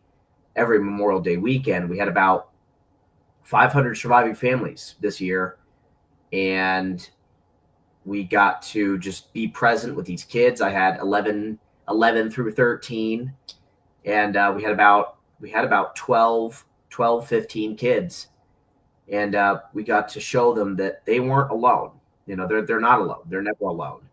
And that they have a huge support system that wants to show these kids love, and that if they're having trouble, they have places to reach out to. Additionally, the military veterans or the military active duty and the military veterans who come to volunteer to be one-on-one with these kids, they also get to learn about the support systems that are around the area, not just TAPS, but like your organization as well, the Price of Freedom, where we all get to play a part in a role of being in these individuals' lives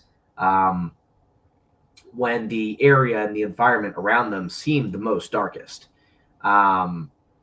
We get to be there for them. We get to support them and show them, really, like I said, that they're not alone.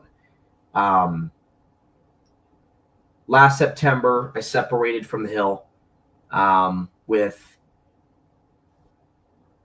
just it was a good, good run. I don't think that my time in policy is over by any means, but at least for now, I needed to kind of get my foot on a change.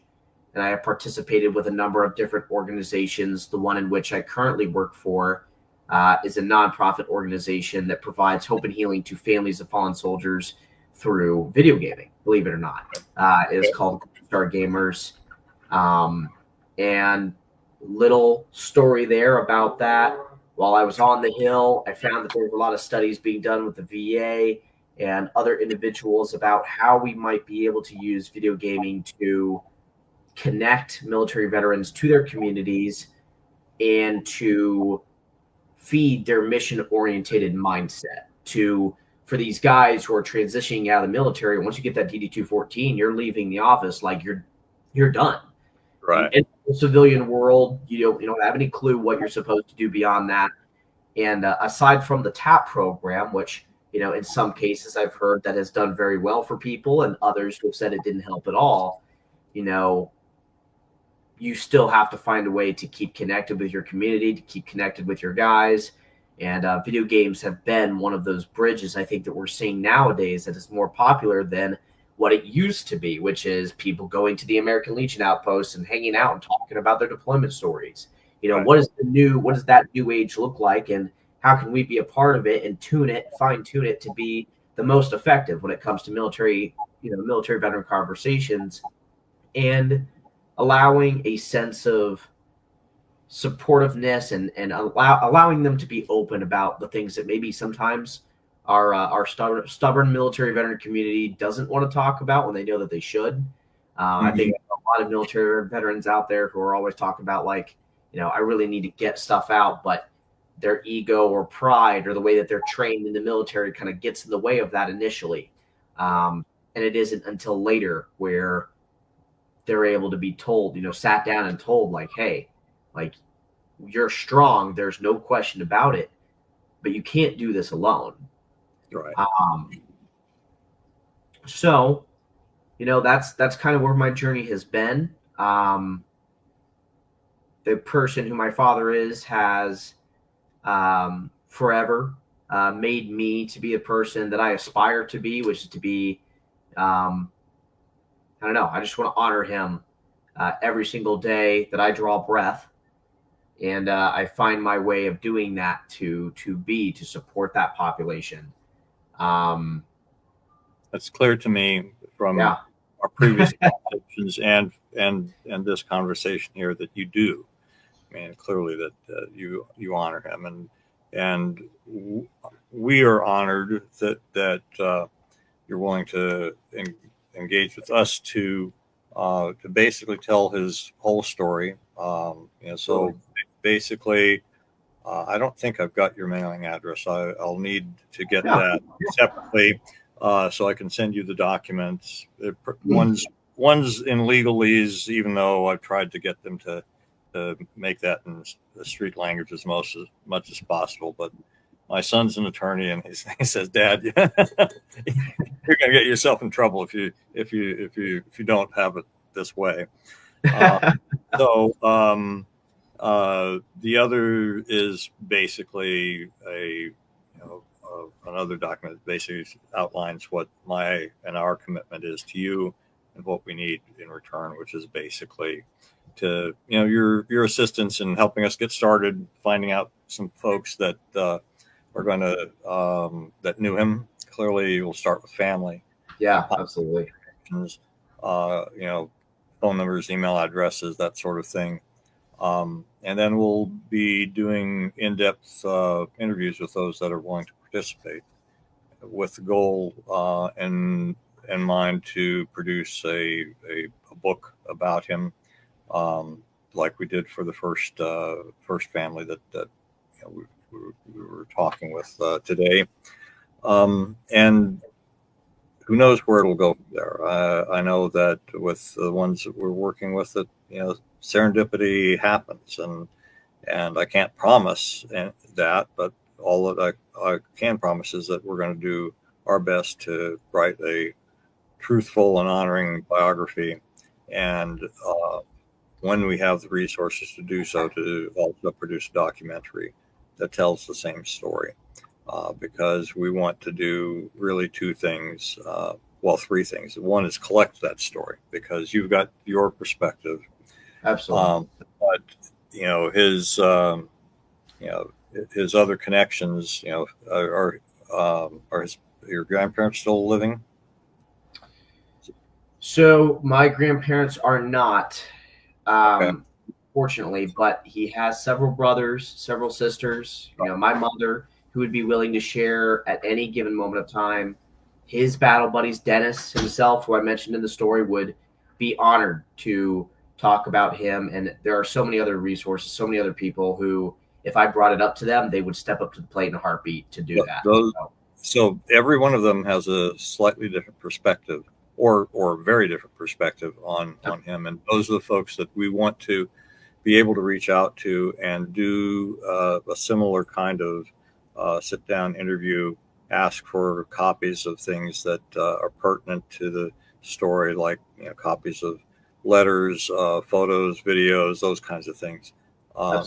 And all of that then will go to whoever we get. Now, I know that our first author has indicated he might be interested in doing another story, but we're working on about 5 or 6, though. It's like I'm going to have to find a few other writers too. So, and this, to the audience as well, if you are a writer, or a writer who can do a good job here, who's a biographer, who can take many hours of video interviews and all of these other elements that we are asking family and friends to share with us, and weave it into a compelling, truthful, and honoring story, then we need you. We need your help with this, because that's what we want to produce for you. So thank you, Austin, and I really appreciate you. And I envision that we'll find some way to support you in other ways too. So that's what we've been doing with the other families as well. And we'd had a suggestion from one of the members that we're gonna create a Facebook group for the families that we're supporting. I was reading that earlier. Yeah, absolutely. Yeah. That does sound like a really cool idea. Agreed. So we'll be getting on that, but and I thank you. Anyway, I don't want to, I don't want to rush you off. I also don't want to have you feel like, I got to hang around here and just BS for. No, I hear you. So I thank you, and then we'll be in touch later then, unless you have something else you want to share or talk about. Yeah, no, just a quick thank you again for allowing me to kind of come here and to show some vulnerability. Definitely when explaining this story. I see a comment by Mike. I really appreciate you guys being here and willing to sit and listen. This Memorial Day is really just about. There's this quote that I love to repeat. I can't remember when I had heard it, but it said that somebody's going to quote it off me instead. Somebody's going to remember who said it, but a soldier dies 2 deaths: once when his soul leaves his body, and a second when his name is no longer spoken. And I think that's what this is what Memorial Day is about, is by speaking that name, ensuring that even if we might not have been able to prevent the first, we can sure as hell do a good job preventing the second. And I think that's what you guys do. And I think that for anybody who is watching, you guys are taking part in that. And I love every one of y'all. And if you guys need me, I have social media. Feel free to shoot me a friend request. Shoot me a message. I will respond. It may not respond immediately, obviously, but I am happy to have that conversation with you at any given time. I'm here for y'all just as much as you guys have been here for me today.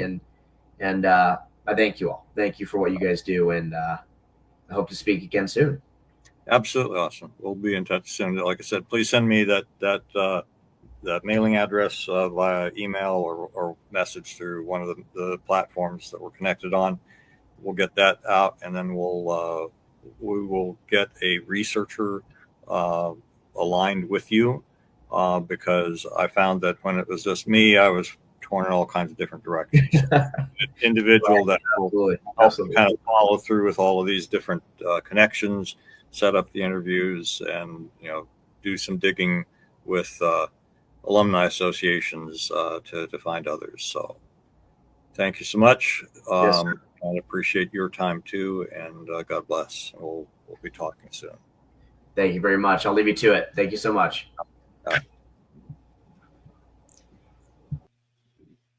All right. Well, thank you so much. For everybody still watching, I'm going to put up a couple of things on a ticker here that's going to show our first of all, our website, www.priceoffreedomfoundation.org. We're also on social media, several of you know, on LinkedIn and Facebook. We also have an Instagram page. We have a YouTube channel, which we don't have a whole lot of content yet. And we will be taking this live stream. It's recorded. And our plan right now is that this is going to last about 9 hours, but we're not going to put up a single video with 9 hours. So we're going to do some cutting and splicing and posting those videos to our YouTube channel so that it's going to be in more digestible elements. So we do encourage you to find us there and subscribe, and then watch elements that you may have missed about our broadcast today.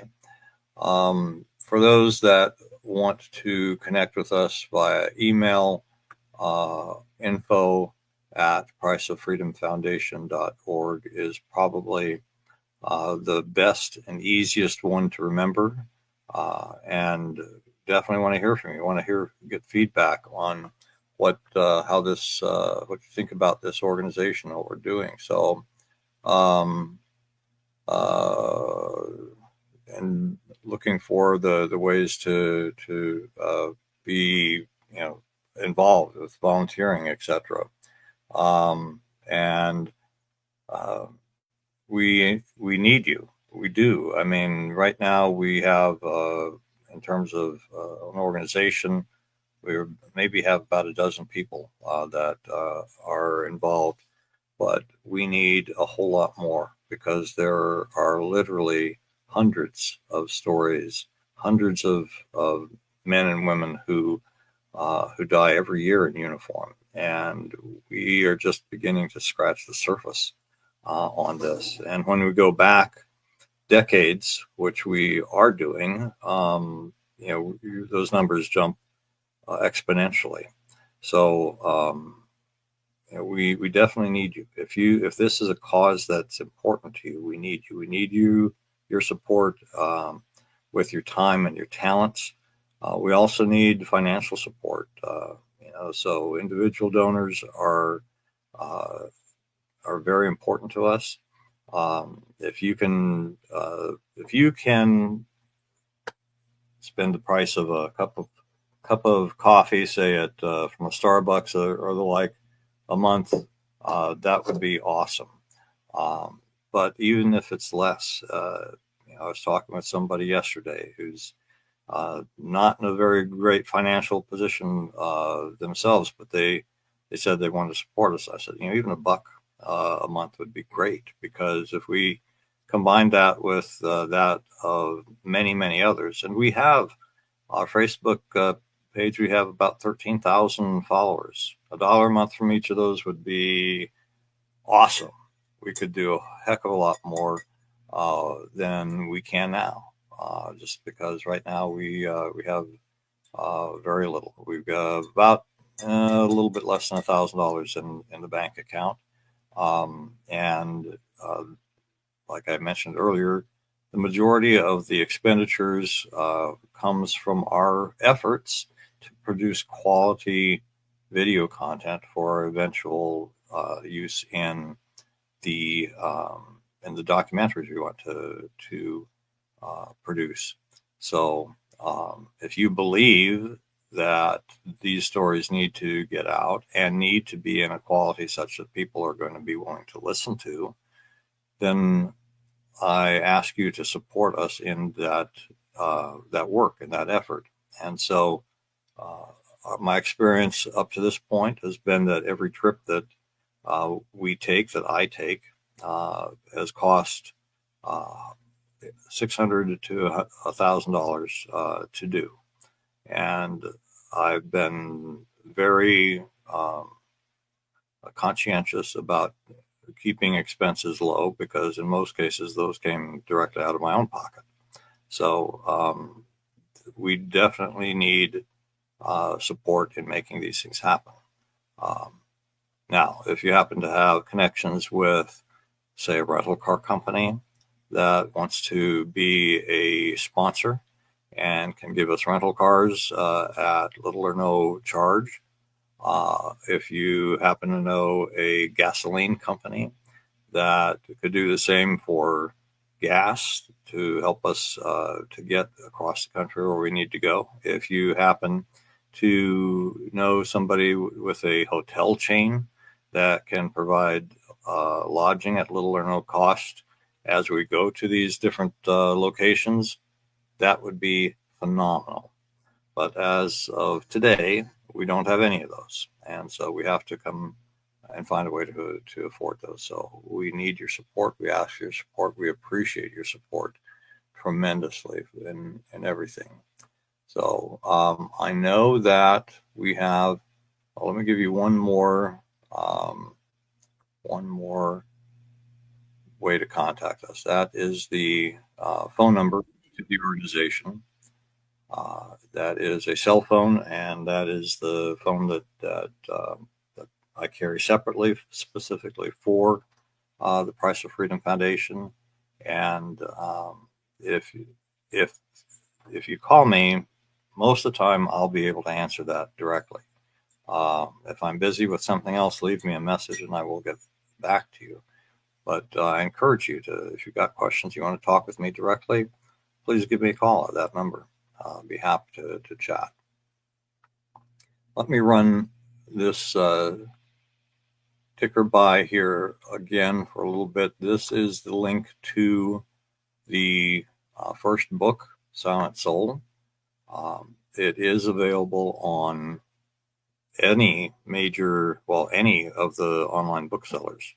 And you can pick up a copy. We have an ebook version, paperback and hardback versions and that link is a link to basically it's going to show 2 or 3 different retailers. But if you do a search for Price of Freedom Chronicles on any of your online retailer platforms, you'll find it. So I appreciate your support that way as well. We want to get these stories out and told. Our next guest is due to come up in about an hour. And so what I'm going to do in the interim is I'm going to play a interview that we did with 2 of the shipmates of Alfonso Apel Amos. And this gives you a sense of kind of how a face-to-face interview goes. And we'll come back at the end of that and we'll continue on. So here we go. Well, it's really my pleasure to be here doing this interview. And as soon as I found out, this about your dad's documentary, really willing, to be a part of it, because, your dad, we were in Tucumán together. But anyway, before first and foremost, I have to introduce myself. Your name. Yes, I am Manny Solano. I'm living here in San Diego, California. Did 22 years in the Navy. He's still like working as a civilian. And you knew And Alfonso? I knew Alfonso for 10 years or more probably, because when we first met, we were young sailors. New Ship Cape Cod. That's where I met your dad. And then we were there for 3 or 4 years. And every we went into major deployment. When we go to Liberty Call, he was my Liberty buddy. What does that mean? I'm having goosebumps right now because meaning he cannot go out without me. It's the same thing with me. I need to wait him, to go out the ship, and then we stroll around, what country we went to, and then there's one time, got a kind of a great memory with him when we went to Dubai. So we went to what do you call it? This is in UAE. There's a ship's offers a tour back then. That was the safari, but desert, something a safari or something like that, in which will put you on that four-wheeling drive and go around all those mountains up there, sand. It's made of sand. It's natural kind of sand, something like that. And it was so fun. And then after that, we went to camelback riding, things like that. We drank together, but always beyond the limit though. Yeah, yep. And then if we're we don't really kind of into alcohol when we were on active duty. We always go out there do the jog after working hours, and then go fishing, because your dad always carries a fishing pole. Fishing. Yep. Yeah, things like that. And then after that, we kind of that time when the Cape Cod got decommissioned, we were transferred to Japan at the same time. I think you guys went there first because you were just a little girl. I remember you. You were your dad people even I think he was carrying you always because you were the youngest, and then stayed there for 6 years, probably. Yeah, 6 years probably. Yeah, yeah. We were again stationed USS Independence there, and that's your dad. He got his promotion there. In fact, he got promoted first before I did. Why did he get promoted? What was his job, and then what was his promotion? No, I mean he was a second class petty officer. I think that was at the time when he made first class petty officer on board USS Independence. So I can remember. Because back then I was still a second class. I'm kind of jealous to your dad because oh my God, your dad, he can do what I can do also, So things like that. Then after that, after the independence, that we separated again because he got crossed over to USS Kitty Hawk, because back then, there's a crossover. The Kitty Hawk is taking over Independence as a forward deployed carrier, right? Right. So he got crossed over to USS Kitty Hawk, and then I went to a short duty there in Yokosuka also, in Japan. Then, that time, I guess, couple of months later, that's what I heard. When the ship pulled into Korea, and then that morning, when the ship pulled out, there's some speculation on base Yokosuka back then, hey, Manny, you know what happened to Al? Who's Al? Amos, right? Yeah, I was my friend. Yeah. He's just kind of he's missing. What do you mean missing? People started spreading some rumors. He was fell overboard, something like that. That's the story I know back then. Okay. And then I don't know what happened next because it's to me it's just unsolved mystery for him. Right. Yeah. Until now we need to find out. Maybe if he could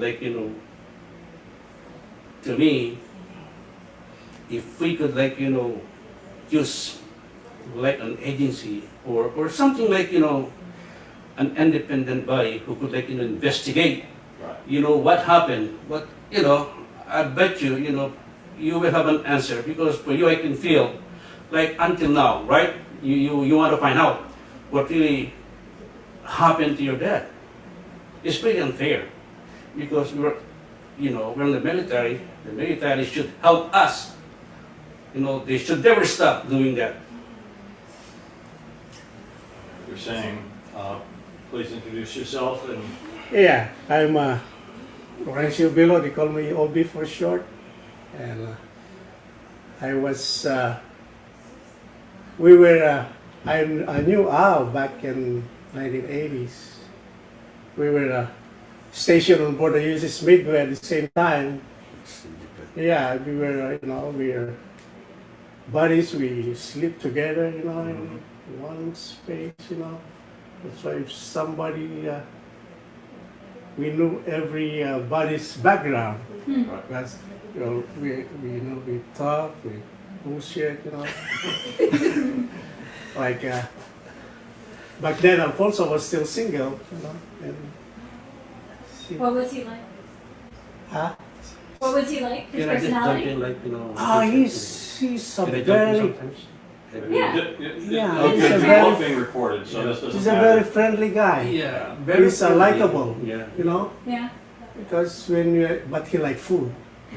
He likes to eat. Yeah, once we go to the galley, and he We- always okay, we- put something in his pocket. Exactly correct. I was about Yeah. to say that. Yeah, every time we go out to Liberty, he always like carry his backpack full of food. I never got hungry. Every time I go with you, buddy. Yeah. He has the snacks. Yeah, He you always like always got something something to munch. because Yeah. he said, "Why you do that, Lakay?" Because Lakay. Yeah, we call Because him he said, Lakay. I was in the army, Lakay. I'm always ready. He said he was in the army before. Yeah. and, In Mindanao. Right? Yeah, in Mindanao. He was Yeah. in the Philippine Army. Yeah, Okay. he was trained as a special forces back in the Philippines. You know how to survive. What did he do Mhm. in the army? In the Mindanao army? You don't What did they do? they're all around. They cook. They fight. There's no such as rating and Who were they fighting? against The leftists in the Yeah. Philippines, just Yeah. like those people like in Until the now. anti-government. Yeah. Oh, I Because see. in Mindanao, Yeah. that's where all the leftists there. They want to take over Yeah. the country, which is like Muslim, Mhm. pretty much. That's why we got a lot of respect for him because if you're military in the Philippines, you get a lot of training. He's tough. Yeah. And we're I go out with him most of the time, and right there you found somebody when we pull into Subic. He found a girl named Leng. He was a ladies' man? Yeah. And, he said, This is before Marcy, right? Before- Okay. Yeah. Okay. And we wrote- Because everyone says that he was really shy. Yeah, He he's was- shy. Your But dad maybe was he so was shy. only, oh, he was? He was so quiet. But he Yeah, got he don't really the talk girls. that much. Yeah.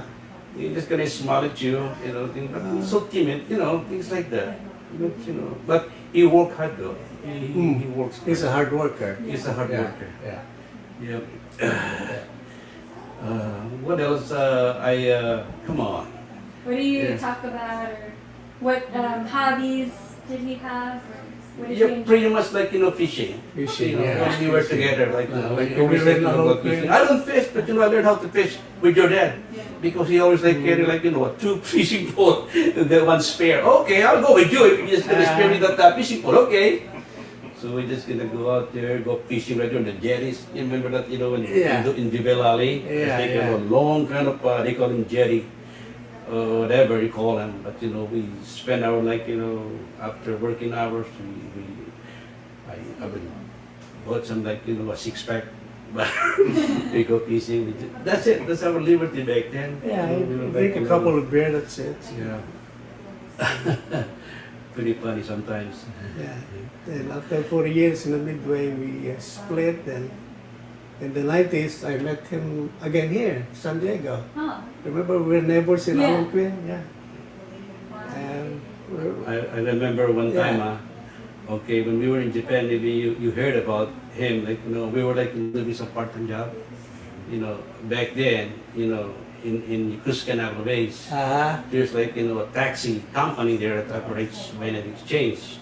If you want to do a part-time job, you just like, go in there, like, get your driver's license and you're in. So one time, like, we were driving, like, because that time when the ships, like when the fleets, were in, the whole bit busy. So me and Al, like, hey, Manny, call me Manny, call him Al. Are we gonna go out there and drive tonight? Sure. So we go out there, and drive taxi all night. But then one time, like, around like after midnight, because the dispatcher will call us through our like taxi number, right? I think he was driving 46. He has to remember his taxi driver. His taxi cab number is 46. Like 1 o'clock in the morning, the dispatcher was calling 46. Where are you at? Because every time like you heard your number from the dispatcher, would say, here, wait for passenger. 46, sound off. We were like there on the main gate, like on a taxi line. We were like everybody, if you're not busy, everybody's just like on the main gate waiting for the passenger. And we're just like sitting shit, just like 46, where are you? All of us like who's driving 46? Oh yeah, I was driving 46. 46, sound off. And I said, okay. Nobody answered. I said, like, okay. And then the dispatcher said, okay, all taxi drivers, be advised, be in the lookout of number 46. And then we answered my call. So we just like, drove around looking for 46. Guess what? He was right there in the back of the one of the BEQ building there. Ooh, sleeping like a baby. No. Ow! Ooh! The spider was calling you! And guess what? I think he got suspended for like, 1 week for doing that. But it was so fun. They call him Sleepy Owl. Sleepy Owl! After that incident. Yeah, it's so funny. So he naps a lot? What's that? He naps. Oh yeah, he always nap. Yeah. He always nap. Next thing you know, he's just like still snoring. He just falls asleep everywhere? But we always like, every time like, remember that in Japan, maybe if you could still remember that, back then, during summertime, the MWR program on base, right? What I'm talking about, like rural welfare and recreation. They're giving us like, free tickets. Going to like, to those like, amusement parks like Disneyland, Summerland, or what, Toshima. It's all free for the military. So what we do, like, we're just gonna keep calling each other, hey, are we going this weekend? Sure. Every time. Almost every year. For the 6 years I was in Japan. Every time, like, during summertime, we always go out together as a group. We convoy, like 6 or 7 vans convoying to Toshima, the Summerland, the indoor water parks. Yeah, I remember. We go out there, like, we got some foods. It's some fun, really. Those are some, like, good stories I can share with you. As far as like, that's what we want, is whatever stories that you have, the good, the not so good, But to be honest with you, upon hearing that news back then, I was really kind of shocked. Yeah. Because it was Okay. too close, How did you find out? especially with me. I was in Guam at that time. Yeah, he was in Guam. Yeah. Who called you? Rumors in the Navy, Yes, the rumors kind of, Severus spread, missing on board USS Kitty Hawk. His name is, at the very first, he didn't like, mention the name until like, the relatives, should, or was informed first, right? Before he could like, actually release the sailor's name. But for us, we know that Al was the one who got missing. Because mom, just like, when she was crying, she was just like, everybody's like, going to your face. Just asking what happened. But to me, until now, it's really a mystery. There's no trace. Because that morning, this is what a story I heard, okay? In the Navy, when the ships, pulled out, we have this, morning master, like 07:30 in the morning, we do some, what do you call it, muster? Yeah. Accountable, everybody's accounted for. So what I heard during the time, that morning when they had muster, he was there, present and accounted for. Mm-hmm. Yeah, it's in the muster, yeah. That's what I said, But then, I think an hour later, which is Navy protocol or ship's protocol, once the ship is up the pier, they will call that man overboard drill. Man overboard drill. Mm-hmm. That's the time they found out, your dad was missing. Mm-hmm. Because they keep on announcing his name over the 1MC, the 1MC, the general kind of announcing system on the ship. Even on the carrier, the whole ship will hear that announcement. So during that man overboard drill, that's the time they found out that your dad was missing. Yep. And this was just I think I can't remember, it's winter time. And the water temperature is kind of extreme cold, cold water temperature. Yeah, and the ship got on emergency pull-out, right? Correct, yeah, Yeah, that's right. yeah, because the weather is not. There was a hurricane. And then after that, they conduct some search and rescue, according to them, right? Mm-hmm. But it's what I heard during the time, after a short while, they stopped because of the bad weather condition. Well, with the last interview that we had with Melkor, who was on the ship with him, he said that they continued that search for 2 days, that they didn't stop. During that 2 days would be enough. If 2 really, 2 days was 2 days. in those kind of conditions. After that, there's no chance of survival. there is something I'm not kind of there is something if he would been a sailor, was a white sailor, or maybe they will continue on searching that he's dead, her dead, right? Okay, I mean, I'm not going into that, Right. more kind of a deeper, but this was just sometimes when we got to talk about him, right. we couldn't really avoid if someone were voice out about that opinion, in which sometimes, oh yeah, right? You agree? You know what I'm talking about, right? The reason they didn't keep looking for him? Yeah. Maybe just because he was a Filipino sailor. You know what I mean? Yeah. I don't care if just the whole world will hear me, but it's coming from me. Right. Right? That's my mentality. Correct? I hear what you're saying. It's possible. Did you experience racism on the ship? Oh yeah. What was it like? Back in the 80s. I was a retired chief. Okay? Every single morning, I do my quarters, which is I put up words to my guys. People are laughing at me. Why? Just because, the way I talk, Okay. right? Just because of my accent.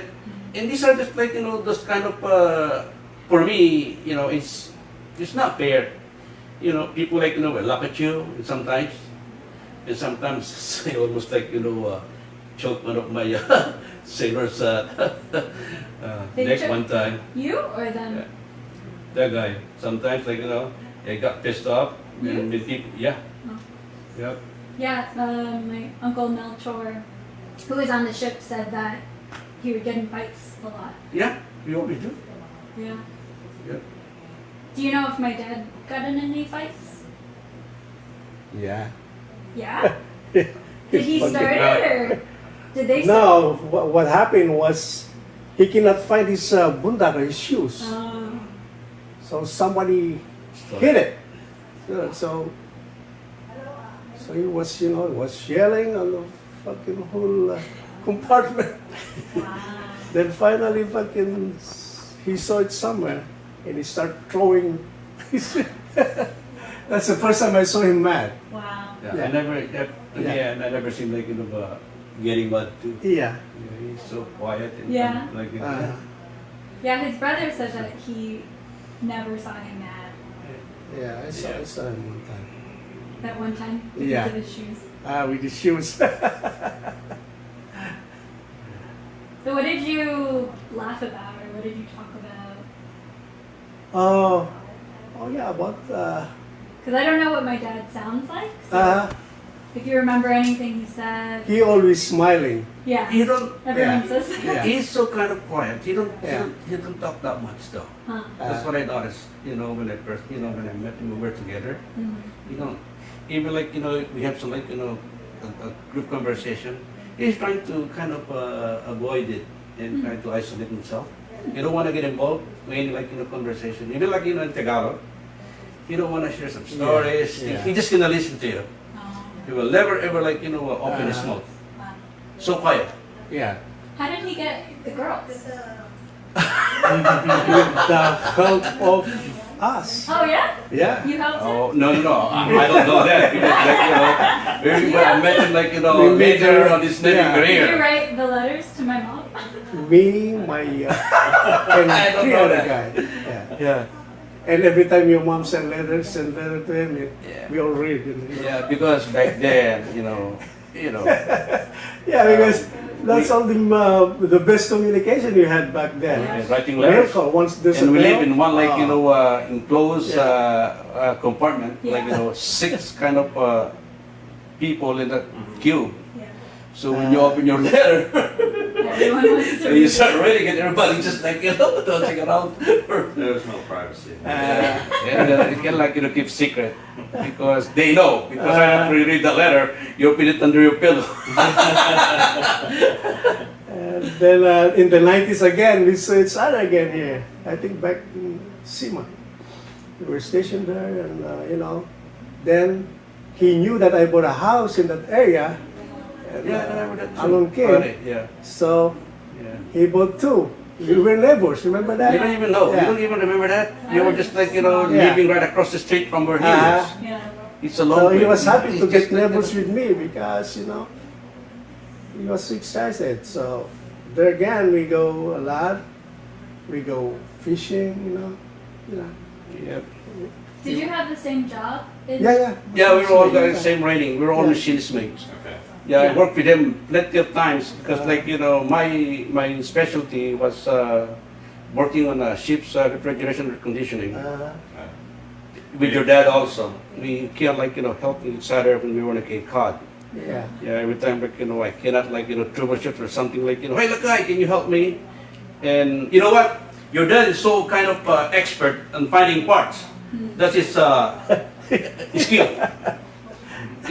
People having problem, especially underway, got one equipment got broke down or something like that, and then we need part to order. That's your dad's expertise. One time he got his Yeah, his locker. yeah, he got all his the books and the tech manual, and he's good in the He's computer. good, yeah. Yeah, to find parts. He's Yeah. smart. Yeah, he's good.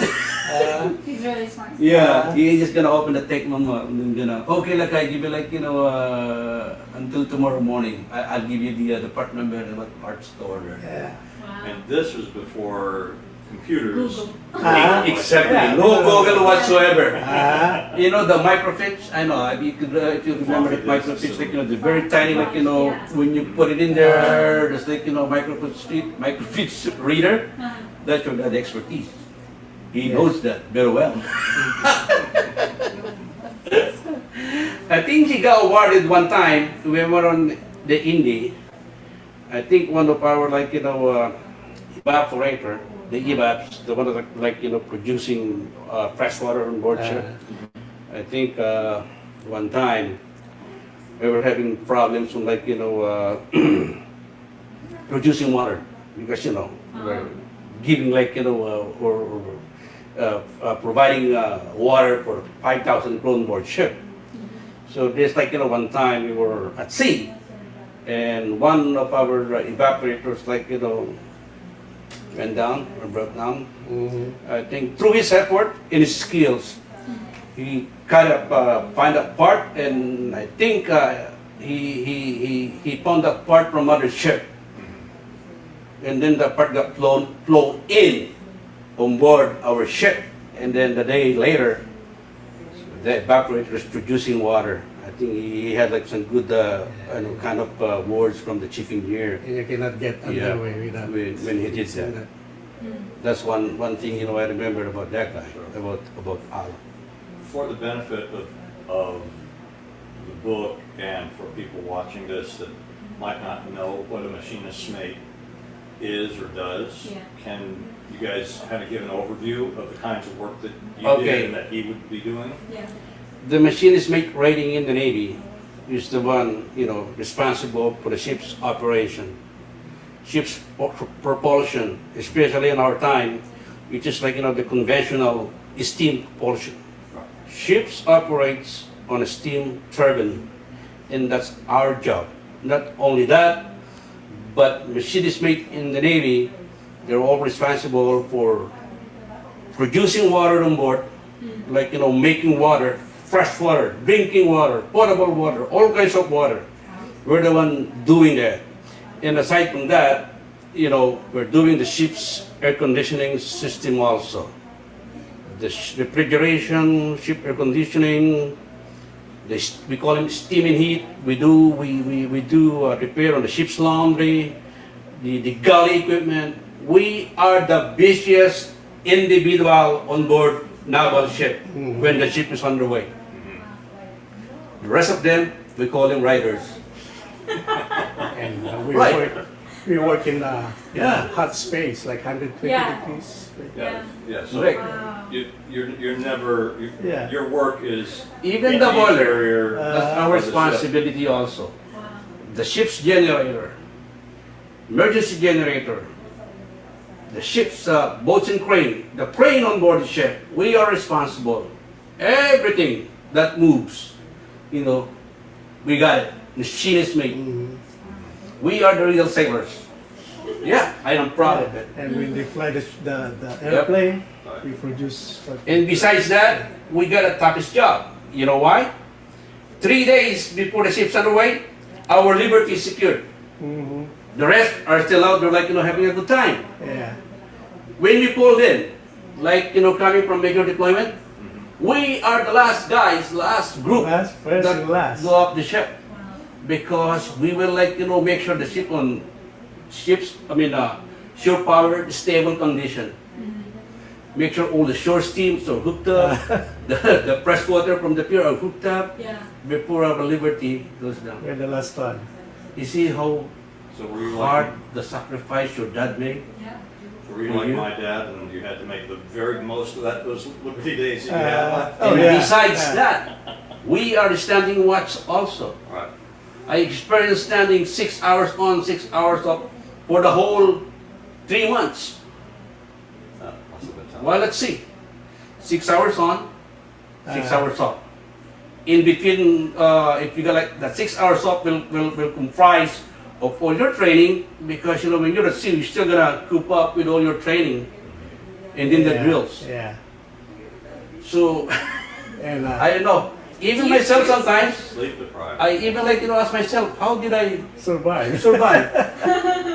But nevertheless, How many years? I did 23. I did 22.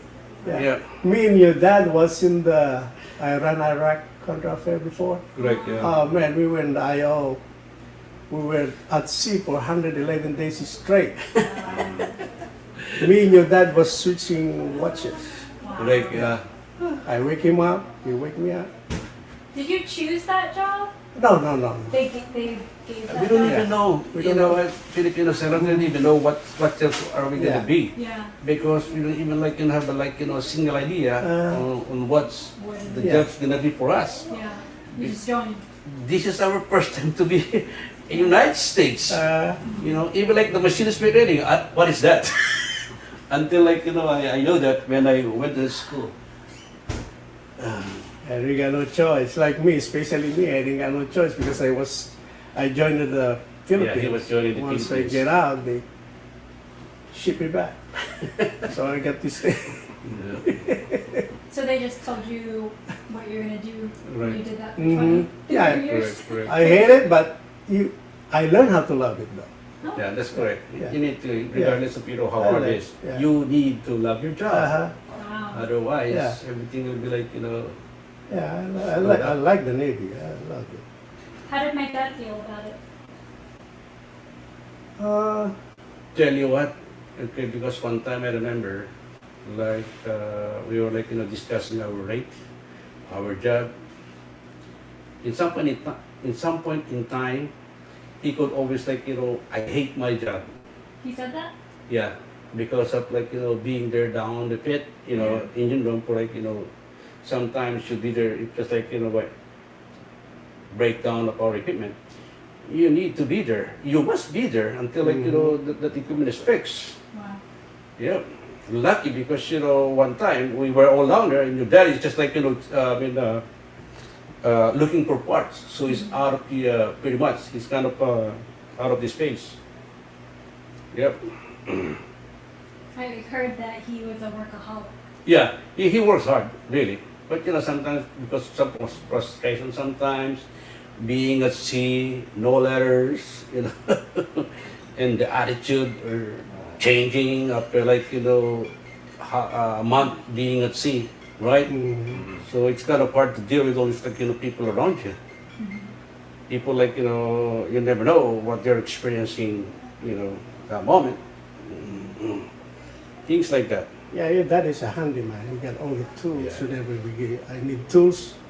I just go to him because you're neighbors. Right. Yeah. Did you hear about the time he hurt himself in 88, 89? I think, did you, pare? Did you share that story? I talked to one of his name is Q. He's the one who told me about it. Oh, you weren't on the ship? Kitoriano. Yeah. Yeah. We just met with him. Oh yeah. Oh, He knows more. Yeah. Did he kind of like tell you the details on what happened? No one has told me the details. Yeah. Apparently, my dad didn't explain it to anyone. Even his brother saw him in the hospital afterwards, and my dad wouldn't say anything. I just heard We just about know it. that he Because we had that, no, okay, this is like, before they deployed back then, we had this like, a party in one of the party room in Yokosuka. And I never seen any kind of negative kind of attitude towards your dad. That's why I got shocked when I heard it. I was so shocked. So you heard from Yeah, I just heard. gossip. Yeah. Yeah. And then he was assigned to a different ship right after that. What do you mean? After the hospital, he went on a Oh, I different ship. think that was the time when you were like, did he hurt himself?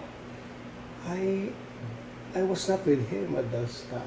Did he I just cut his? heard I about think it. he did try to cut his Wrists. wrist. Did you hear about it? Yeah, that's what. I heard it. I heard it too. Uh-huh. But I know, I don't know if it's true. Yeah. He did. Yeah, my mom told me. So meaning like he has like that attempted suicide back then. Yeah. Yeah. Oh. And also, I was kind of like, hearing also from your dad's birthplace back in the Philippines. They were saying like, your grandpa, which is your dad's dad, Yeah, he was. went missing also. Yeah, Really? You don't know that? No, Yeah, he was in the U.S. Army. I didn't know how he Yeah. passed away. He went missing? Yeah, I don't know, he- maybe just- Yeah, that's what he told me. Who told you? But he came Your back. dad. No, Oh. But I think they never find him. His dad? Yeah. Maybe just like a gossip, huh? Yeah. I don't know. Maybe some people sometimes they just like creating some sea story or like a mesdic we call it mesdic room or something like that. Yeah, I don't know. Yeah. Did you ever? So he never talked about that with you? He talked to me, but but it's just like Because your dad met him first before I met your dad.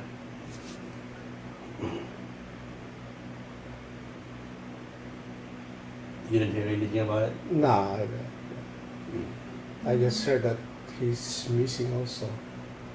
I want to take just a quick break. I'm going to move that camera over to, because the sun's moving that direction, and when it hits that lens, it's not going to be very good here, so. Yeah, it's hard to talk about, and it's 2 years ago I decided that I wanted to find out what happened. And when we had a conversation with my mom, we just asked her, like, how do you think he went missing? And she also thought that it could have been suicide. And I asked why, and then she told me about the time he slit his wrists. So that's a possibility. Again, there's no evidence. Yeah. He just like, nobody knows actually, what really, happened to your dad. Yeah. Even like, in our group back then, because we were close before, we separate command back then. But it's keep on like, they're saying like, it's gonna, he committed suicide or something. But to me, I don't think he did it. Because as I was telling you, that morning he was there. On board ship, accounted for. When they did the master, or like, checking the attendance. But later on that day, or half an hour, 2 hours, probably later that day, there you go. He was missing already. So, right? I was telling you, this is like, unsolved mystery. Right. And like it's you a mystery that's gonna keep haunting you for the rest of your life until you find out, what really happened to your dad. And I can tell you that, I know your feelings. Even if it happened to me, I will do the same thing, or my feeling will be the same, as what you felt right now. So did you hear of any other possible explanations? I mean, you mentioned that there were other people, rumors, etc. What other ideas did people have about what happened?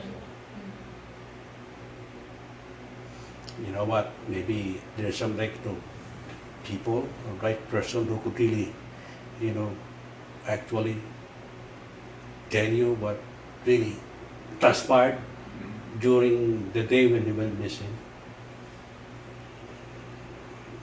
I've known one guy who is stationed in Japan. His name is who? Kitoriano. Was he in a Kiyok during the day? Yeah, Kitoriano. Even like Sabal also. Ernie. He is now after retired from the Navy. He went back to Japan working as a civilian. But they were like this, buddy too. Yeah. Yeah. Sabal? His name is Ernie Sabal. Do you have his number? He is my messenger. A Facebook friend. Okay. I tell you what. Okay, I see if I could like contact him. Probably like I will call you personally. Okay, when right after I will talk to him. Yeah. Yeah. I'd like that. And then I will give you his info. So, Catariano, or Uncle Melchor, he said that he saw my dad before 7:30 p.m. And then my dad was on watch from 8 p.m. to midnight. Okay. And then Catariano was on watch from midnight to 4 a.m. And when he came back at 4 a.m., he didn't see my dad in the bed. Yeah. And it looked like he didn't even That's sleep. the day when, that morning also probably when the ship pulled out. Yeah. That was the morning that, yes. And his bed was Yeah. Yeah. Yeah. And what I was thinking about when they find his pillow, did they tell you that? No. Hugh told me that there was exactly $20 under his pillow. Interesting. Yeah, exactly $20. $20? Yeah. In dollar bills What's that or a mean? $20 bill? What's that mean? Coins, everything. Oh. Yeah, coins, dollar bill. He was leaving money. Yeah, I think he left. Maybe it's like changing in his That's coveralls or Yeah, put that money under. exactly. Because that's my habit also. Oh yeah. Yeah. When I change uniform into like Yeah. civilian clothes or something, I go to shower, I have to pull out all my money from my pocket, put it under my pillow, then go to shower, then come back, and put it back.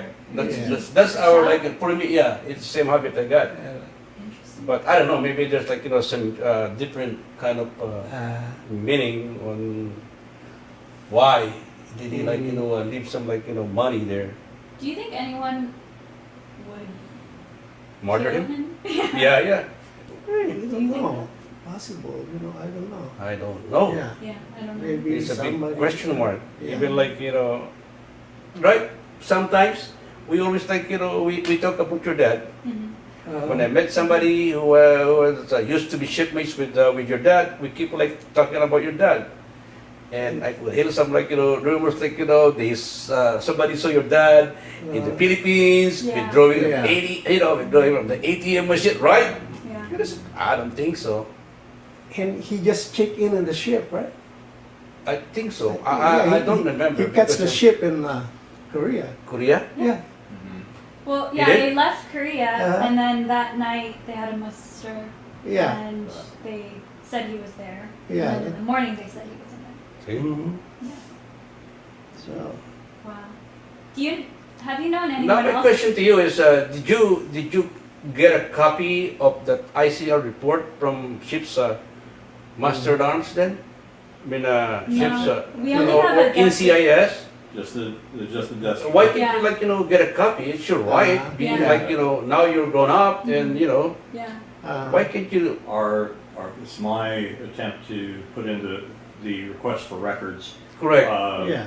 Because of COVID, it basically said that they were suspended all that until. Why don't you just this was get? several months That's my ago. advice. Yeah. Get the ICR Yeah. report, because everything took place or everything transpired on that day until he went missing is all in there documented. Yeah. I basically have requested all records, basically. Yeah. So what did it For, tell you? Well, assignments, efficiency reports, any Would schooling it, would, reports. it, would it be better? For the purposes of telling the whole story, but it Mhm. would include the investigation as well, for the purposes of this biography. Would it be better them themselves request that? Honestly, I don't know. I think if you contacted your congressman, it might. I was about to tell you that. Yeah. Yeah. That's the good resources to do Yeah. that. Why you just request for assistance from the congressman, or even the senator, because it happened to me, to us, when her mom passed away, and then they got one one of her siblings is still in the Philippines, and she couldn't make it to here to attend the funeral. And guess what I did? I went to my Senator Feinstein, her office there in San Diego. There, 3 days later, You My- talked to her in person? no, one of her staff. Oh, okay. One of her staff. Just tell them what was story, and then Sure. somebody will help you. Good idea. They brought my sister-in-law here just to attend the funeral with the help of Senator Feinstein.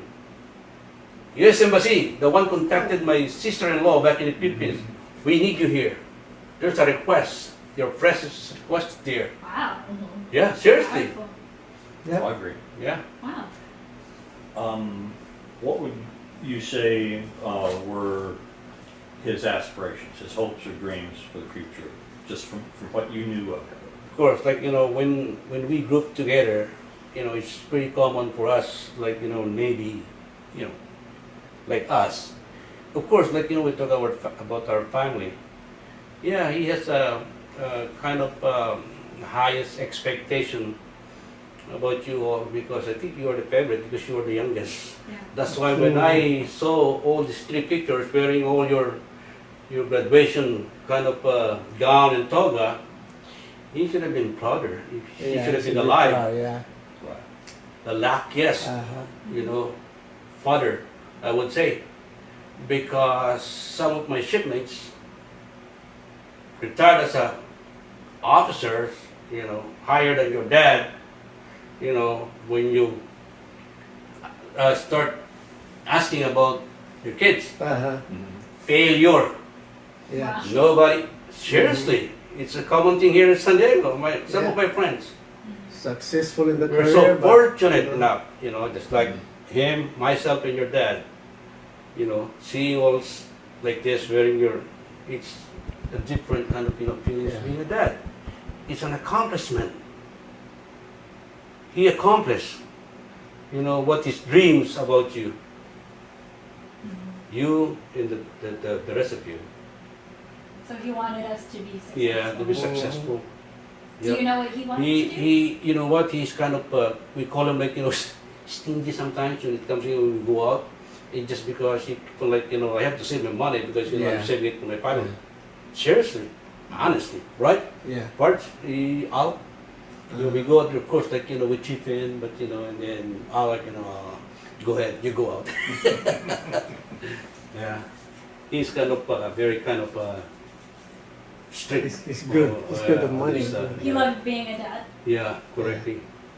And even like, one time, when we were on a Cape Cod, even like, when we come in like, early in the morning in the parking lot, I saw him. I said, Al, what, let's go. We just gonna check all them like, trash cans, and collect all the cans. It's some extra money. Because back then, being a second class or third class PI officer, you couldn't even like, afford to bring all your kids in McDonald's to get some like, you know what I mean? Those are the sacrifices we made. I remember that, me and him, like, hey, let's go. Yeah, that's how his dad, like, What do you think he would do if he wasn't in the Navy? Probably like us, right? Like us. Like retired, get a second career. Oh. Yeah.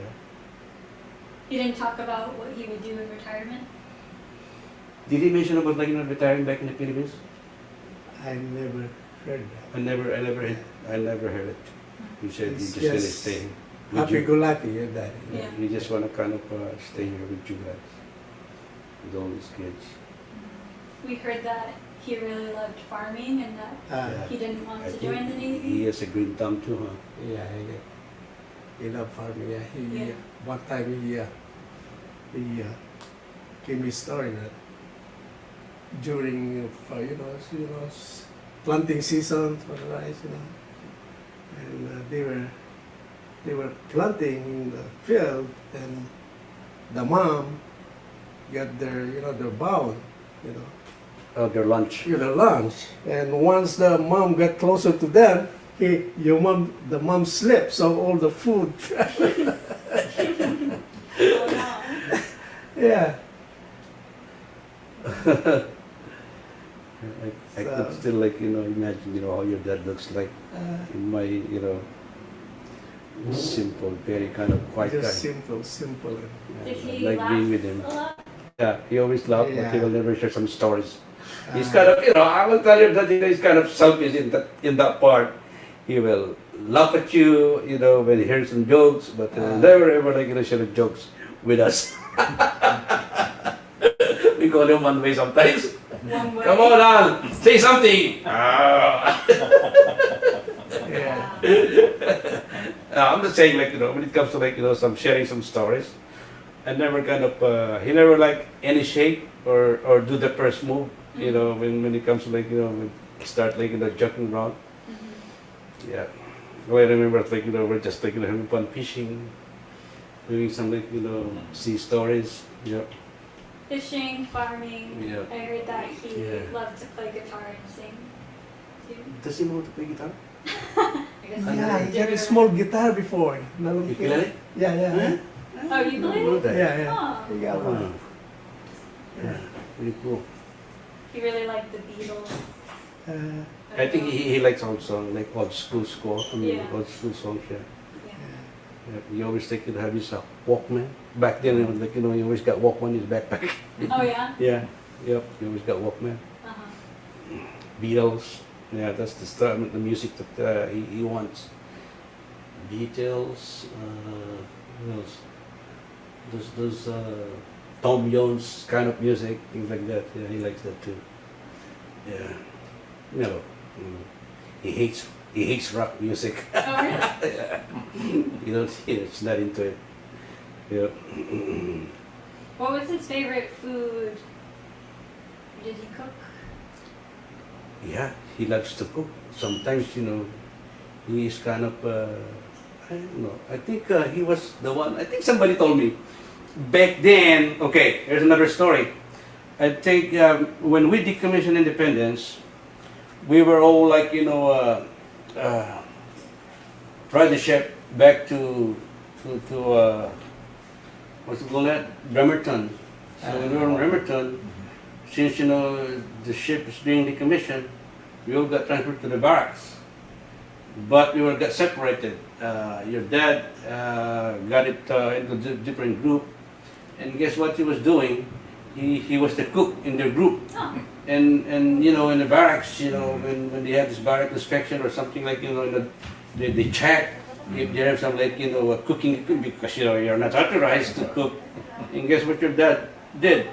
The rice cooker, he used it as a cooking sinigang. You know, he used the hot pot. Yeah. He converted it to, like, you know, hot pot. Next thing you know, Lai, you're gonna keep, hey, come on, let's eat tonight. What? Where? In my room. He will cook adobo, everything there in that rice cooker. I don't know why he do that, you know. But he's kind of pretty kind of He what do you loves call food. it? Yeah, he loves food. And yeah. Yep. Of course, you know, he's still alive with us, you know. Yeah. But I bet you if he should have been alive, maybe he will work, you know, he will work with you, or he's working with me, you know, because that's the trend, right? Yeah. Or I will probably hook him up, or we will probably hook him up on a job that you were tied with. Yeah. Did he talk to you about his family at all? His parents, his siblings? Oh, I never heard any stories about his family. No. His mom. He loved his mom. Oh. Yeah. He talked about his mom. Yeah. What did he say?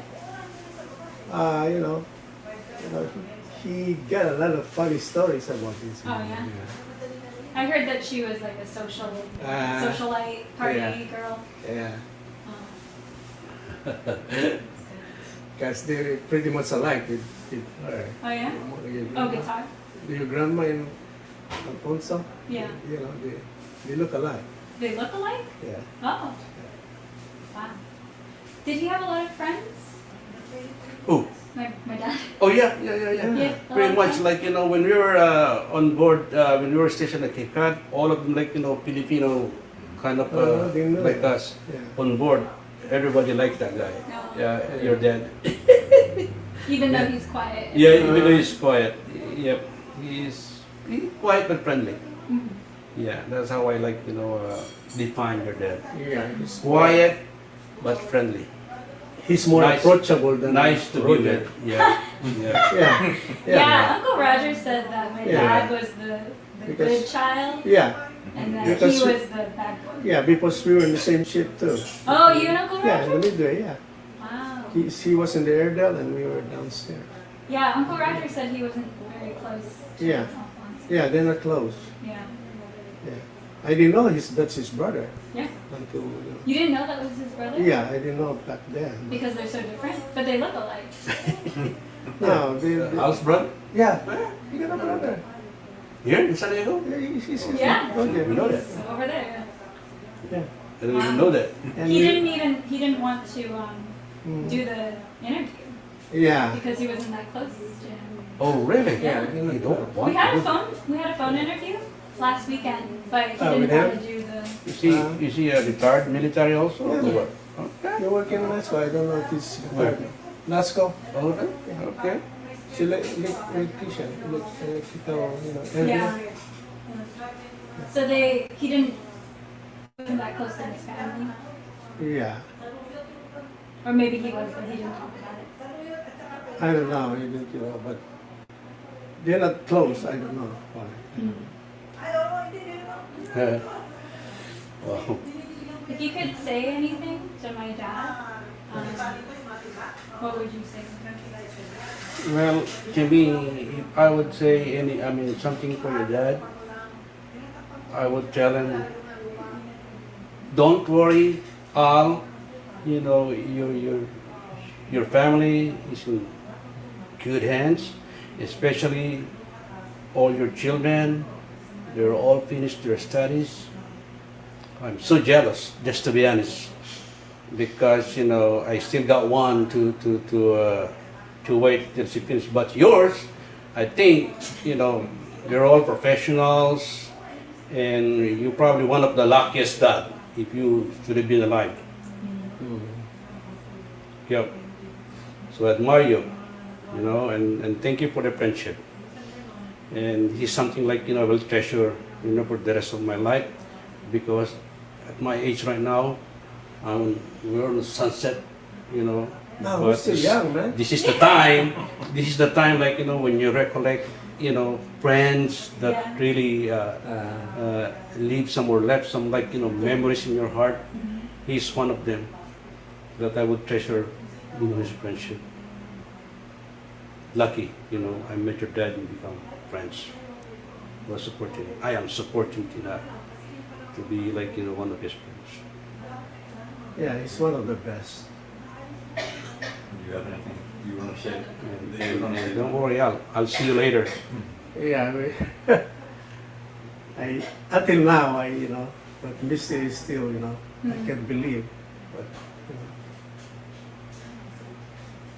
but when I see him, I tell him, What would you say to him? you did a good job.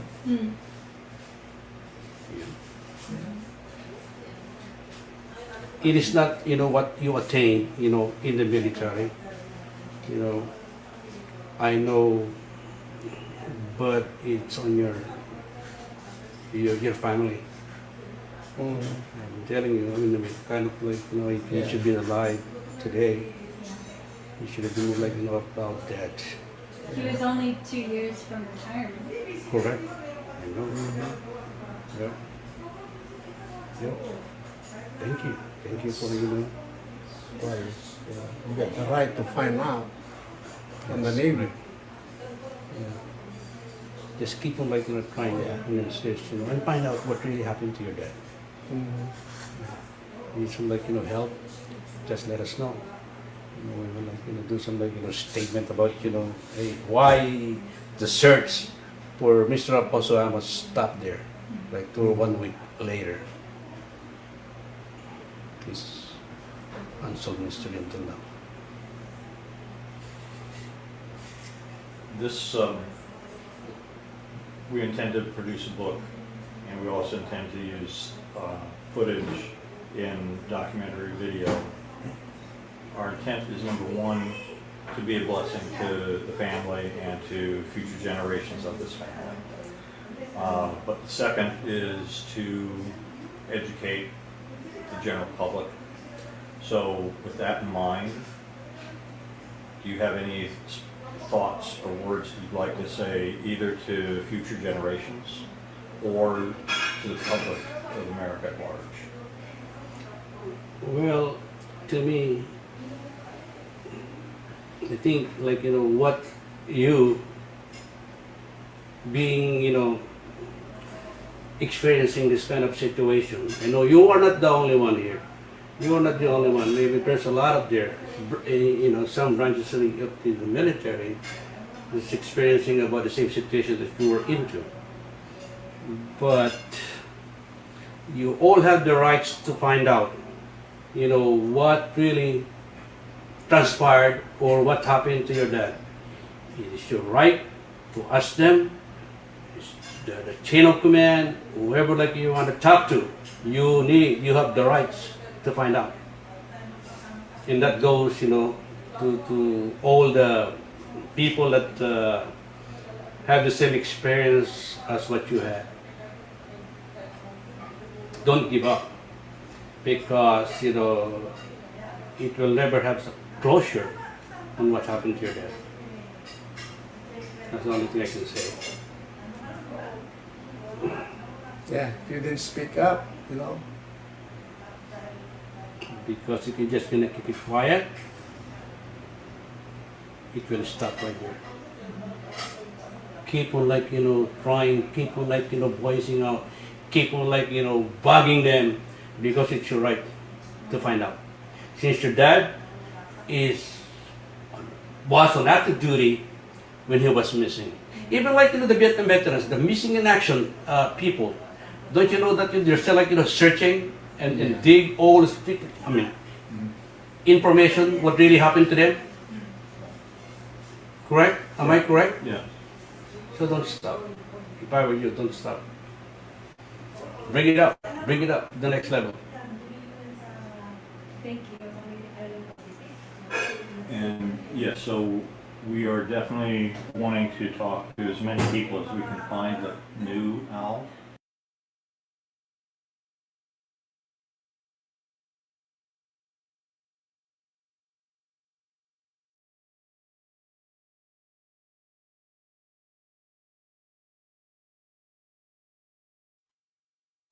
Well, I hope that gives you a sense of what our face-to-face interviews have been and can be in the future. It's why we want to do them face-to-face, because there's more interaction that can happen. We can get better, more depth to the stories and better video quality.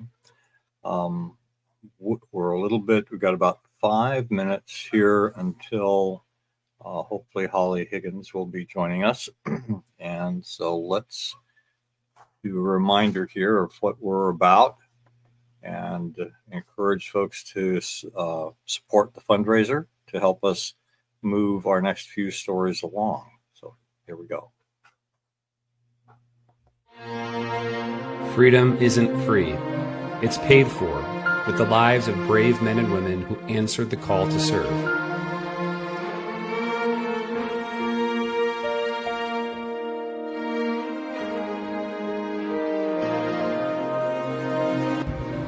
At the Price of Freedom Foundation, we tell the stories of American service members who made the ultimate sacrifice, paid the ultimate price.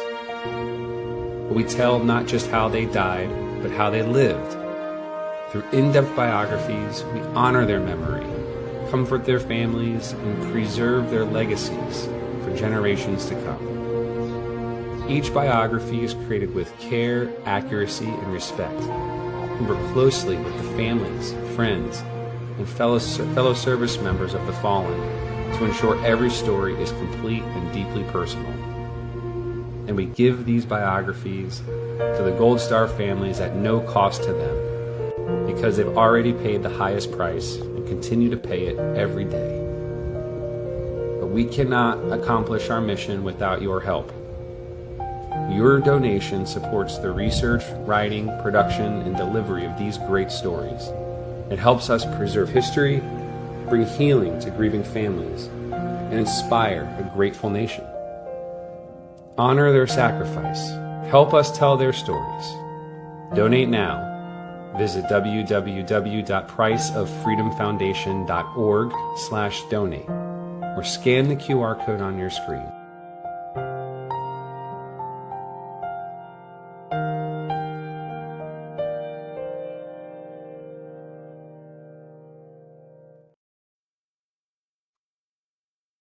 Well, for those of you who've been with us and are either just joining or I'm not certain if we've had anybody who's been with us from the beginning. It's been a long day, but my intent here is to give you an in-depth look at us, who we are, and more importantly on this Memorial Day, to give you a more in-depth look at these particular service members into their lives. Memorial Day, as long as I've been alive, as long as I can remember, has been a day that we've set aside to honor our fallen heroes, our fallen service members. And most of the time it was maybe a list of names. Some places we'd have a brief biography about that person. And when I first started thinking about this, about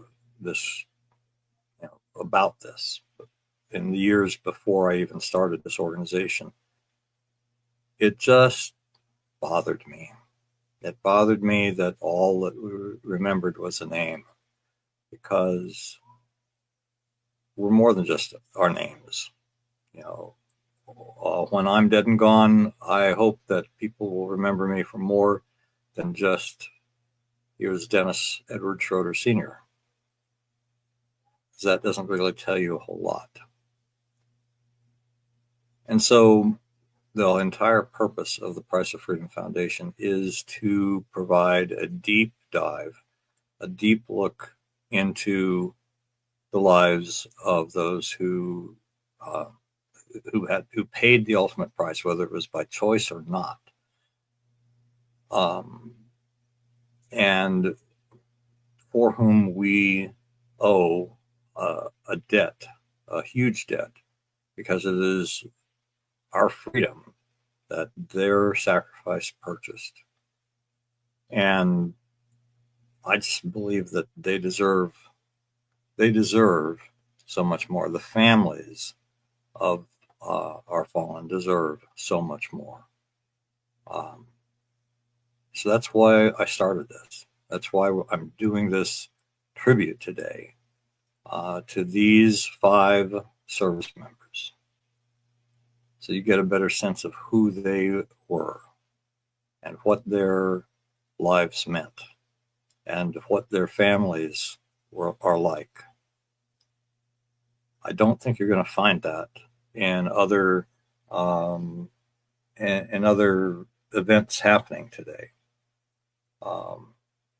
So if you believe that this is important, if you believe that this is worthwhile work, I need your help.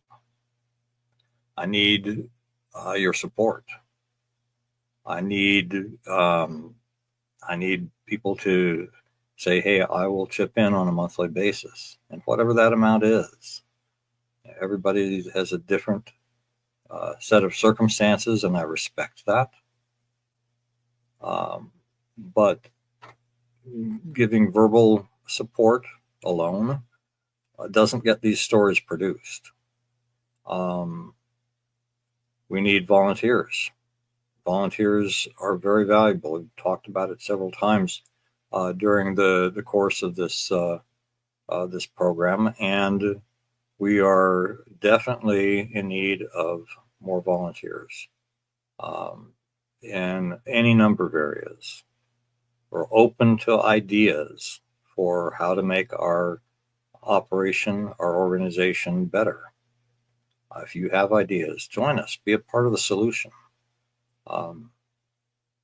We look for your feedback. We value your feedback. So I am going to put a 5-minute timer on here so I can go reach out to Holly, and because I'm not seeing her in our waiting room, and see if she needs my help with something there.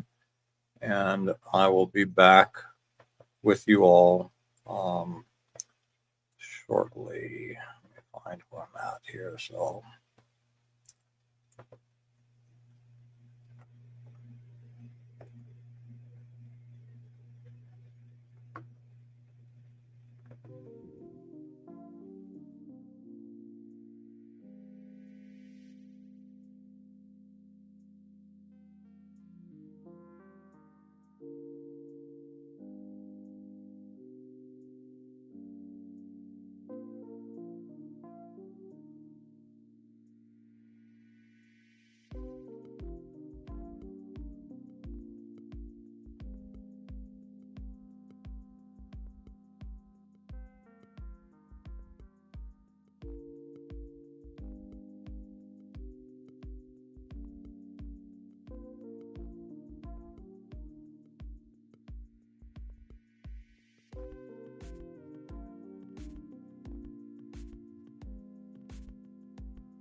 Gosh, I guess here I was somehow muted and didn't know what's going on here and just babbling on, and nobody was able to hear me. Sorry. So Holly, hopefully will be joining us here in a moment, and we'll continue on. And she did make the note that I didn't have my audio turned on. I don't know how I wound up doing that, but clearly I did. So we can always do better, right? Always. So Holly, I just sent you the link. I will send it again here that you're invited to the studio, and hopefully you can join us through that link.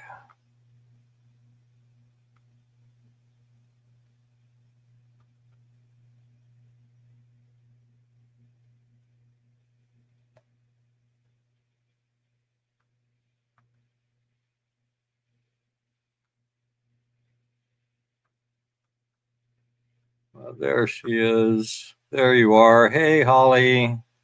Hi. How are you? You are such a very, very, very busy woman, and I am honored that that we're working together.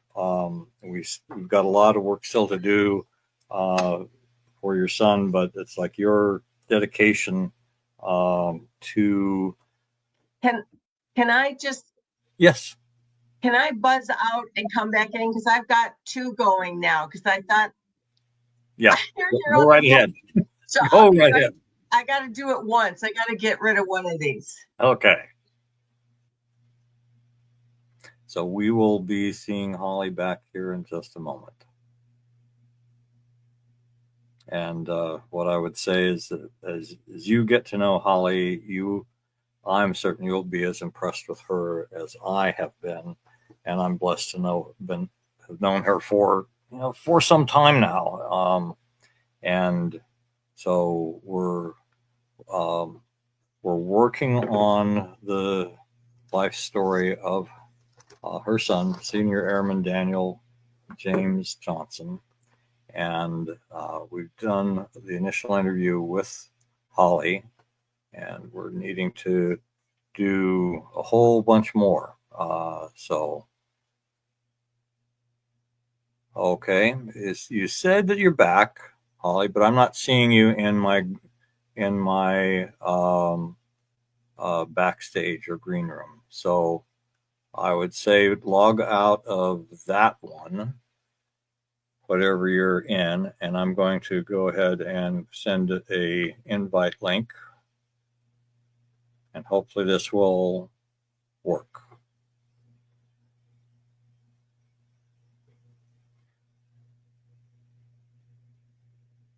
So I just sent the device is not connected. Getting a message that device is not okay. There she is. Yay, yay, yay. Sorry about that. Technology.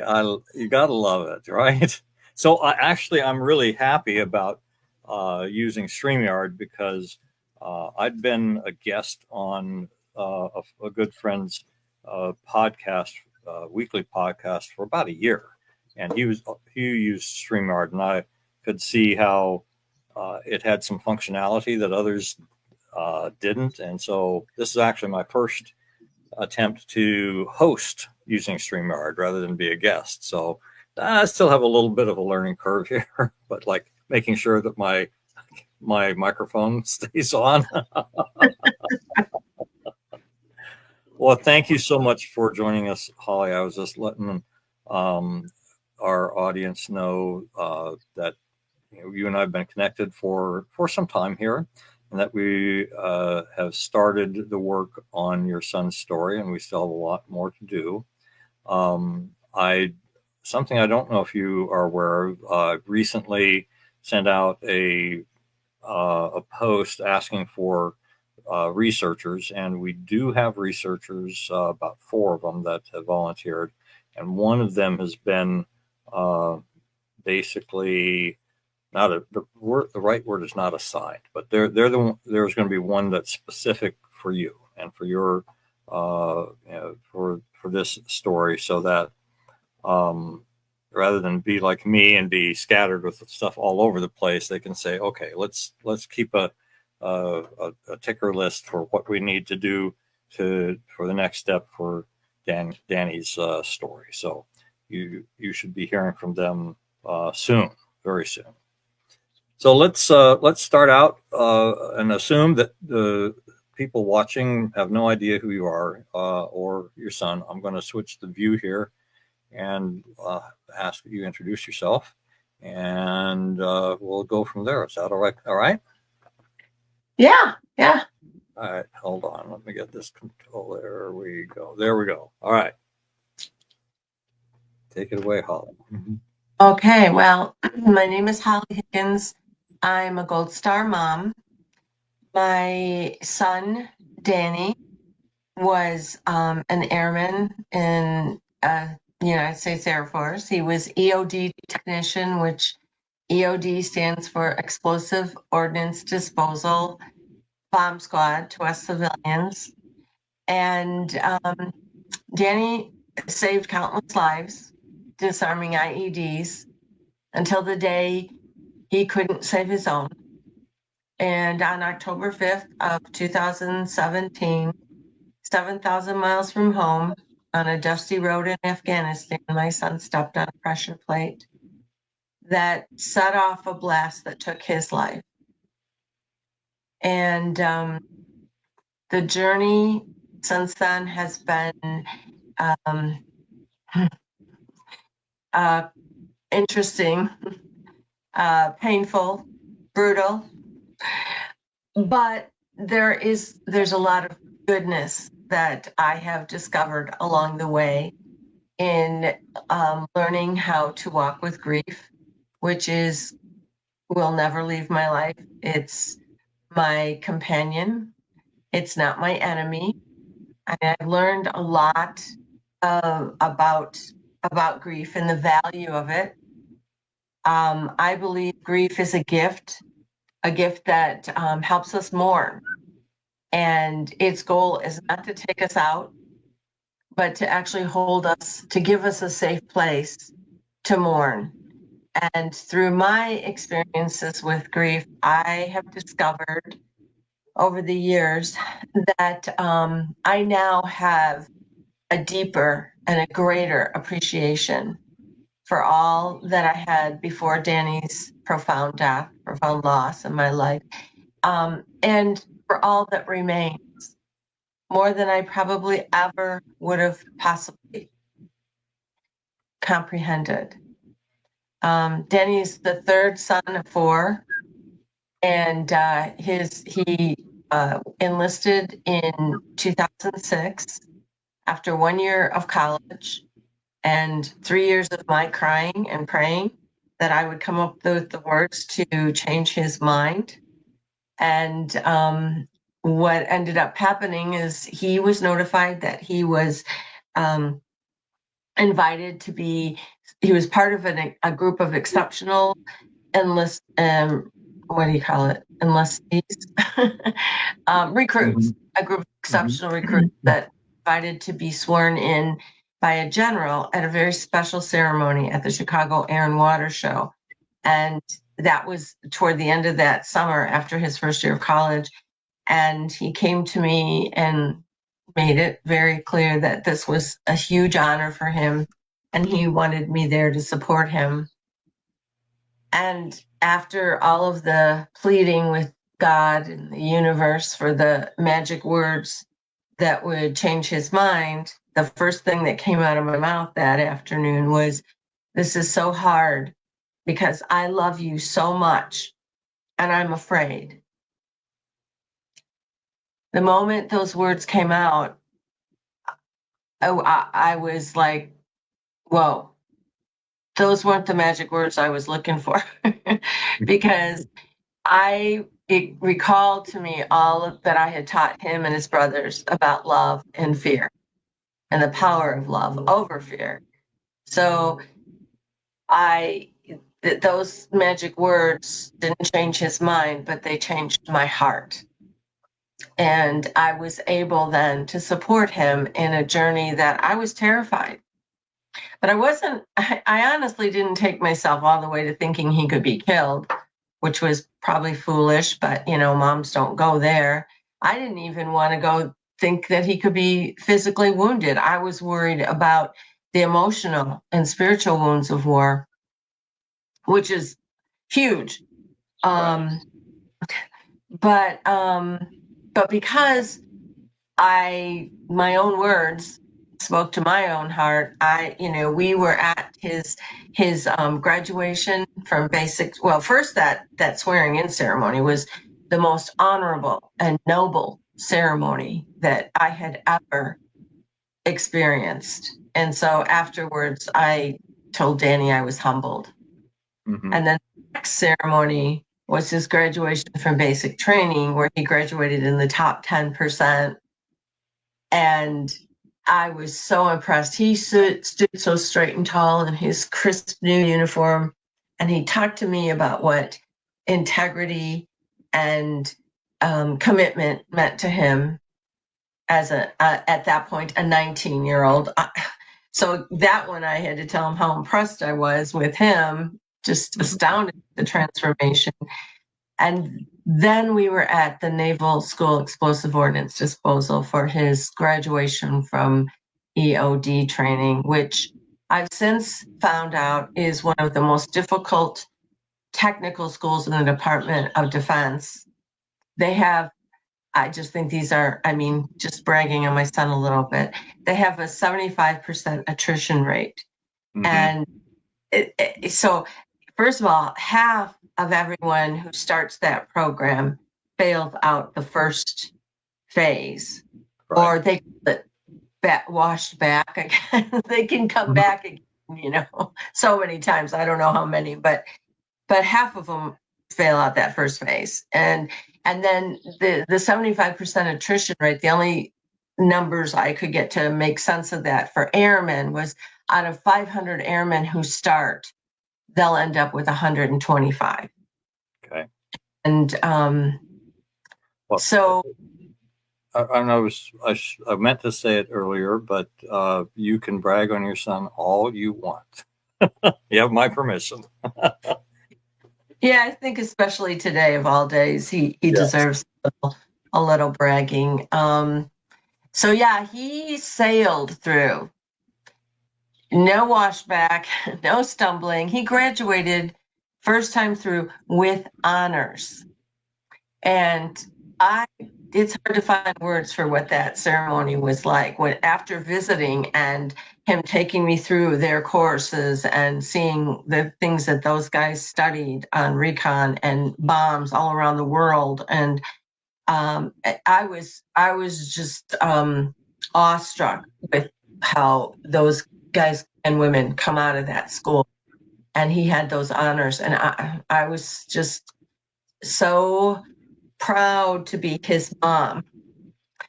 And when he was deployed, after we would hug and say goodbye, he'd start walking away, and then he'd turn around and he'd say, "Remember, Mom, he only deployed twice, so both deployments, he made a point of saying, 'Remember, Mom, I'm going to save lives, not take them.'" And that was really powerful to me, because he knew that my big fear was what combat would do to his spirit.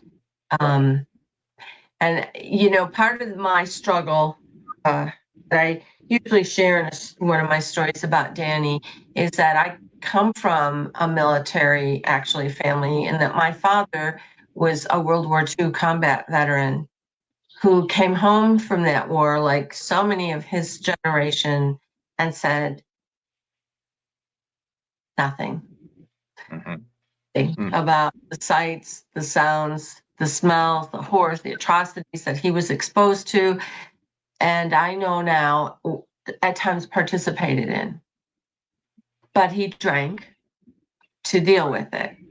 And his addiction cost him everything. everything, including his health. And so, and all the damage that it did to our family is, pretty, in my family, unspeakable. There's so much. And so when that was part of that struggle for me, that fear was very deeply rooted. But shortly before my dad died, I need to say that he did get treatment, and he became sober, but the damage was so extensive. He only lived 2 years in sobriety. But during 2 years, he connected with AA, and he learned through AA the power of story, the healing power of storytelling. And so he told me one combat story shortly before he died. No one else in the family at that point had reconnected and knows the story or any stories, but he told me one. And that one story, and I still think this is important in today's world to our civilian community to know, that something like that one story answered all the whys that I cried to myself to sleep with as a child, and explained the damage that happened to our family. But unfortunately, I was young, and I took that information and decided the military was responsible. And so I didn't want anything to do with the military. From 21, I was only 21, which explains the wisdom of that decision. But then all those years later, when I had my 19-year-old son telling me he was going to go in, that's why that battle was so powerful and so hard on me. But obviously, when as you know, the worst that could happen happened. He wasn't just wounded, he died. And it was not something I ever anticipated, but I want to say to civilians and mothers that I am so grateful that I supported his journey in the U.S. military. It was so different than my father's journey. And, because I chose to do that, I was there for all those events, and I could experience them with him. He still would have done it all, but I would have missed all of that. And the last thing in that story I tell is that not only would he have done all that, but he also would have been deployed, and he would have still stepped on that pressure plate in Afghanistan. And the only difference there, because I wasn't there, but if I hadn't gone to all the others, he would have died there, 7,000 miles from home, having heard me tell him how proud I had become of the man he had become. So choosing love over fear, no matter what, or over, I know that even anger toward our military and anger toward war is never a good thing. I'm not suggesting people should be pro-war, not at all, but choosing love. And my youngest son went in to the Army National Guard 3 years after his big brother was killed. And I just like to point that out, because I say this so that he knows too, that I consider him one of the bravest people I know to do that after his big brother was killed. And he went in knowing what he was doing. And so, I just look at the opportunities that I have now to serve our veterans and our families. I feel it's my highest calling. And it clearly is. And I'd like for you to give I know it's probably difficult to do a brief synopsis, but because I am aware of a lot of the things that you're involved with, but I'd love for you to let folks know some of the things that that keep you busy, that take your time, your heart, your soul, your energy. Yeah, well, You know, I think the best way, again, I've learned through what I do is through storytelling. So if I can just go on and tell you a story. Please do. Yeah. And it all fits together, but it does start before Danny ever mentioned the military. It was not a thing because of my background and my attitude. And all my boys knew. So this was not something that was even brought up. And the year he was 16, the summer he was 16, he went to Europe for the whole summer on a mission and drama and mission trip. And he brought home things for people, different members of the family. And as he was handing me this little gift box, he said, you got to know, Mom, I got to tell you, it's imperfect. And I was like, what? And he goes, yeah, well, I got it in Scotland and the shopkeeper told me that it was imperfect. There was something wrong with it, but it was the only one he had like it. And the minute I saw it, I thought of you and I knew I had to get it. And it was a porcelain cup covered in red flowers. And I didn't see anything imperfect about it. It was beautiful, beautiful gift from a sweet boy who loved his mom. And several years after that came that summer I just told you about, where I had to come to terms with, was I going to follow with what I preached to them all of their lives and trust love over fear? And as you know, I did. And then several years after that, he was he went from a sweet boy to a courageous young man serving in the United States Air Force as the EOD technician. And I already told you how he, in 2010, is when he stepped on a pressure plate. And that day, all the color drained from my world. And except for those red flowers on that cup. And I would drink my coffee every morning out of Danny's cup. But I was surrounded by this drab, colorless world. And even on beautiful summer days, and like today, I don't know what it's like there in Tennessee, but here in Wisconsin, it is gorgeous. Just beautiful blue sky, not a cloud.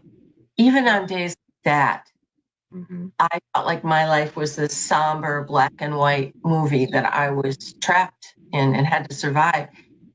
And the pain of his death, I just want to say too, was not just emotional and mental.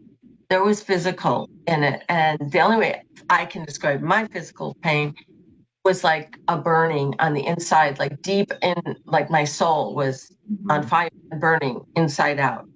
That's the only way I could describe it. And I walked in that foggy, cloudy space for months and months. And I also tell in one of my stories that, and I do this on purpose for others who've had profound loss.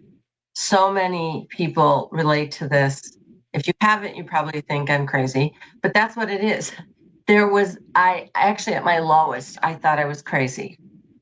And I remember the day that I told myself, maybe this was all a dream, but not that Danny died. Maybe Danny never was. This is how crazy I wanted to be, to avoid that pain. It's like, maybe Danny never was. Maybe I'm in an institution and I'm lonely and delusional. And I had this very kind young mental health tech whose name was Daniel. And my Danny is just this creation of this lonely, delusional mind to comfort me. That was more attractive to my broken heart than the reality that my son had died. That's how bad it was. But eventually the fog started lifting and the clouds opened. And I met Lieutenant Colonel Scott Mann, retired Green Beret, who was teaching, now I'm getting into your question, who was teaching veterans and families about the healing power of storytelling. And Scott told me that if I told Danny's story, I would start to heal my broken heart. And I remember telling him, do you realize some nights I don't sleep, I can't eat, I wish I couldn't breathe. And when it comes to that, I think, why can I breathe and my baby can't breathe? And you want me to tell his story? I can't do it. It's just, but I decided if it would heal my heart, I'll try. And it was brutal. It was months and months of trying to get through it before I could, without grief overcoming me, or feeling overcome by grief. And it was through all that time that I discovered that grief will always be with me and it's not my enemy.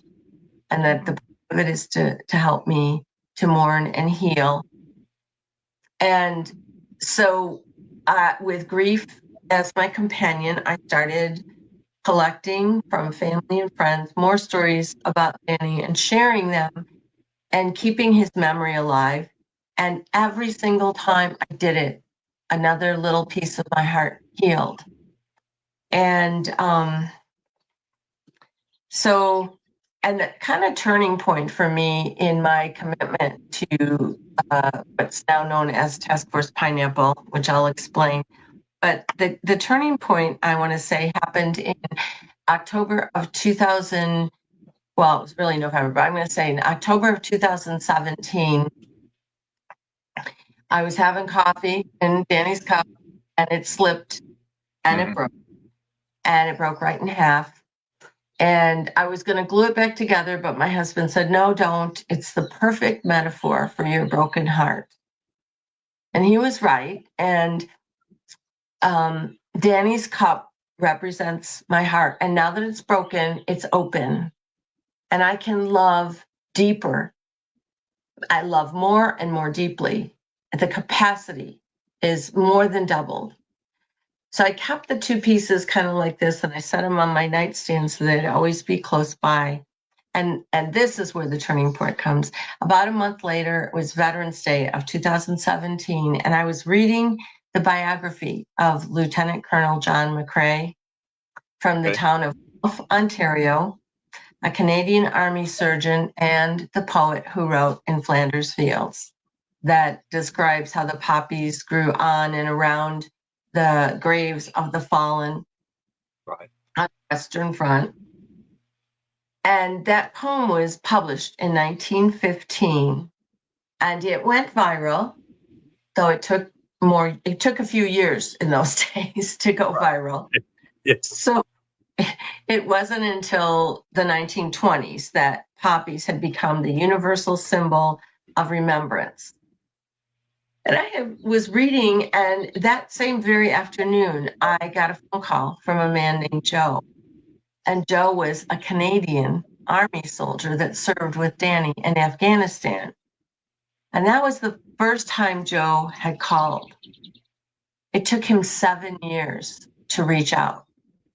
And he explained that he had come back from war in a very dark place and he needed time to heal. And so I invited him to visit our family in northern Minnesota and meet Danny's brothers. And before we hung up, I said, so Joe, in that big country of Canada, where are you from? His answer, the town of Guelph, Ontario. And I'm hanging up the phone and something clicked in my brain. And I thought about Danny's cup and I ran to my nightstand and I picked up the two pieces and I looked at those red flowers that I had been looking at for 14 years without seeing. Those red flowers were poppies. The cup was covered in poppies. And it was that moment that I knew that my son Daniel was always destined to die on a battlefield. And it was almost as if somehow, some way, he knew, even though he didn't consciously. But something else happened that day. Remember, I told you I had that burning Yes. pain. Something that a soothing peace came over my soul. My heart still hurts. It'll always hurt in this world. But something changed in my soul that erased all the whys and all the what ifs. And there was a peace I can't explain and a wellness. And Joe eventually did come to visit our family. And that first night, we sat around the fire and told funny stories about Danny and his brothers growing up in the northern Minnesota woods and all their exploits and how they would slosh through the swamps and those lakes and capture as many slimy creatures as they could to torment me and bring them home and put them in baby pools in the backyard to further torment me. And just the things they did, the crazy things they did. But as the night wore on and the laughter died down, Joe spoke up and he told us that his recovery from war was long and difficult. And then he told us that he was the combat engineer that missed the IED that killed me. And then he talked about years of addiction and suicide attempts, some pretty close to success. Eventually, he got treatment and he's healing. But he told us that night, he said, there are still times like tonight when I ask myself if the wrong man came home. And my boys were just silenced. I mean, they just sat there in silence. And I went inside. Oh, I forgot a part to tell you. When I was looking at that cup, by the way, those poppies, I turned it over. I have to tell you this right now. Once it was broken open, I noticed inside was a small blue flower toward the bottom, which you would never notice when it was all together and drinking. And a blue flower with a Latin name, not a red poppy like it should have been. And that's what made it imperfect. It was the wrong flower on the inside with the Latin name. The Latin name was agapanthus, and I looked that up. It's derived from two Greek words, agape, meaning selfless, sacrificial love. Right. And anthus, meaning flower. And that moment, I knew there was no mistake in the making of that particular cup. Right. That imperfect gift was the perfect message to my broken heart. And Joe made that comment. I still wonder if the wrong man came home. I went inside and I brought the half with the flower on it and I handed it to him and I said, the right man came home. It was Danny's destiny to give his life on that battlefield, not yours. Your destiny is to come home and heal and find out what your meaning and purpose is now. So welcome home, brave warrior. And through tears, he whispered to us that for 8 years, family, friends, and professionals had tried to break through his survivor's guilt, but only Danny's mom with the broken cup could do it. So that cup was pretty special. And when I share that story, I usually read at this point in Flanders Field, the words. And if you don't mind to say it. Please do. Yeah. In Flanders Fields, let me just say these are the words of I want to give him credit, Lieutenant Colonel John McCrae. Amen. In Flanders Fields, the poppies blow between the crosses, row on row, that mark our place. And in the sky, the lark still bravely singing fly, scarce heard amid the guns below. We are the dead. Short days ago, we lived, felt dawn, saw sunset glow, loved and were loved. And now we lie in Flanders Fields. Take up our quarrel with the foe. To you from failing hands we throw the torch. Be yours to hold it high. If ye break faith with us who die, we shall not sleep, though poppies grow in Flanders fields. So I have a torch. It's half of a broken cup covered in red flowers. It's my torch, thrown to me from the failing hands of my son. And I've taken up his quarrel, though my foe is not the Taliban, as Danny's was. My foe is the loss of meaning, purpose, and hope that our veterans come home with after leaving pieces of their hearts on the battlefields with their fallen brothers and sisters. And my foe are families like mine who suffer every single day the anguish and the unrelenting pain. And our warriors do return home, do so because that's their destiny. And now it's my destiny to be there for them with love, understanding, comfort, and hope. And to be there for the families, again, like mine, whose beloved sons and daughters will never come home again. Right. And I've been given so many opportunities through with Scott's organization. He has a play that he wrote during his very difficult transition called Last Out, Elegy of a Green Beret, that he actually wrote for civilians and politicians. Right. to let them know what the true cost of war is. And it's dollars, it's blood and limbs and minds and hearts. And I know you saw it.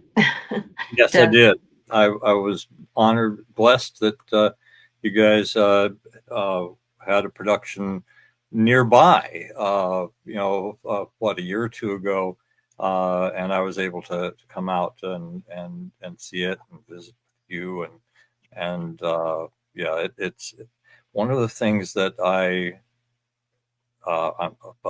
guess a theme that I'm picking up on what you're talking about is destiny, a divine hand, a serendipity that we start doing something and we find that in the doing other things happen. My first guest on this morning when we got started was Jen Amos, who was the middle daughter for Alfonso Amos, our first man that we honored. And she was talking about sort of the ripple effect that this work has created in her life and in that family's life. And I see it the same kind of thing that you were describing there with your son, with the broken cup, with the healing that brought to, I forget his name. I'm getting older, but the Canadian soldier that was so broken, and with Scott and his work that he started to try to be an outreach to civilians and politicians, but certainly my sense is that it's been a healing journey for a lot of veterans, which was not what he anticipated that it was going to be. So I am more than blessed that we connected.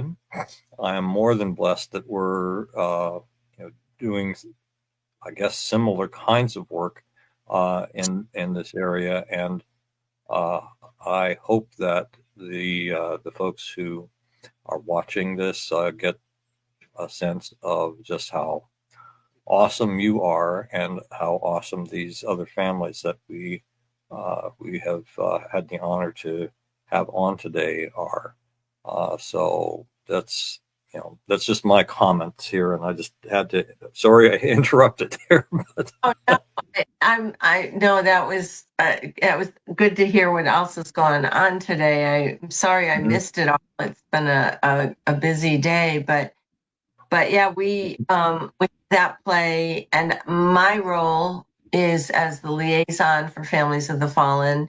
So I go ahead or spend time ahead of time with we're still touring, by the way. When you saw it, we were touring. Our sponsor was Gary Sinise Foundation. We had a year with Gary, and then last year, Tunnel to Towers sponsored us in New York, and we were in New York City and several other venues. And then now this year we're busy and we're independent, which means we go to different. We've had January we went to Ohio State, which was awesome to get on a campus. We were also in Kentucky at Central College campus, and we were up in St. Paul at not St. Paul, St. Cloud. Okay. And had 3 shows there, and then we've been to I just got back last week from this was really exciting, Fort Carson in Colorado Springs. This was the first time we were on an Army post, and this was amazing. We did a show, a special showing for VIPs and specifically Families of the Fallen of Green Berets. And so what I do is I reach out to those families ahead of time, get to know them, build trust, and help them to understand what our goal is, and give them a heads up of what the play's about. Because it's so raw and visceral and powerful, but you don't want to. And it's changed. I hope you get to see our newest iteration. It's so too. A new cast. The only one cast member is the same, but Scott's no longer in it, which was hard to even imagine. Being Danny Patton, but we have a new. Oh, and he's awesome. Oh my goodness, they're all combat veterans, just like before, except the person who plays Lynn, the wife, and she is an actual current wife of an active duty Green Beret. Wow. So everybody on the team is military, either combat veteran or family. Right. Only Gold Star family representative, which gives me that privilege to be that liaison for families. And then I bring them in early. We bring them up on the stage before the show for a ceremony, and I tell their stories and introduce them to the cast. And then we have a wall of honor that you know about, but just to tell anyone who's listening, there's only one prop in the show, in the whole play. Everything is pretty much you use your imagination, and it works. It's pretty powerful. But the prop is called a wall of honor, and it's actually not a prop because every single thing on it is real and represents a real life given in sacrifice in service to our country. And we ask at every city, each family member, we invite them if they'd like to place something that represents their loved ones on the wall of honor. And so I just want to mention what happened recently in St. Cloud was pretty moving. There was a group of 4 guardsmen who grew up together in the area and served together, and they were helicopter pilots, and they flew medevacs in Iraq. I think it was they were in most recently. They came back maybe it was Afghanistan by then. They were in Iraq, but then their last deployment, and they were all together, was in Afghanistan in 2018. I think they came home, and one of them was the youngest, had just become a candidate for flight school. So he wasn't a pilot, but he was working on the helicopters with them on flights. And so when they got home in December of 2019, they had a scheduled routine maintenance flight, and it was a 15-minute flight. And so he asked the oldest guy, who had the most experience, if he wouldn't mind letting him have those 15 minutes, just to more experience. And so Sergeant Hansen is the older one's name. He said, sure. He stepped out, and Court, the younger one, stepped in.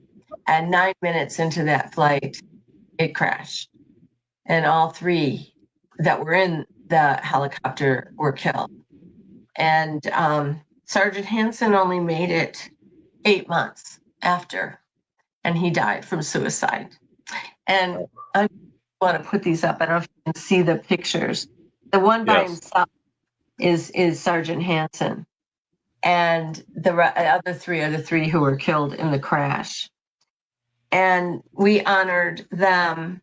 And one of the things we do is when I introduce them to the cast, and I tell them their things that their family wants to share, something special too. I always say, we know they died. We're going to talk about that they died, when, where, and how.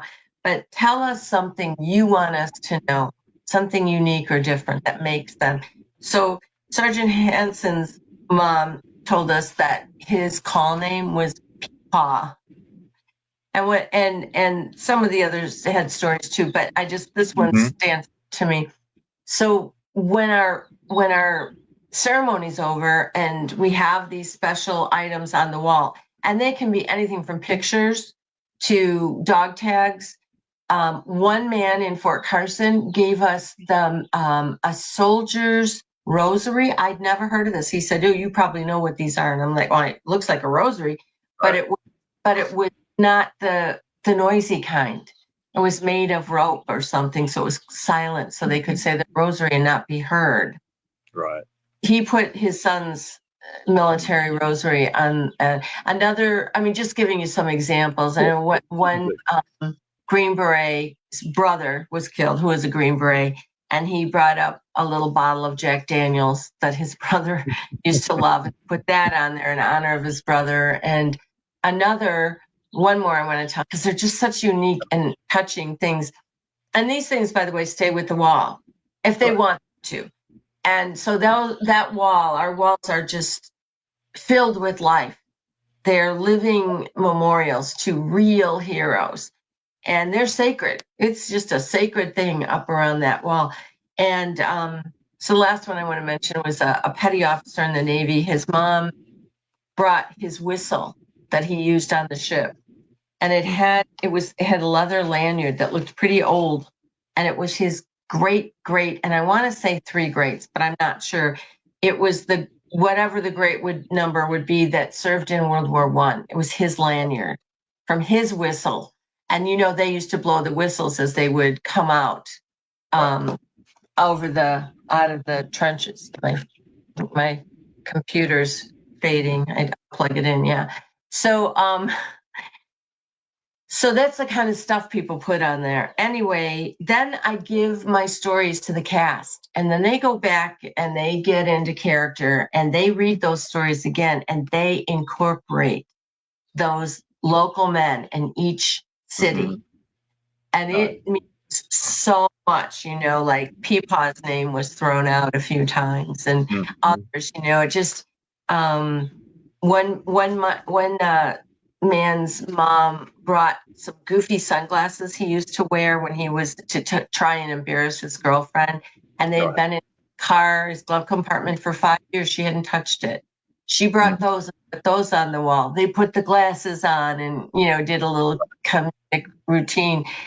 Those things mean so much to families of the fallen.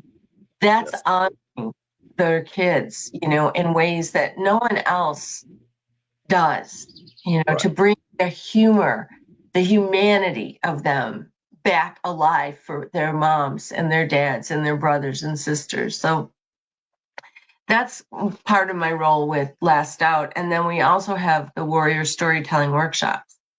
Yes. I participate in one of those too. Yes. That's where we did our interview with you. Absolutely. That's right. That's right. And Scott has the organization has grown, and he's added more stuff that he's doing now with advocacy and accountability and informing education, informing people on what he calls the gathering storm. So there's this whole other side he's busy with. So now I'm the program manager for the storytelling workshops and the lead story coach for that. And so those things keep me pretty busy. And then I'm also participating in the Power of Our Story and co-facilitating some groups, one right now for Families of the Fallen, which is relatively new. The Power of Our Story started for veterans, first responders and veterans. Mm-hmm. And it's kind of grown now to including, thankfully, Families of the Fallen. And a group of us wrote a book that was published last year called Wounds to Wisdom, which is an anthology of our stories. Two of us were Gold Star, me and then a sister.